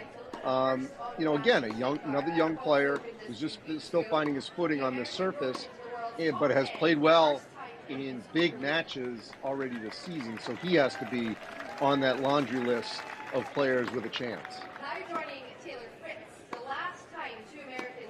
Absolutely. And just great to see Francis having the success that he's had, as you mentioned. Won Stuttgart, another title in Houston this year. So he is he's finding his form on all surfaces. Obviously, a semifinalist last year at the U.S. Open and has ascended into the top 10. As you mentioned, it's been a long time, since 2012, since 2 Americans have been in the top 10. That was Marty Fish and John Isner back in 2012, who were both in the top 10 as Americans. It's also only the 3rd African-American player ever to crack the top 10, the others being Arthur Ashe and James Blake. So Francis, what a story, and it's a story that's been told many times. We'll probably tell it again today to fans that might not know his history coming from Hyattsville, Maryland, and working out at the Junior Tennis Champions Center down in College Park. But what a story, and I'm pumped for this one. I've been pumped all week. When I see Novak Djokovic out on that court, Andy, I'm like anybody else that loves this game. Just raises it up a level. Well, and the thing, getting back to Tiafoe, we saw that emotion with his win over Nadal at the U.S. Open. And I don't care what sport it is, that whether it's individual or team, when you go against the greats in your game and you finally beat them, whether that's knocking off Jordan or LeBron in basketball as a team, we think about, back, I'm old enough, obviously, in the 80s when the Celtics, finally got past the Lakers in that Bird era, and when the Pistons finally won and the Bulls finally, every time you continue climbing up, it raises your confidence. And in this sport, for any of these players to finally beat one of the big 3 in a Grand Slam, that changes the confidence level. It changes the perception of them of what they can accomplish. And I think we're seeing that before our eyes with Tiafoe. The fact that he knocked off one of the big 3 in, one of the best environments ever, puts him now on this court feeling like anytime he goes out, he's got a chance to win. Yeah, and you can bet both of these guys will be firing on all cylinders. We talked about it early in the week when you see matches like this that are exhibitions. Sometimes you wonder, are these guys going to be going 60%, 70%, 100%. You know, from what we've seen Andy this week, it's looked like from a mental standpoint, everybody we've seen 100%. They are dialed in. They know what they need to work on as they get closer and closer to Wimbledon next week. And you've seen them employ a lot of different, you know, Rune, for instance, is a guy that probably hit 8 to 10 drop shots in his win over Andy Murray. Probably a shot that he was working on getting ready for next week. But the point being is this close to the tournament, this is talk about great sparring partners for each of those guys, for each of these guys on the court right now. I think they're going full throttle, and we're going to see a match, I think, that's going to look like a tour level match. Exhibition or not, these guys are out here in their final reps before next week, and I think we're going to see some phenomenal stuff. Oh, no question. I mean, they wouldn't be out here if they were not going to give it their all. Obviously, they know it's an exhibition, but at the same time, the court is playing well. You know, it's gotten a little bit beaten up on the baseline from what we can tell. It was pristine on Tuesday when this started. I mean, look, if there had been bad weather, if there was a potential for slippage on this grass court, you know, that'd be a different matter. No one wants to obviously get hurt days before Wimbledon starts. But the conditions seem absolutely perfect. We're going to see Novak Djokovic serve first. And I fully anticipate we're going to see a great effort by both champions. And here we go.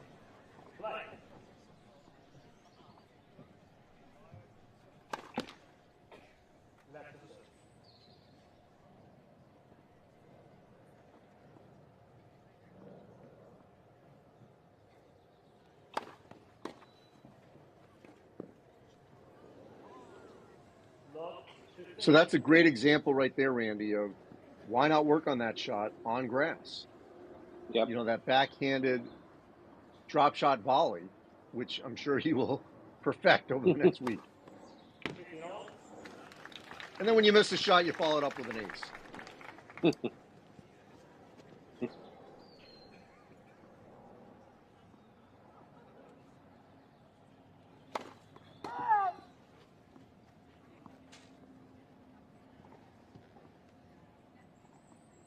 You can tell just an electric atmosphere at the Hurlingham Club with these two guys in the house. Great deep return by Tiafoe.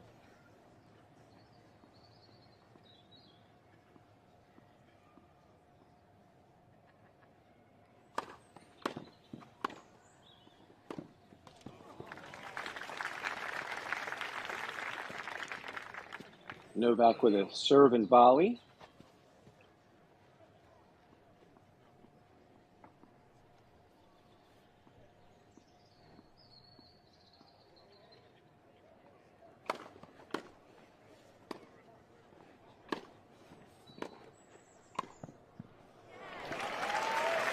Great job by Tiafoe to dictate that point. Had Novak Djokovic leaning to the left. Found that opening on the deuce side.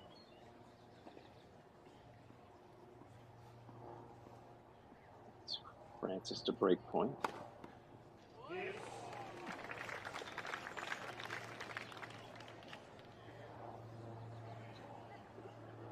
Already 2 aces in this game. Same place. It's always nice to be able to pull that out at break point down. Just paint the line. Make that 3.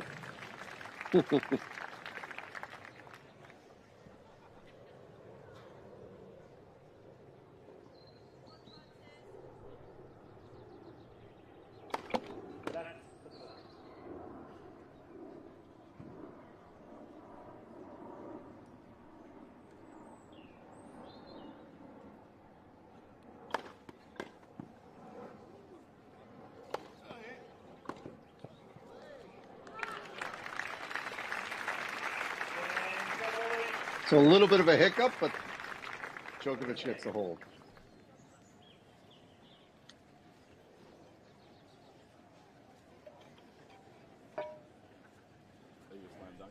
Hey, I tried. So you don't usually get some banter when it's a Right. real ATP match. So anytime our mics can pick up any of that, that's great.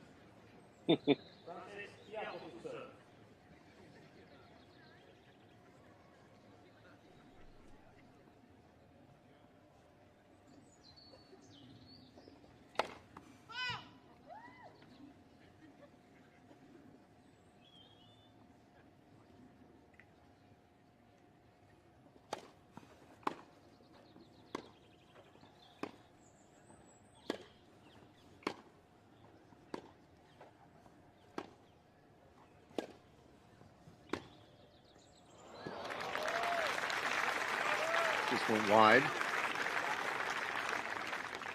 By the way, in my sweet spot, Randy, I would argue that these are two of the three biggest NBA fans on the ATP tour, the other being Nick Kyrgios. Oh, certainly. Yeah, we saw Francis practicing at Wimbledon the other day and decked out in his Luka Doncic uniform.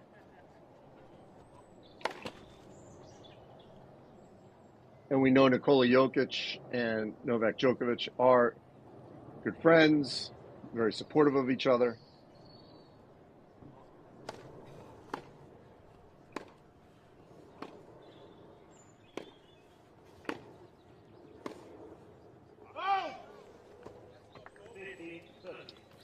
And Djokovic was also a huge fan of the late, great Kobe Bryant. Yeah.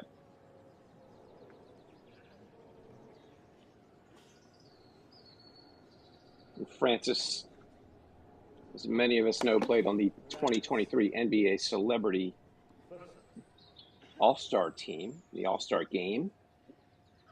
I talked to him at a Maryland-Purdue game last year. Obviously a big fan of the Terps, growing up. Yes, right anything in the DMV.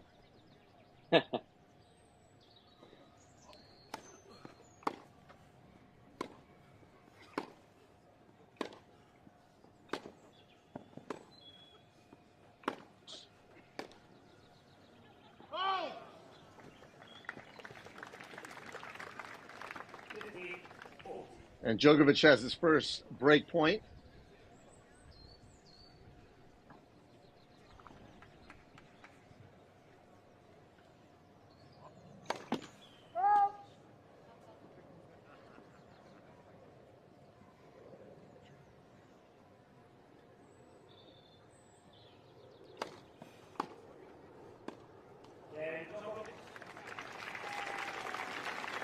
Gets the break, up 2-0. Big return from Novak. Puts Francis on his heels, so.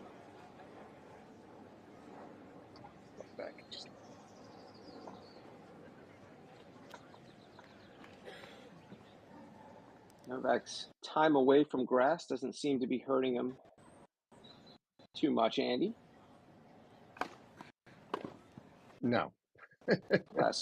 last tour match he played on a grass court, most of us remember, was against Nick Kyrgios in the 2022 Wimbledon final. Nick gave him some trouble in the first set, and to have Novak turn the tables and win that one in 4. But let's not kid ourselves. I mean, just because he hasn't played a full match on one, he's been prepping in the last couple of weeks.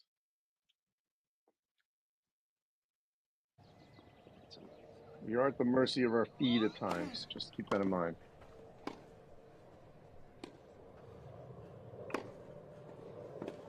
Djokovic, Wimbledon champion in 22, 21, 19, 2018, 2015, 14, and 11. 7 titles.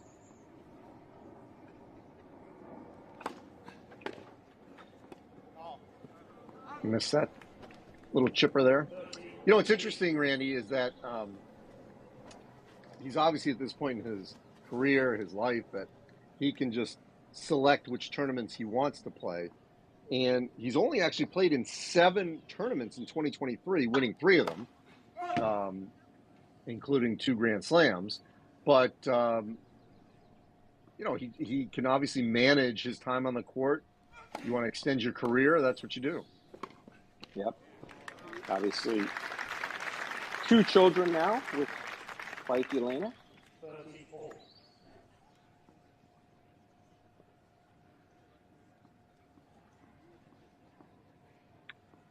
Still just 36 years old.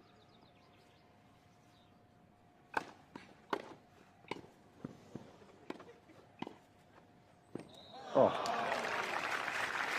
exquisite placement. Oh, I think we're looking at a Tom Brady-like career. I mean, he has got to be in some of the best shape of any athlete at 36 years old. I will not be shocked, as long as he stays healthy, that he's playing until he's 40 or beyond. He clearly still has the drive. Oh, and there's Laura on the changeover. I did not think you were Laura, give us a sense.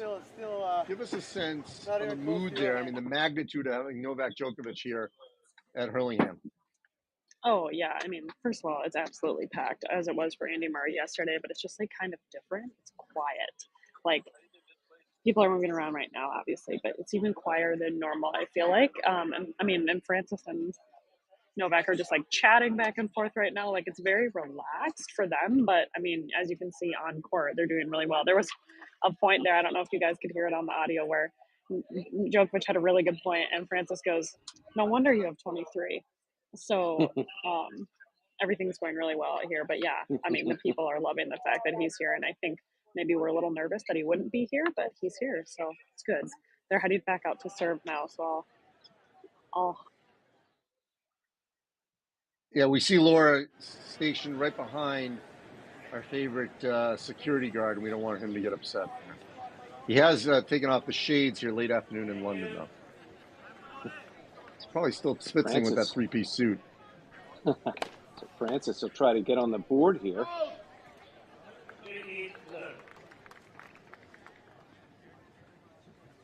I'd love to see some more friendly banter on the tour.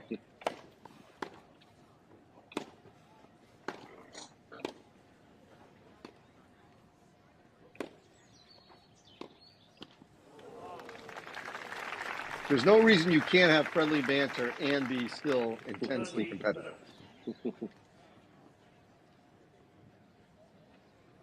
We mentioned one of their meetings at the Labor Cup in 22. That was when Team World finally broke through, won their first Labor Cup. So these guys are obviously two of the biggest. Go ahead, Andy. Yeah, that was the Fidal doubles. Yeah. Both of these guys, key players on their respective Labor Cup teams, and obviously Novak relished being part of that ceremony last year with Roger's farewell from tennis. You could see how much it meant to Novak to be part of that there with Rafa and the rest of the guys. Just take a back seat to Roger's farewell from the game.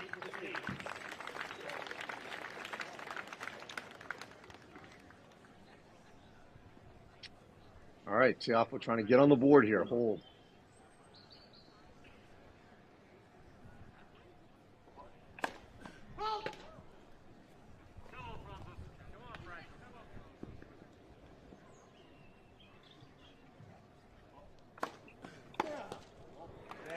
And he does.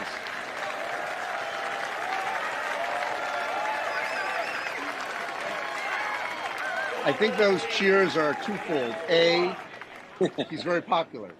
B, they want a competitive match. Yep.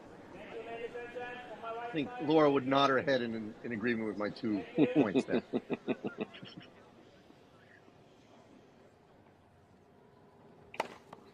And Andy, we talk about that breakthrough win when Francis beat Rafa last year at the U.S. Open. Also a breakthrough win, even though it's an exhibition. You want to talk about a win that he's going to remember the rest of his life, with him and Jack Sock taking out Roger Federer and Rafael Nadal.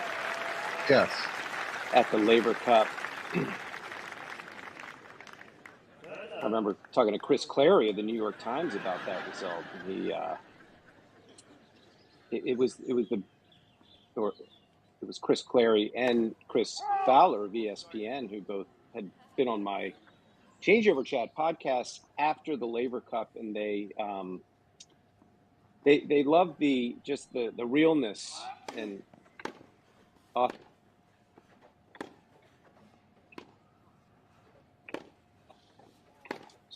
technical difficulty. The fact that Francis and Jack went out there and they were never just gonna, they're athletes. They want to win. They were never just gonna. They weren't gonna roll over. Away. Yeah, and just hand a match to Roger and Rafa. Went out and they wanted to win that match, and they did. So something certainly Francis and Jack will never forget. By the way, that was brilliant move by Mac. Yeah, brilliant move by McEnroe to bring in Jack Sock for the doubles for the Laver Cup. Probably was a decisive reason in the win. So 4-1 Novak Djokovic. He has looked pretty unbeatable on his serve so far. As we hear from our sponsor, TennisONE. You start looking at the world differently. On TennisONE, Trust us. We know how it is. One-stop shop. So maybe it's time to head to TennisWarehouse.com and check out those shoes you've had your eye on. With all the top brands, we make it easy to find the gear you're looking for. While you're at it, watch another deep dive video and take advantage of the free shipping we offer. So what are you waiting for? Head to TennisWarehouse.com.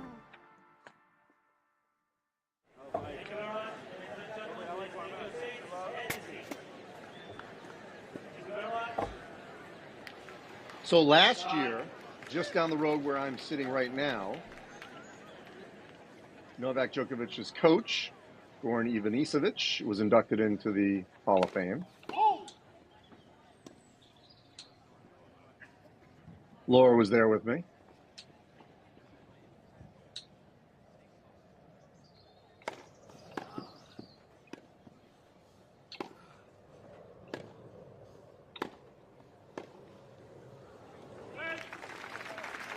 But I'm going to say we're going to be looking at least 9 to 10 years before Novak Djokovic is joining the Hall of Fame down the road, because I think he's going to play for at least maybe 5, and then it's 5, you got to wait.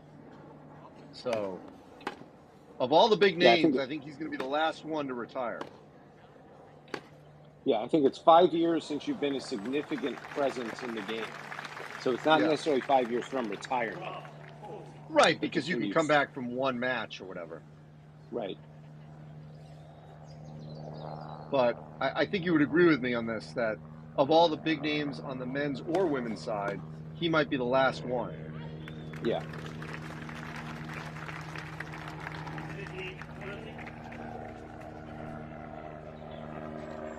Both of these guys coached by great former men's players.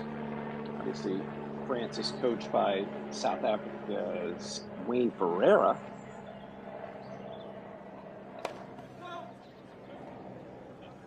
Actually, when they go to that other camera, you can see Ivanisevic sitting behind where Tiafoe is right now.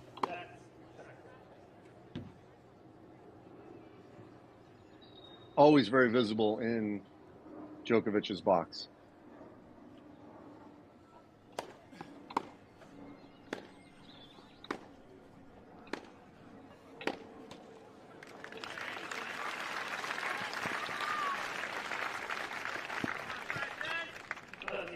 Right there behind that one ball girl in that corner near the scoreboard. Oh, yeah. You see Wayne over there? I didn't see. It might be on the other side.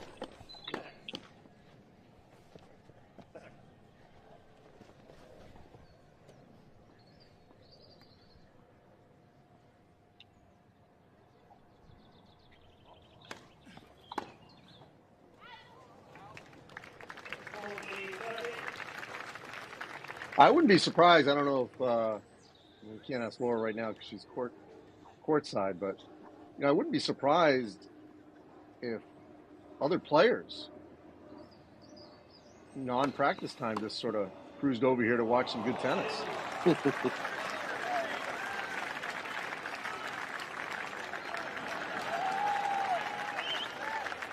All right, we've got a deuce. Important hold, obviously, for Tiafoe to try to stay in this first set.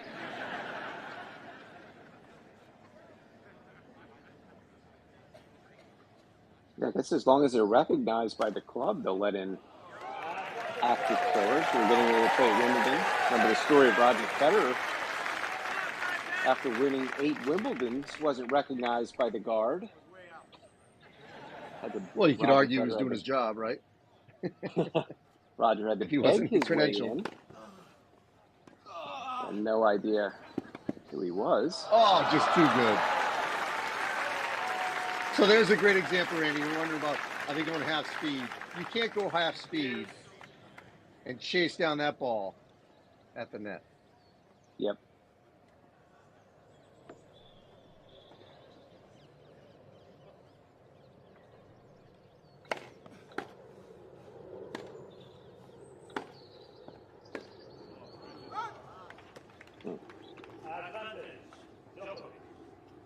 Loose forehand from Francis.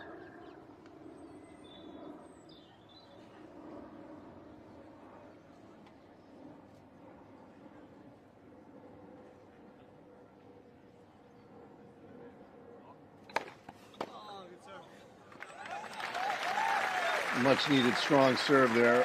Djokovic got a racket on it, but no way he was going to be able to do anything with that, great as he is.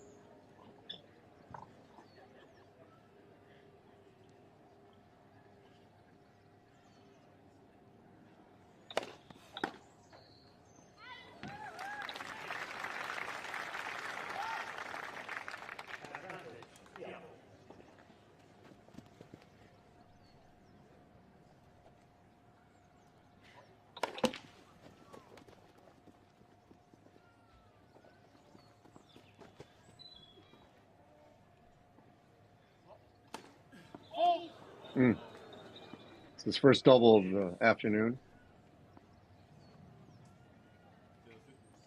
Exhibition or not, when you got a chance to win a game against Novak Djokovic, you've got to take advantage of it.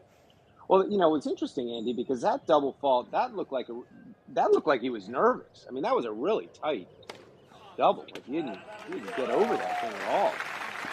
But see, there you go. You respond with a double with an ace. But you know what I'm saying? I mean, that was a nervous double fault. So maybe some nerves. I mean, he's playing Novak. I don't care where you're playing Novak. Getting paid a lot of money to be there. All right. He served his way out of that one. Solid hold now, and if he can somehow get a break, we can get back on serve maybe. I always think we're going to see Laura up in that nice terrace. Just made her way up there as of yet.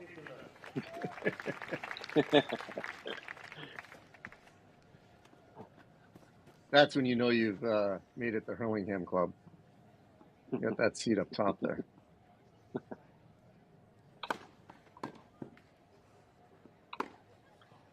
Probably need a membership card to get up there. Ooh. Again, Henry? That kind of drop shot, if you can, convert that, obviously. Just yeah? on the point. Calls who?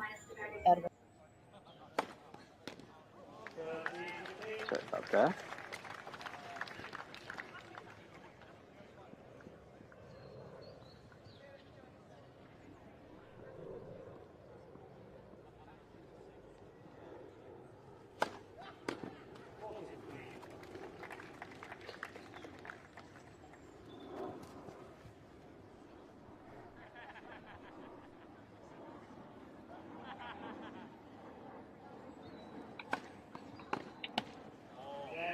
Goes wide to get the game at 5-2. And Randy, this just shows you the comparison of how fast Novak Djokovic works versus when we saw Andy Murray yesterday. This first set's going at lightning speed in comparison to the grinder we saw between Murray and Bruna. Yeah, two completely different matches. Just hoping Francis can kind of get his teeth into this a bit. Seems a little off. Your mom said that? I said that. Technical difficulties with some audio. I think there was a fan who joined with their mic and camera and didn't realize.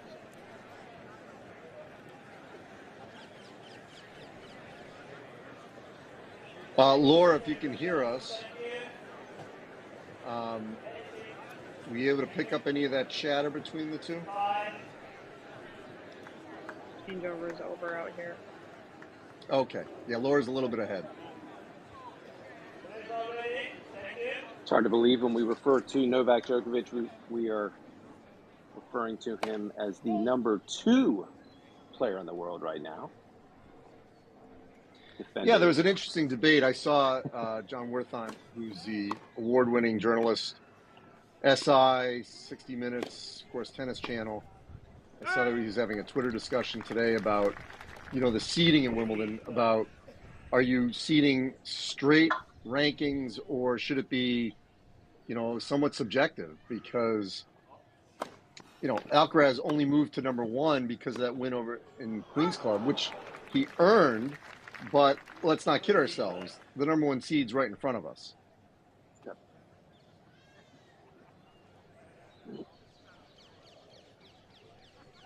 Novak, the defending champion, Wimbledon, Roland Garros, and the Australian Open.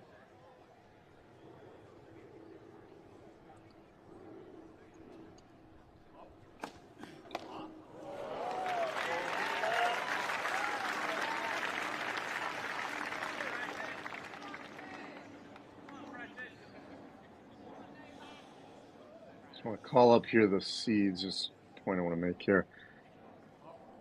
So in a technicality, the difference between 1 and 2, if the seeds hold, is, Djokovic in a semi, would play Medvedev versus Ruud. You could argue Ruud's actually, in this instance, you could argue that Ruud's actually a tougher grass court player maybe than Medvedev. We'll see. I don't know.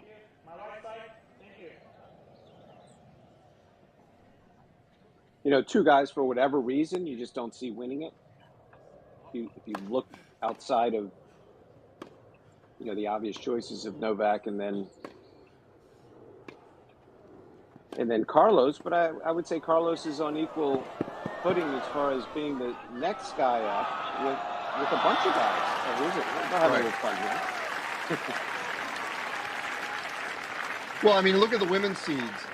Coco Gauff, I think you make an argument is a better grass court player than Jessie Pegula right now, and she just beat her earlier today, her doubles partner.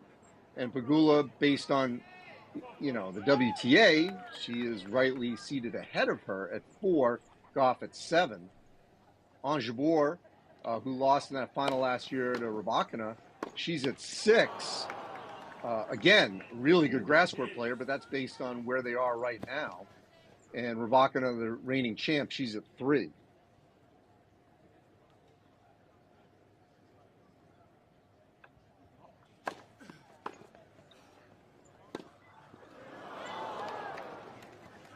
By the way, I would not sleep on the 15th seed on the men's side in Alex de Minaur, who just lost to Alcaraz at Queen's Club.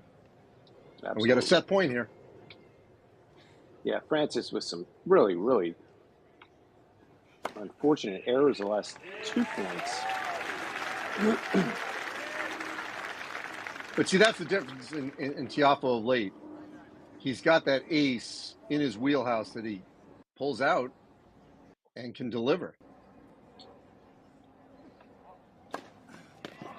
And goes wide.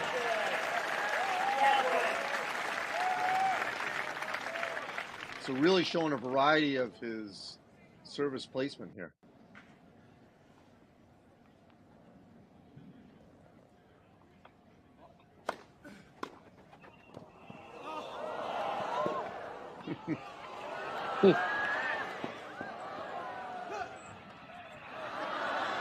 Oh, and he almost got it. Novak switches to the left hand.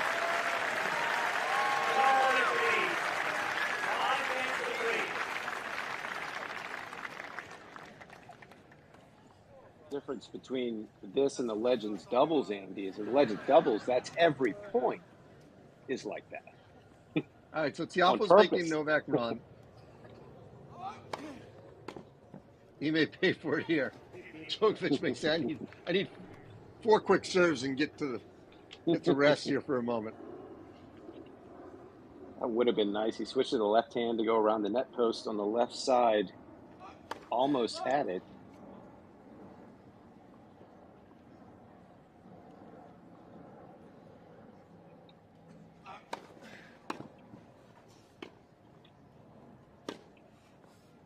Ooh, just missed it.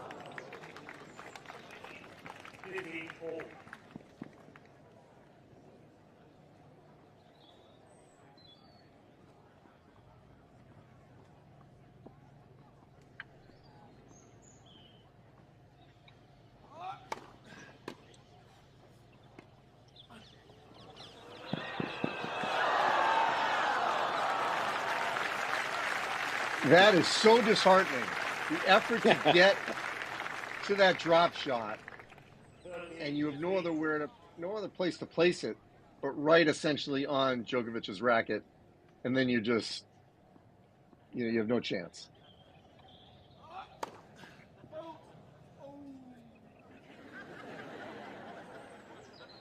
It's close.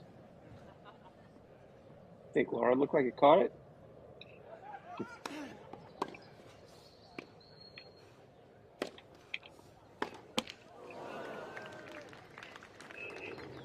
So Francis seems, Andy, to have found a little bit of rhythm here. Really out of sorts the first couple of games off the ground.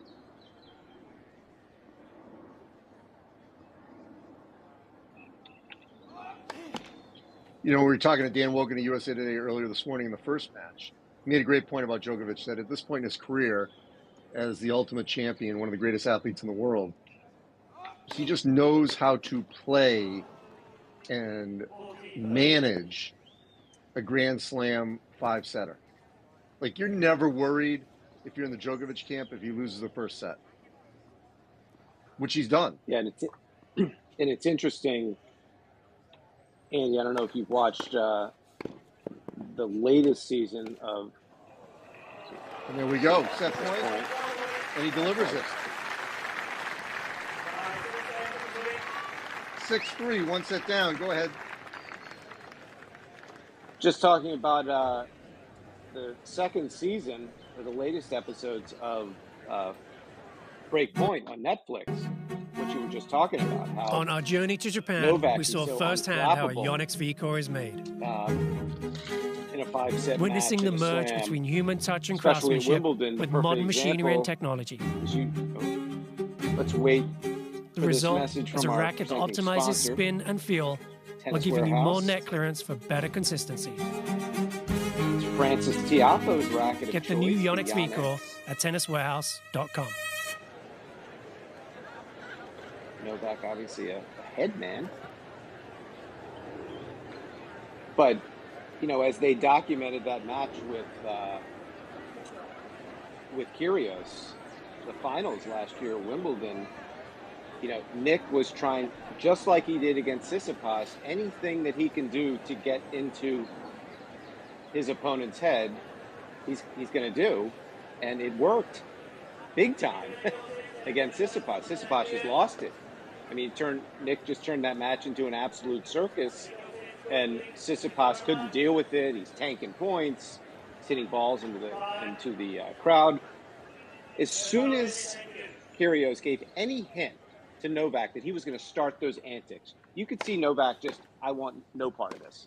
Just straight ahead, had nothing. You could just see his maturity. Obviously, that he's a more mature player than Stefanos Tsitsipas at this point in their careers. It's not a surprise, but you could just see how focused he stayed while Kyrgios was just blowing up and trying to turn it into a circus that would have worked in his favor. So just the ability of this man to just get rid of any possible distraction and stay the course is phenomenal. Oh, what an absolutely perfect lob.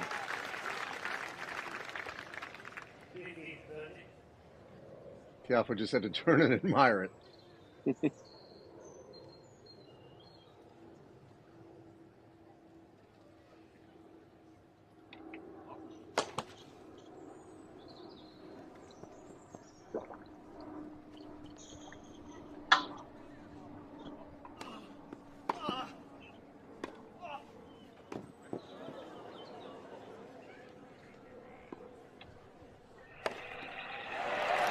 It's still amazing how many points Djokovic keeps in play when it looks like he's beaten on that particular point.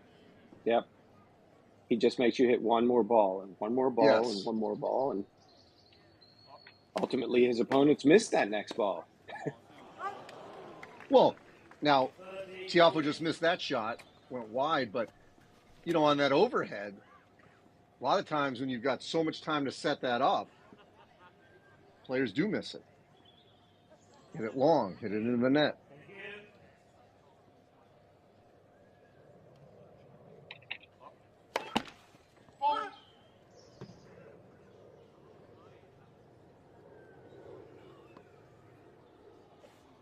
I mean, players just run out of room against Novak. It's just it's frustration to the point where you just don't know where to go anymore.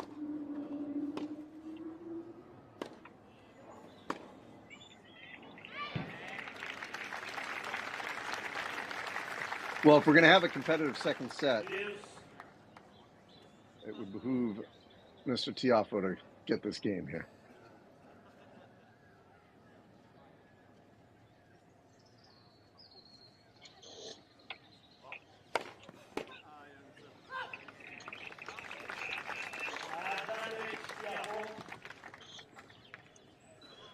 What are you calling, T or wide right here? I am going to go T. Just a big one right down the middle. See if he can get this hold. He was going wide. Ah, body you.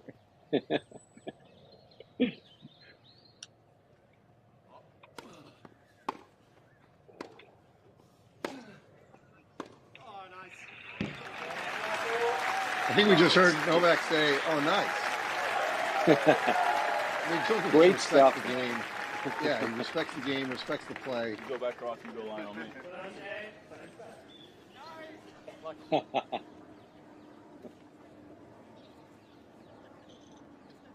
We need these guys to be mic'd up more. I know they're physically mic'd up, but we're picking up some.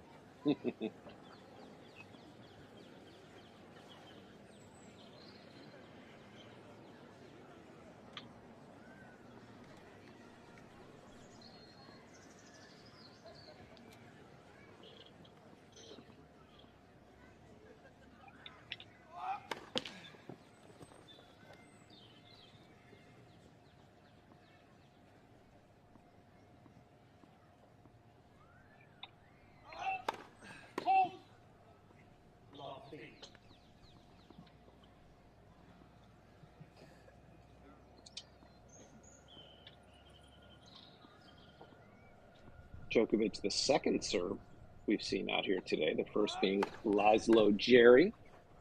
Played in the first match this morning against Norrie.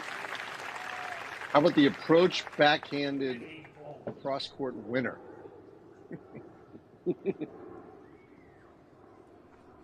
That's in the Andy Katz arsenal on display at the Hall of Fame.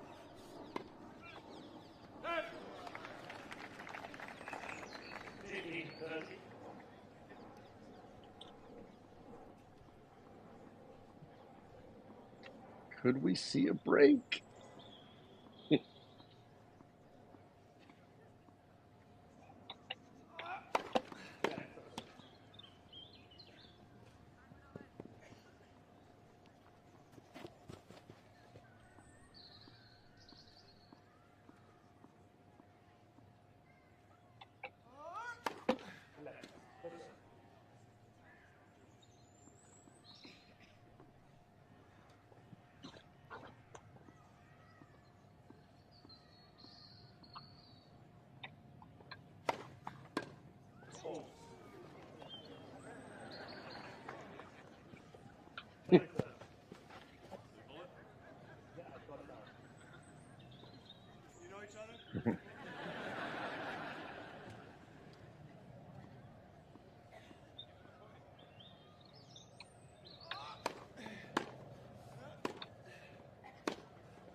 So that's a great example of what I'm talking about. If you send Novak Djokovic completely out of our screen, he still finds a way to hit it, keep it in play, forcing Tiafoe to hit another shot. Now, second time in a row, he's come up with a winner like that. But he is making him earn every one of these potential break points.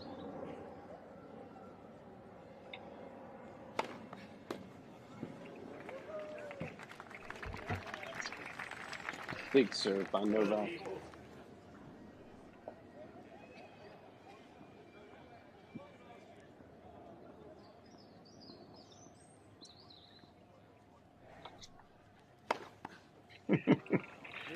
I'd say that's the elite competitor in him. And now we're at deuce.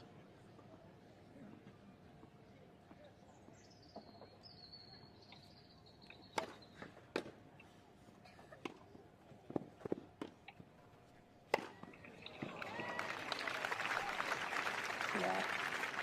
Francis wishes he had that one back. Novak. Yeah, couldn't lob it high Slice. Not a particularly deep slice approach, and Francis probably could have got more on that lob.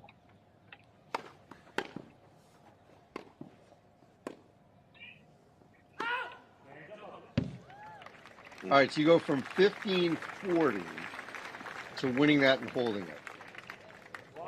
So if this were down the road at Wimbledon, that would be incredibly disheartening. The good news is you'd know you still have another set after this. but you'd potentially be down 2 sets of love. Yeah, I mean, to the greatest player in the world. I mean, double break point on a grass court against Novak. Yeah, it was. You better Wimbledon. convert at least one of them. Yeah, obviously Francis upset. He probably should be up 2-0 right now, but certainly has gotten his teeth into this thing and serving well. Looks better from the ground.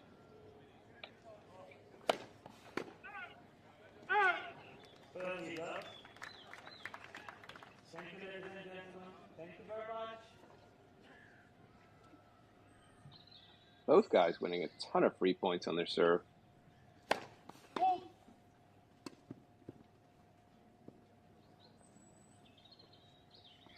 Which they like to see. The fans don't necessarily like to see that. We see a whole lot of service winners and aces.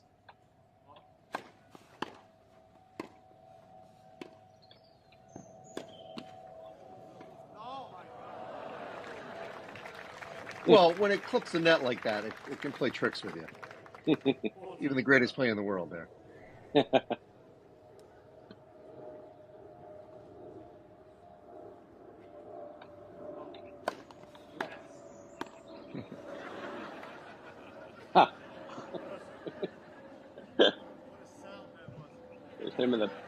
Hit him in the back.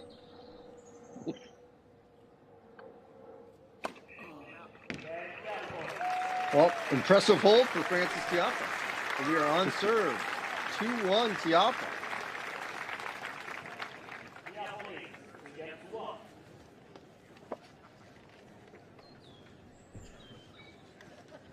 With the Djere Resolution 9, ASICs look to push the performance of the shoe, continuing to improve the stability, support, and durability that first put the Djere Resolution on the map. Get the all-new ASICS Djere Resolution 9 at TennisWarehouse.com.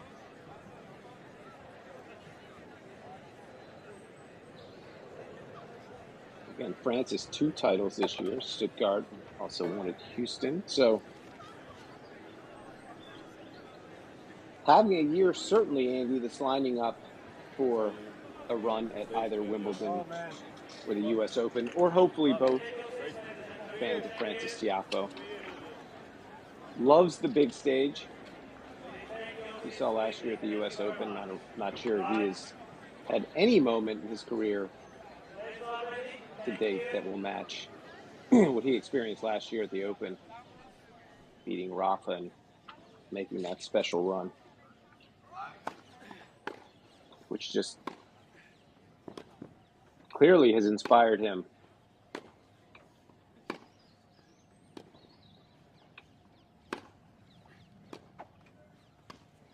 Ooh. Just missed it.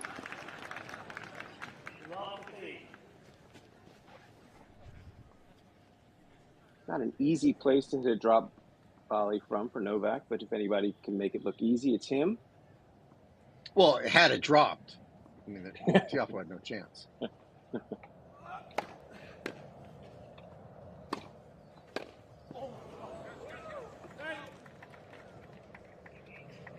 But Francis guessed right and overran it a bit.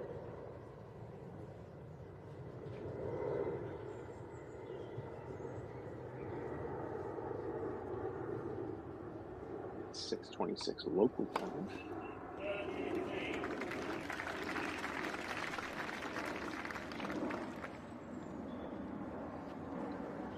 Friendly reminder, if they split sets, we'll go to a match tiebreaker, 10 points. We've had, what, 1 or 2 this week? Definitely Norrie, Tiafoe. And then... Oh, do we have one in Palace Wu? Yes. I think we had one in So Palace Wu, yeah.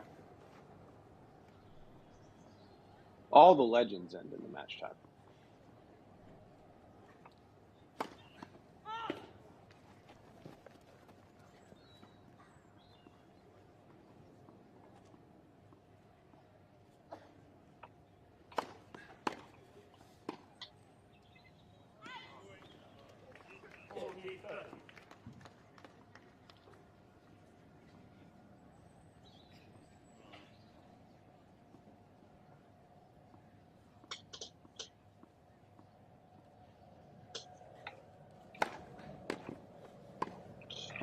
Just untouchable.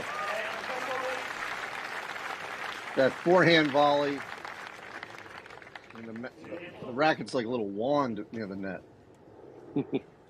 Just completely directing where he wants it to go.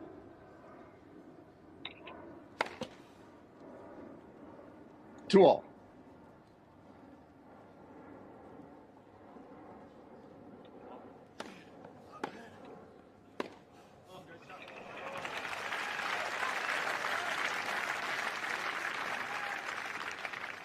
Francis with that big forehand, he was following that to the net, didn't need to hit a volley.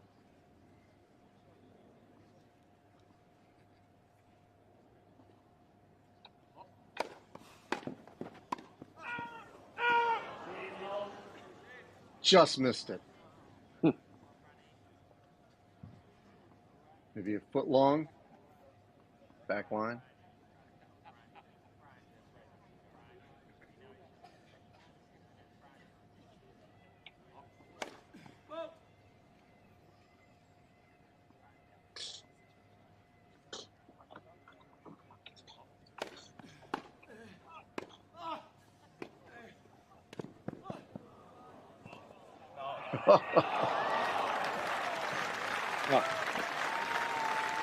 I couldn't tell if that was Tiafoe saying no. What a shot by Novak. If it was, he knew. Crazy angle, hits the line.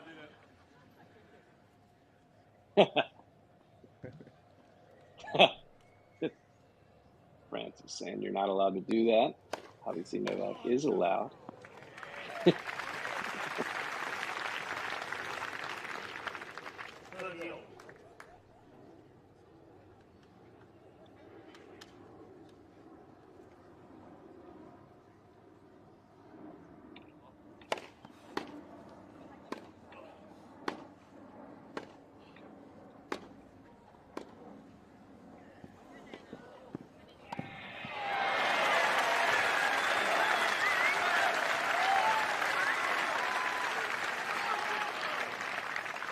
Andy, it shows you how good your approach shot needs to be to win a point like that off of Novak Djokovic. You had to paint the line on the on one side to open up that court for him,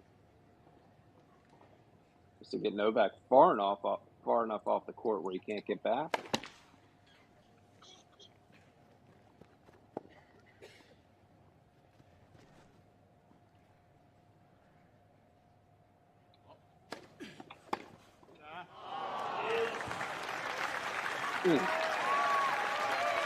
Wow.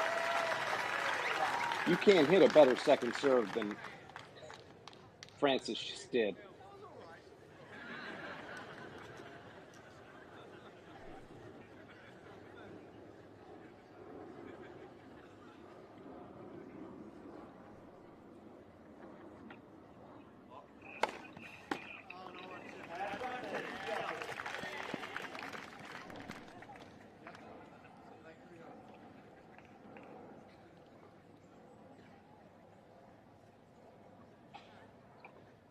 Probably going to stay away from that backhand this time. Yes. And he did.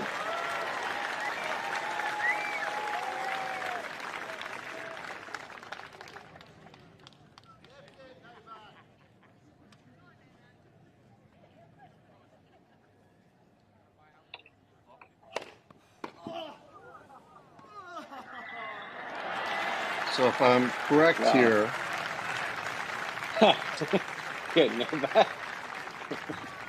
Friendly reminder that Novak Djokovic will be back at the U.S. Open this year. As we all know that due to vaccination requirements, he had not been there the last couple of years. Those have been relaxed. He's chosen to be, as far as we know, unvaccinated. And all those rules have been relaxed around the globe. So he'll be back at the U.S. Open first time in a couple of years.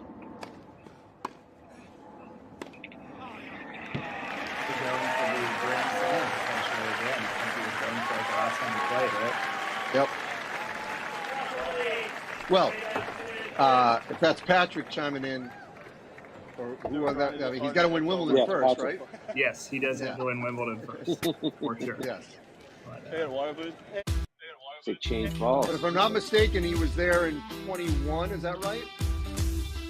Yeah, that was Djere, lost to Medvedev. What I enjoyed most about this racket was the amount of topspin I could generate. It was really easy to hit my shots deep toward the baseline. And then did not play. If you're like me and you love to hit with tons of topspin, then you're going to want to check out this new Pier Era Rafa. Change the relaxation in the international rules happened essentially this spring. So after the Sunshine double. What do we call it? The Sunshine double? Sunshine double. Yeah. Probably the reason he's not number one, right? I mean, that's everybody's kind of talking about Alcaraz is back to one, but is he the real number one since Djokovic has won both the majors this year? But they have to make those tournaments. Although a year ago, Nadal won the two majors leading up into Wimbledon. Yeah. So I think quietly, Francis probably just played the best game he's played all match. That serve +1. Saw some vintage Francis Tiafoe tennis there. That serve has definitely picked up as this match has gone on. But the beauty of Djokovic that we've seen for decades now is his ability to stay in the moment, shake off a bad point, a bad game, and look at this. Completely flips the script and just aces his way. I don't know if he's pointing to Ivanisevic, but I see Goran laughing there. But just aces his way to tie it at 3-all.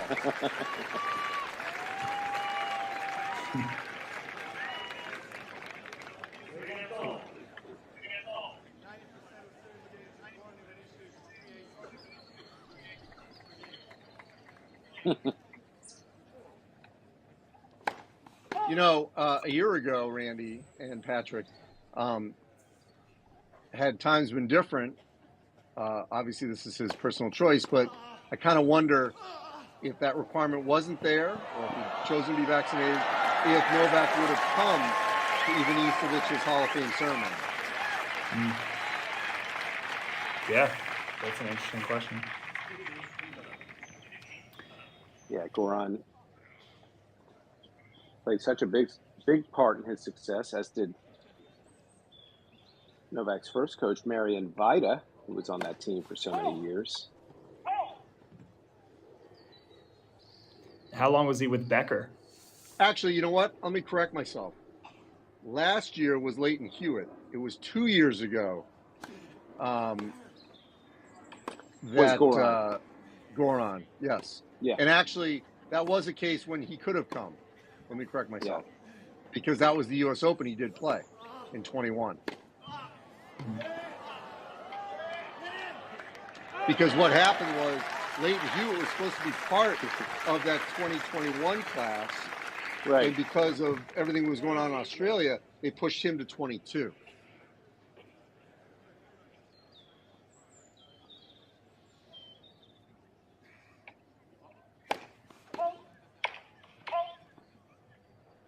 They're all blurring together for me right now.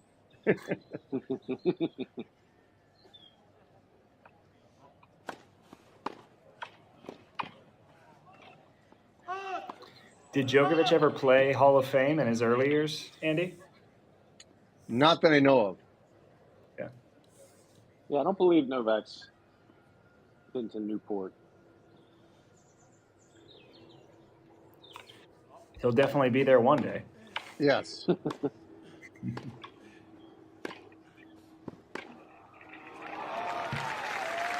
The question is, do we split up Serena and Roger? Do they go same year or one after the other? Technically, I think Federer would go the year before, because I don't think he played enough that year, because this past year Serena did. So I think actually technically Federer probably would go 1 year before Serena. I would say you have to split them up. You don't have enough hotel rooms, Andy, in Newport for Serena and Roger.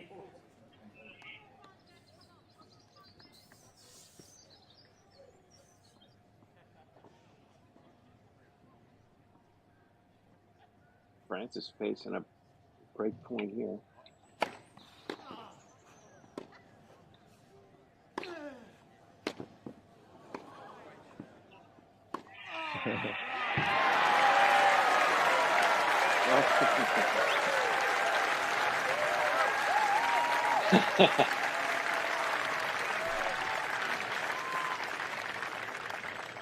Big Foe starting to feel it.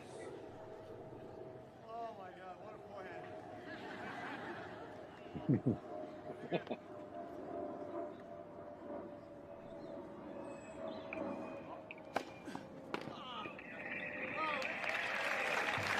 Great answer there for Tiafoe. He's on the verge of the set getting away from him.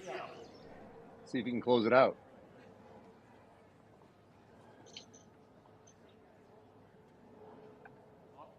And he does. Right down the tee. You've been calling for that tee serve for quite some time, Randy. Every time you call for it, they go wide. Tough hole. Tough hole after tough hole. That return, though, was good. A joke. That return was a fucking joke. I thought I wanted to point with that one. Oh, my gosh. Easy 135 in my feet. It's funny, though, because I was just like... We are missing what? Yes. Check if they don't have it. Balls? Yeah, inside, inside out would be tough, but I mean, you sold it there, and I thought, I don't know. No, you had. I knew you were gonna go for it. I had to. I couldn't roll it. I mean, you hit a perfect shot. You can't roll that. You roll that. Short. You take the. You cut off the angle. Say what you want about Netflix Break Point. This is better stuff we're getting right here. Yeah, lay out. Lay out.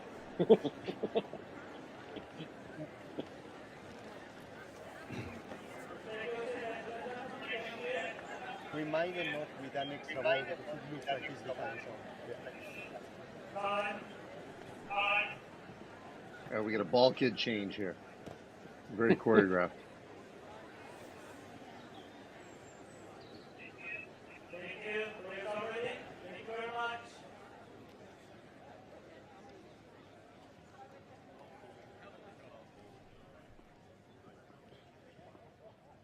New balls.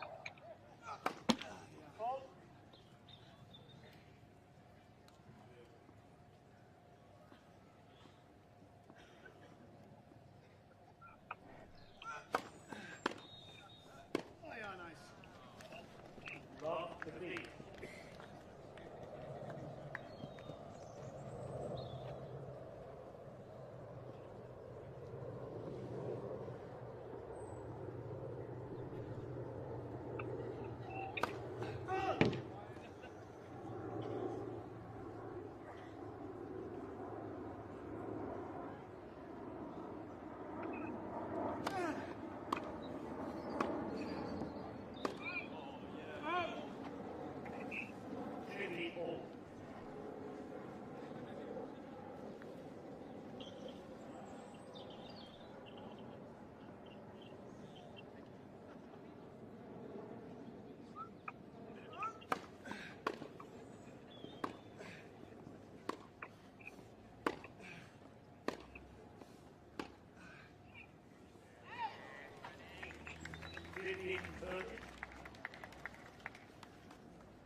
Tiafoe's been 2 points away from a break a couple times.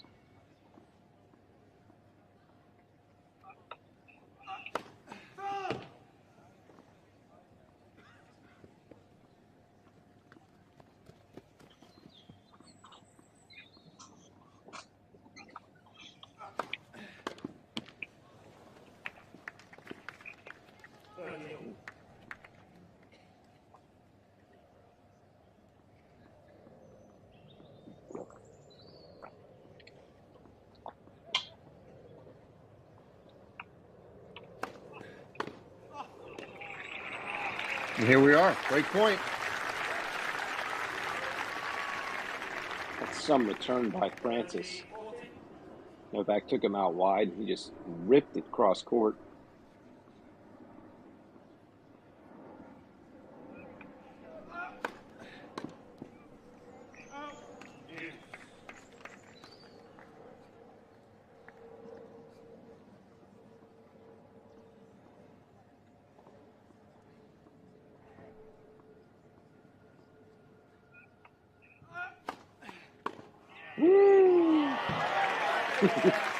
Delivered that one right on the line.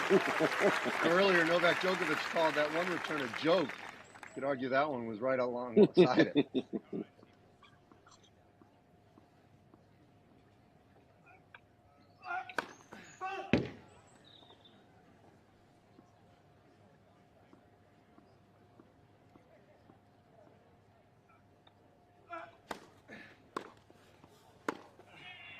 And there it is.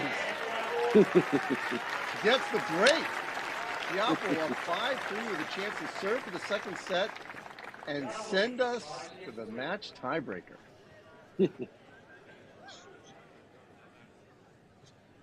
Be a second one this week here at Hurlingham.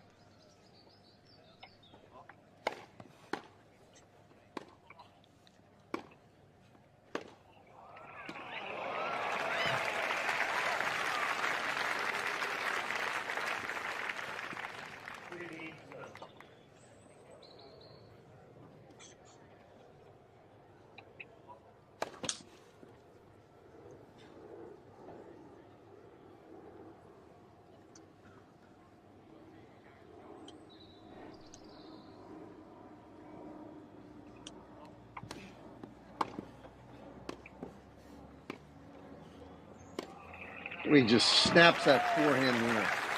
Ooh.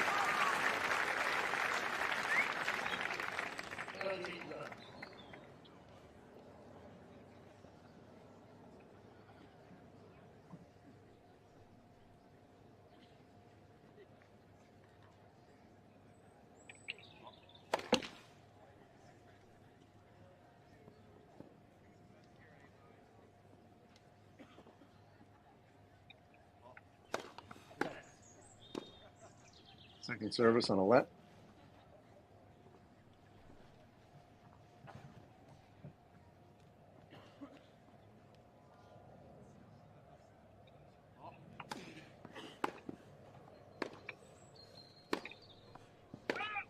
Ooh, missed it.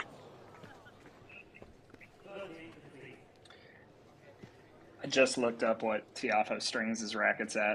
It says online 44 pounds. I was just wondering because he uses so much spin. Djokovic, it says he's at 56 in the crosses and 59 in the mains. A little more traditional. Is Francis using a hybrid? I don't believe. I think he just uses all poly. That Yonex Poly Tour Pro. 44. Djokovic uses a hybrid though. Oh, you just serving up that cross court winner. By the way, of course, you can get that Yonex that he's playing with at tenniswarehouse.com for all things tennis, right, Randy and Patrick? No doubt. Absolutely. You can get it strung with that string and at that tension, and they'll string it for you and have it to you tomorrow morning.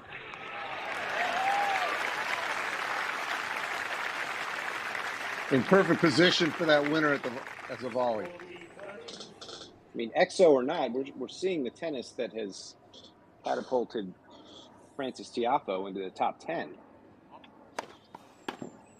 And there it is. Beautiful stuff this set.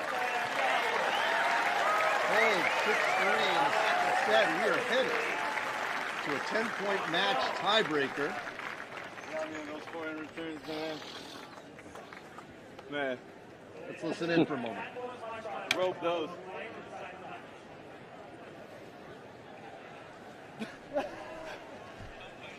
I was like, dude, they'll go there. That's it. I'm fucked. 10-2. Well, you heard it. I don't know if Novak was saying he's going to win this 10-2 or he's going to lose it 10-2. It's so funny about grass, man. I feel like it's all like poor positioning, bro. Judging by the word he used before, which I can't repeat, it sounded like he said he was going to lose 10-2. One loose game, yeah. But he did say he was roping him, which he was. I mean, that said, I could have easily been 6-1 you. I mean, I was. No, yeah, but it's grass, you know. And it's like I get one look and win the set. Like. Did you hear that? He said he could have easily won 6-1, but then Djokovic says, "Oh, you know, it's grass. It can be the equalizer." Some of the patrons trying to figure out what they were saying.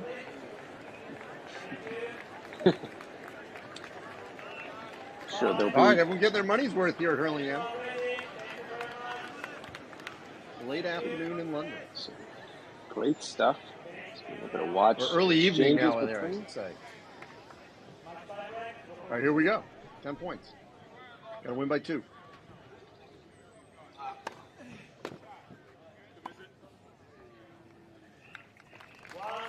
And remember the format. One serve, deuce side.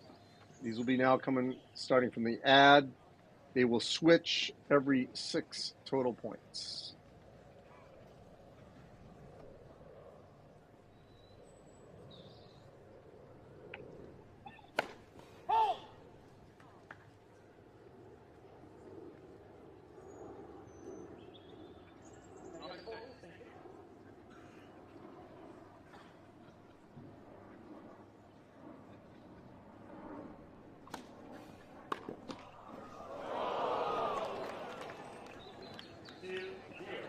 I love it. Everyone always apologizes on the tape, but in your head, you're like, yeah, sorry, but I'll take it. Yeah, McEnroe never used to put his hand up.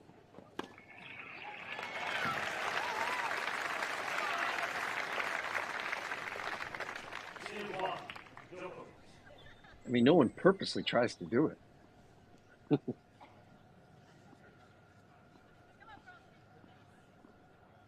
Novak actually was probably genuinely sorry he did this in an exhibition.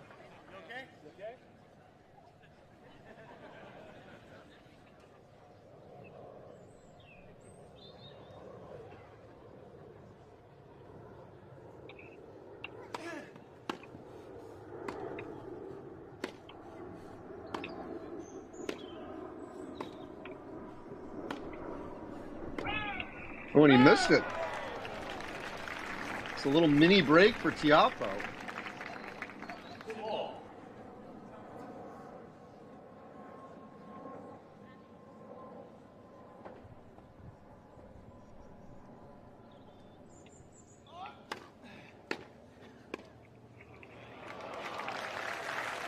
We are essentially back on serve.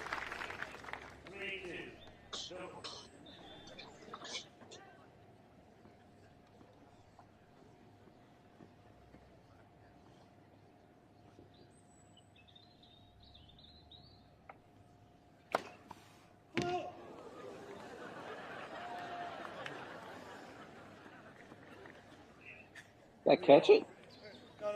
Oh, he's saying it's good. Oh. I didn't see any chalk fly up. No. So they'll switch ends here, and Francis Tiafoe will serve now from the deuce side.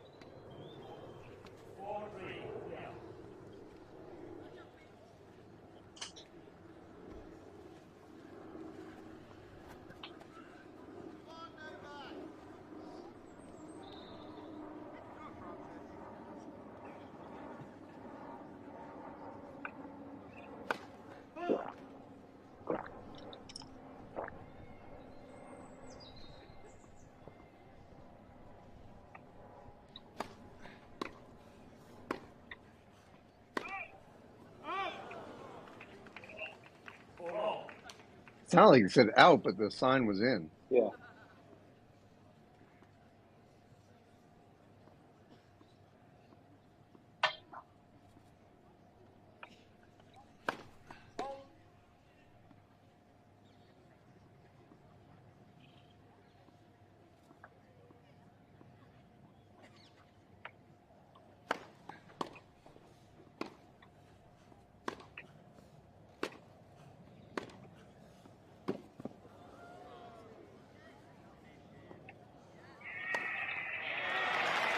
Again, I think that's the third time this afternoon that Djokovic has hit a high, deep return, forcing an overhead, and Tiafoe has hit each one of them for a winner.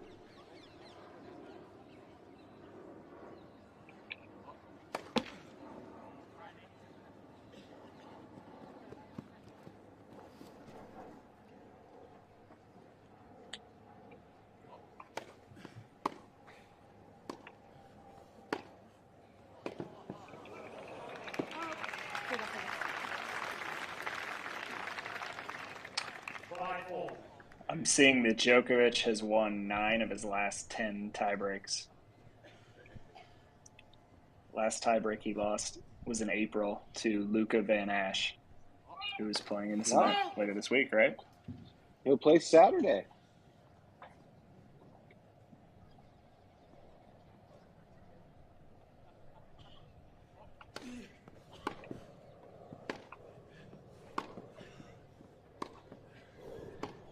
Novak's certainly one of the great tie-break players of all time, if not the greatest.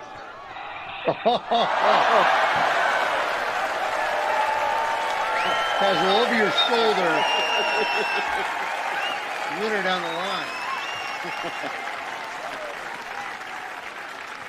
You win a point like that, you should be en route to winning the match. We'll see. Or maybe even the Wimbledon title. Kidding.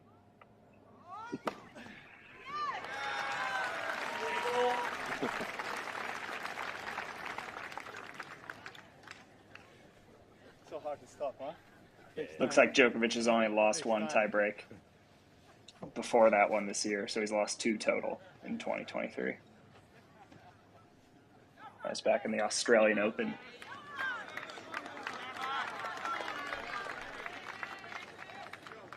Patrick, do you know the last year Novak Djokovic lost a match at Wimbledon was? Oof.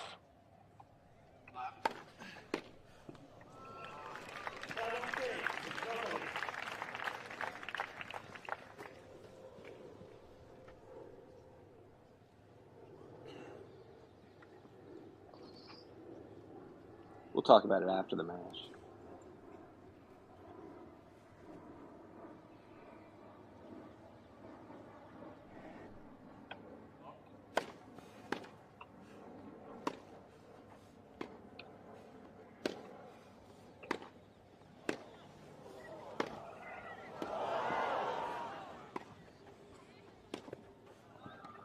Ooh, did it get to the line? Yeah, the sign is in. Huh. Yep, they called it in. It was in?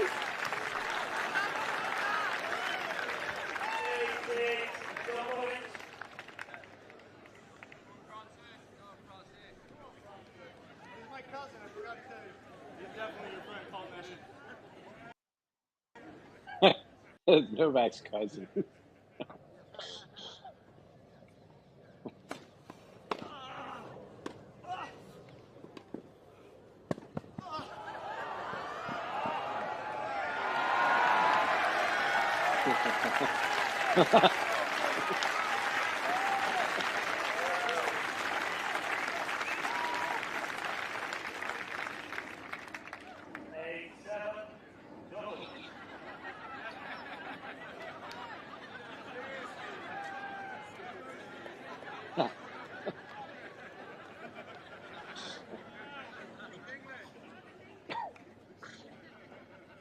Just keep going like this when I'm on this side.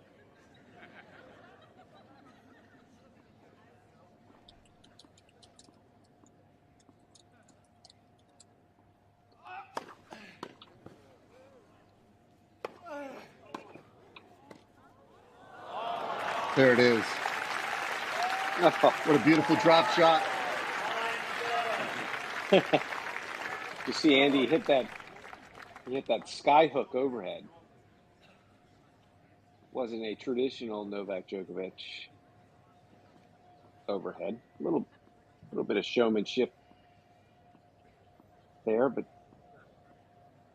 set up that next volley. All right, so we got a match point, second serve here, match point, and a 10-point tiebreaker.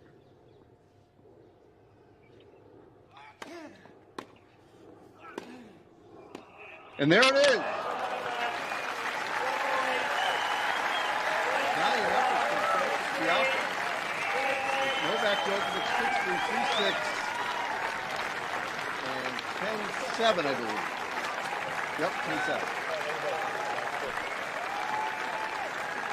Everyone got a show, high quality tennis.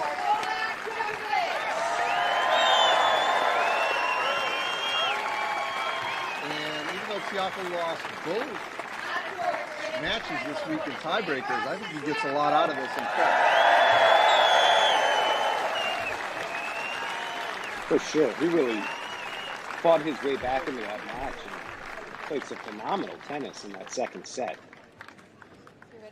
And in the tie. Let's see if we can hear a little of the post-match interviews. It's been a little at times hard to hear, but we're going to try, right, Randy? We are. I think the audio has gotten better. Comes Mr. Tiafoe, the 10th player in the world. Here we go.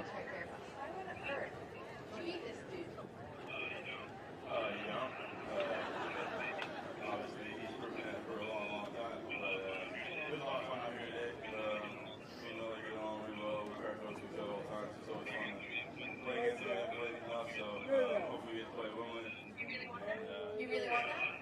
Yeah, I love to. I love to. That'll be a lot of fun. But yeah, I mean,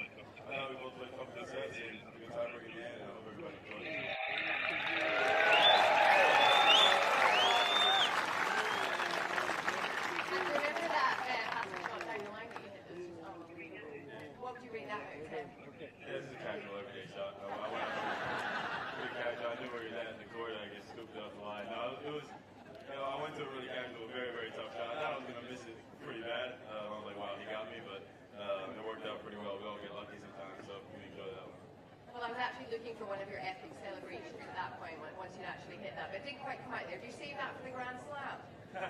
Yeah, you'll see a lot of celebration next week for sure. Yeah, I was just I'm out here just relaxing a little bit, just trying to have some fun. But yeah, I should get something for y'all, but I'll save it for next week. Okay, we'll wait with bated breath. But honestly, your spirit out there is so infectious. You bring so much joy to everyone watching you play tennis. So for all of us here, thank you so much, and we wish you all the best at Wimbledon.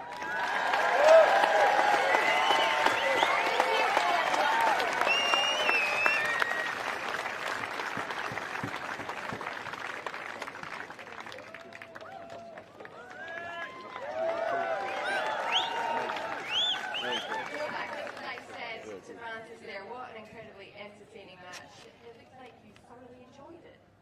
I have. Always it's fun playing with Francis. As you said, we get along really well. He just got into the top 10, so congratulations to that. Plenty of success ahead of him. Plenty of years, probably more than I have in my shoes at the moment, but Doesn't seem like it. Seems like you'll play to the 60. But it's always fun, obviously Wimbledon around the corner, we try to get some match play. It's a beautiful club here. Thank you all for coming out. I hope you enjoyed it too. Certainly did enjoy it. Now, Charlotte, obviously, you were hitting on centre court at Wimbledon yesterday with the Alex Dinner, which is very cool indeed. But the other day you tasted the Graz, which is your annual ritual at Wimbledon. I'm just wondering, have you tasted this?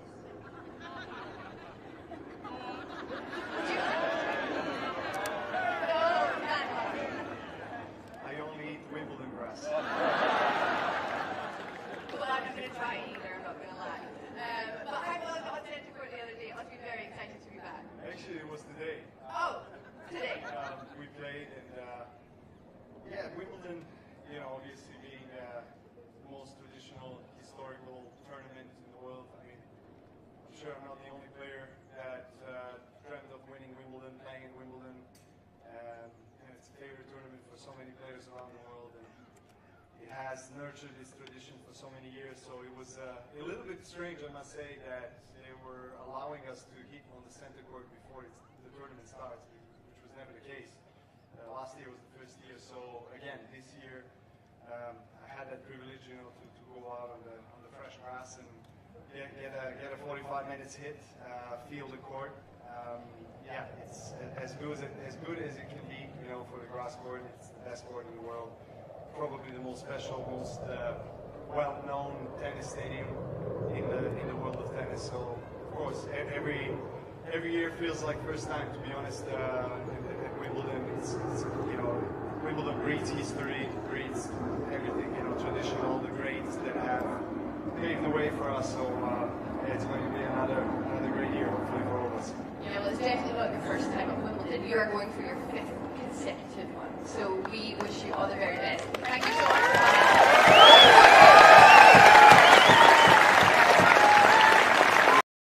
Guys, appreciate it. I hope everyone enjoyed it here on TennisONE. We are back on Friday and Saturday. Blair Henley will be in this chair, not literally this chair, but in this chair with Randy and maybe Patrick. I don't know if Patrick's chiming in from wherever he is. But a lot of great matches over the next 48 hours from Hurlingham. Absolutely. Just to set it up quickly, Andy, before everybody takes off, tomorrow, 2:30 UK, 9:30 Eastern. We're still waiting for an opponent to take on Dominic Thiem. I'd like to play Dominic Thiem. They've been waiting a week to name somebody. I don't know. Thiem is without an opponent. Hopefully we find that out tonight, and we'll put it out there on social media for the fans' information. So that's match number 1 tomorrow, followed by Sasha Zverev will face Lehecka in match 2, and that's Jiri Lehecka. Is that correct, Patrick? Yeah, Czech Republic. Yeah, and then Legends doubles will cap things off with Mansour Barami, Mark Philippoussis versus Marcos Baghdatis and Spain's Nicolas Almagro. So we will let you know who that TBD is against Team. Who knows? Maybe Novak comes back tomorrow. You never know. Maybe that's where I'm checking in from. Because there's another TBD Saturday against Van Ash. So we have 2 TBDs. So we'll see. But Andy, it's been a pleasure. And we'll see you Saturday. Enjoy Friday. Appreciate it. All right, everyone. Guys. Enjoy your afternoon. All right. We'll talk Thanks, to you guys. soon.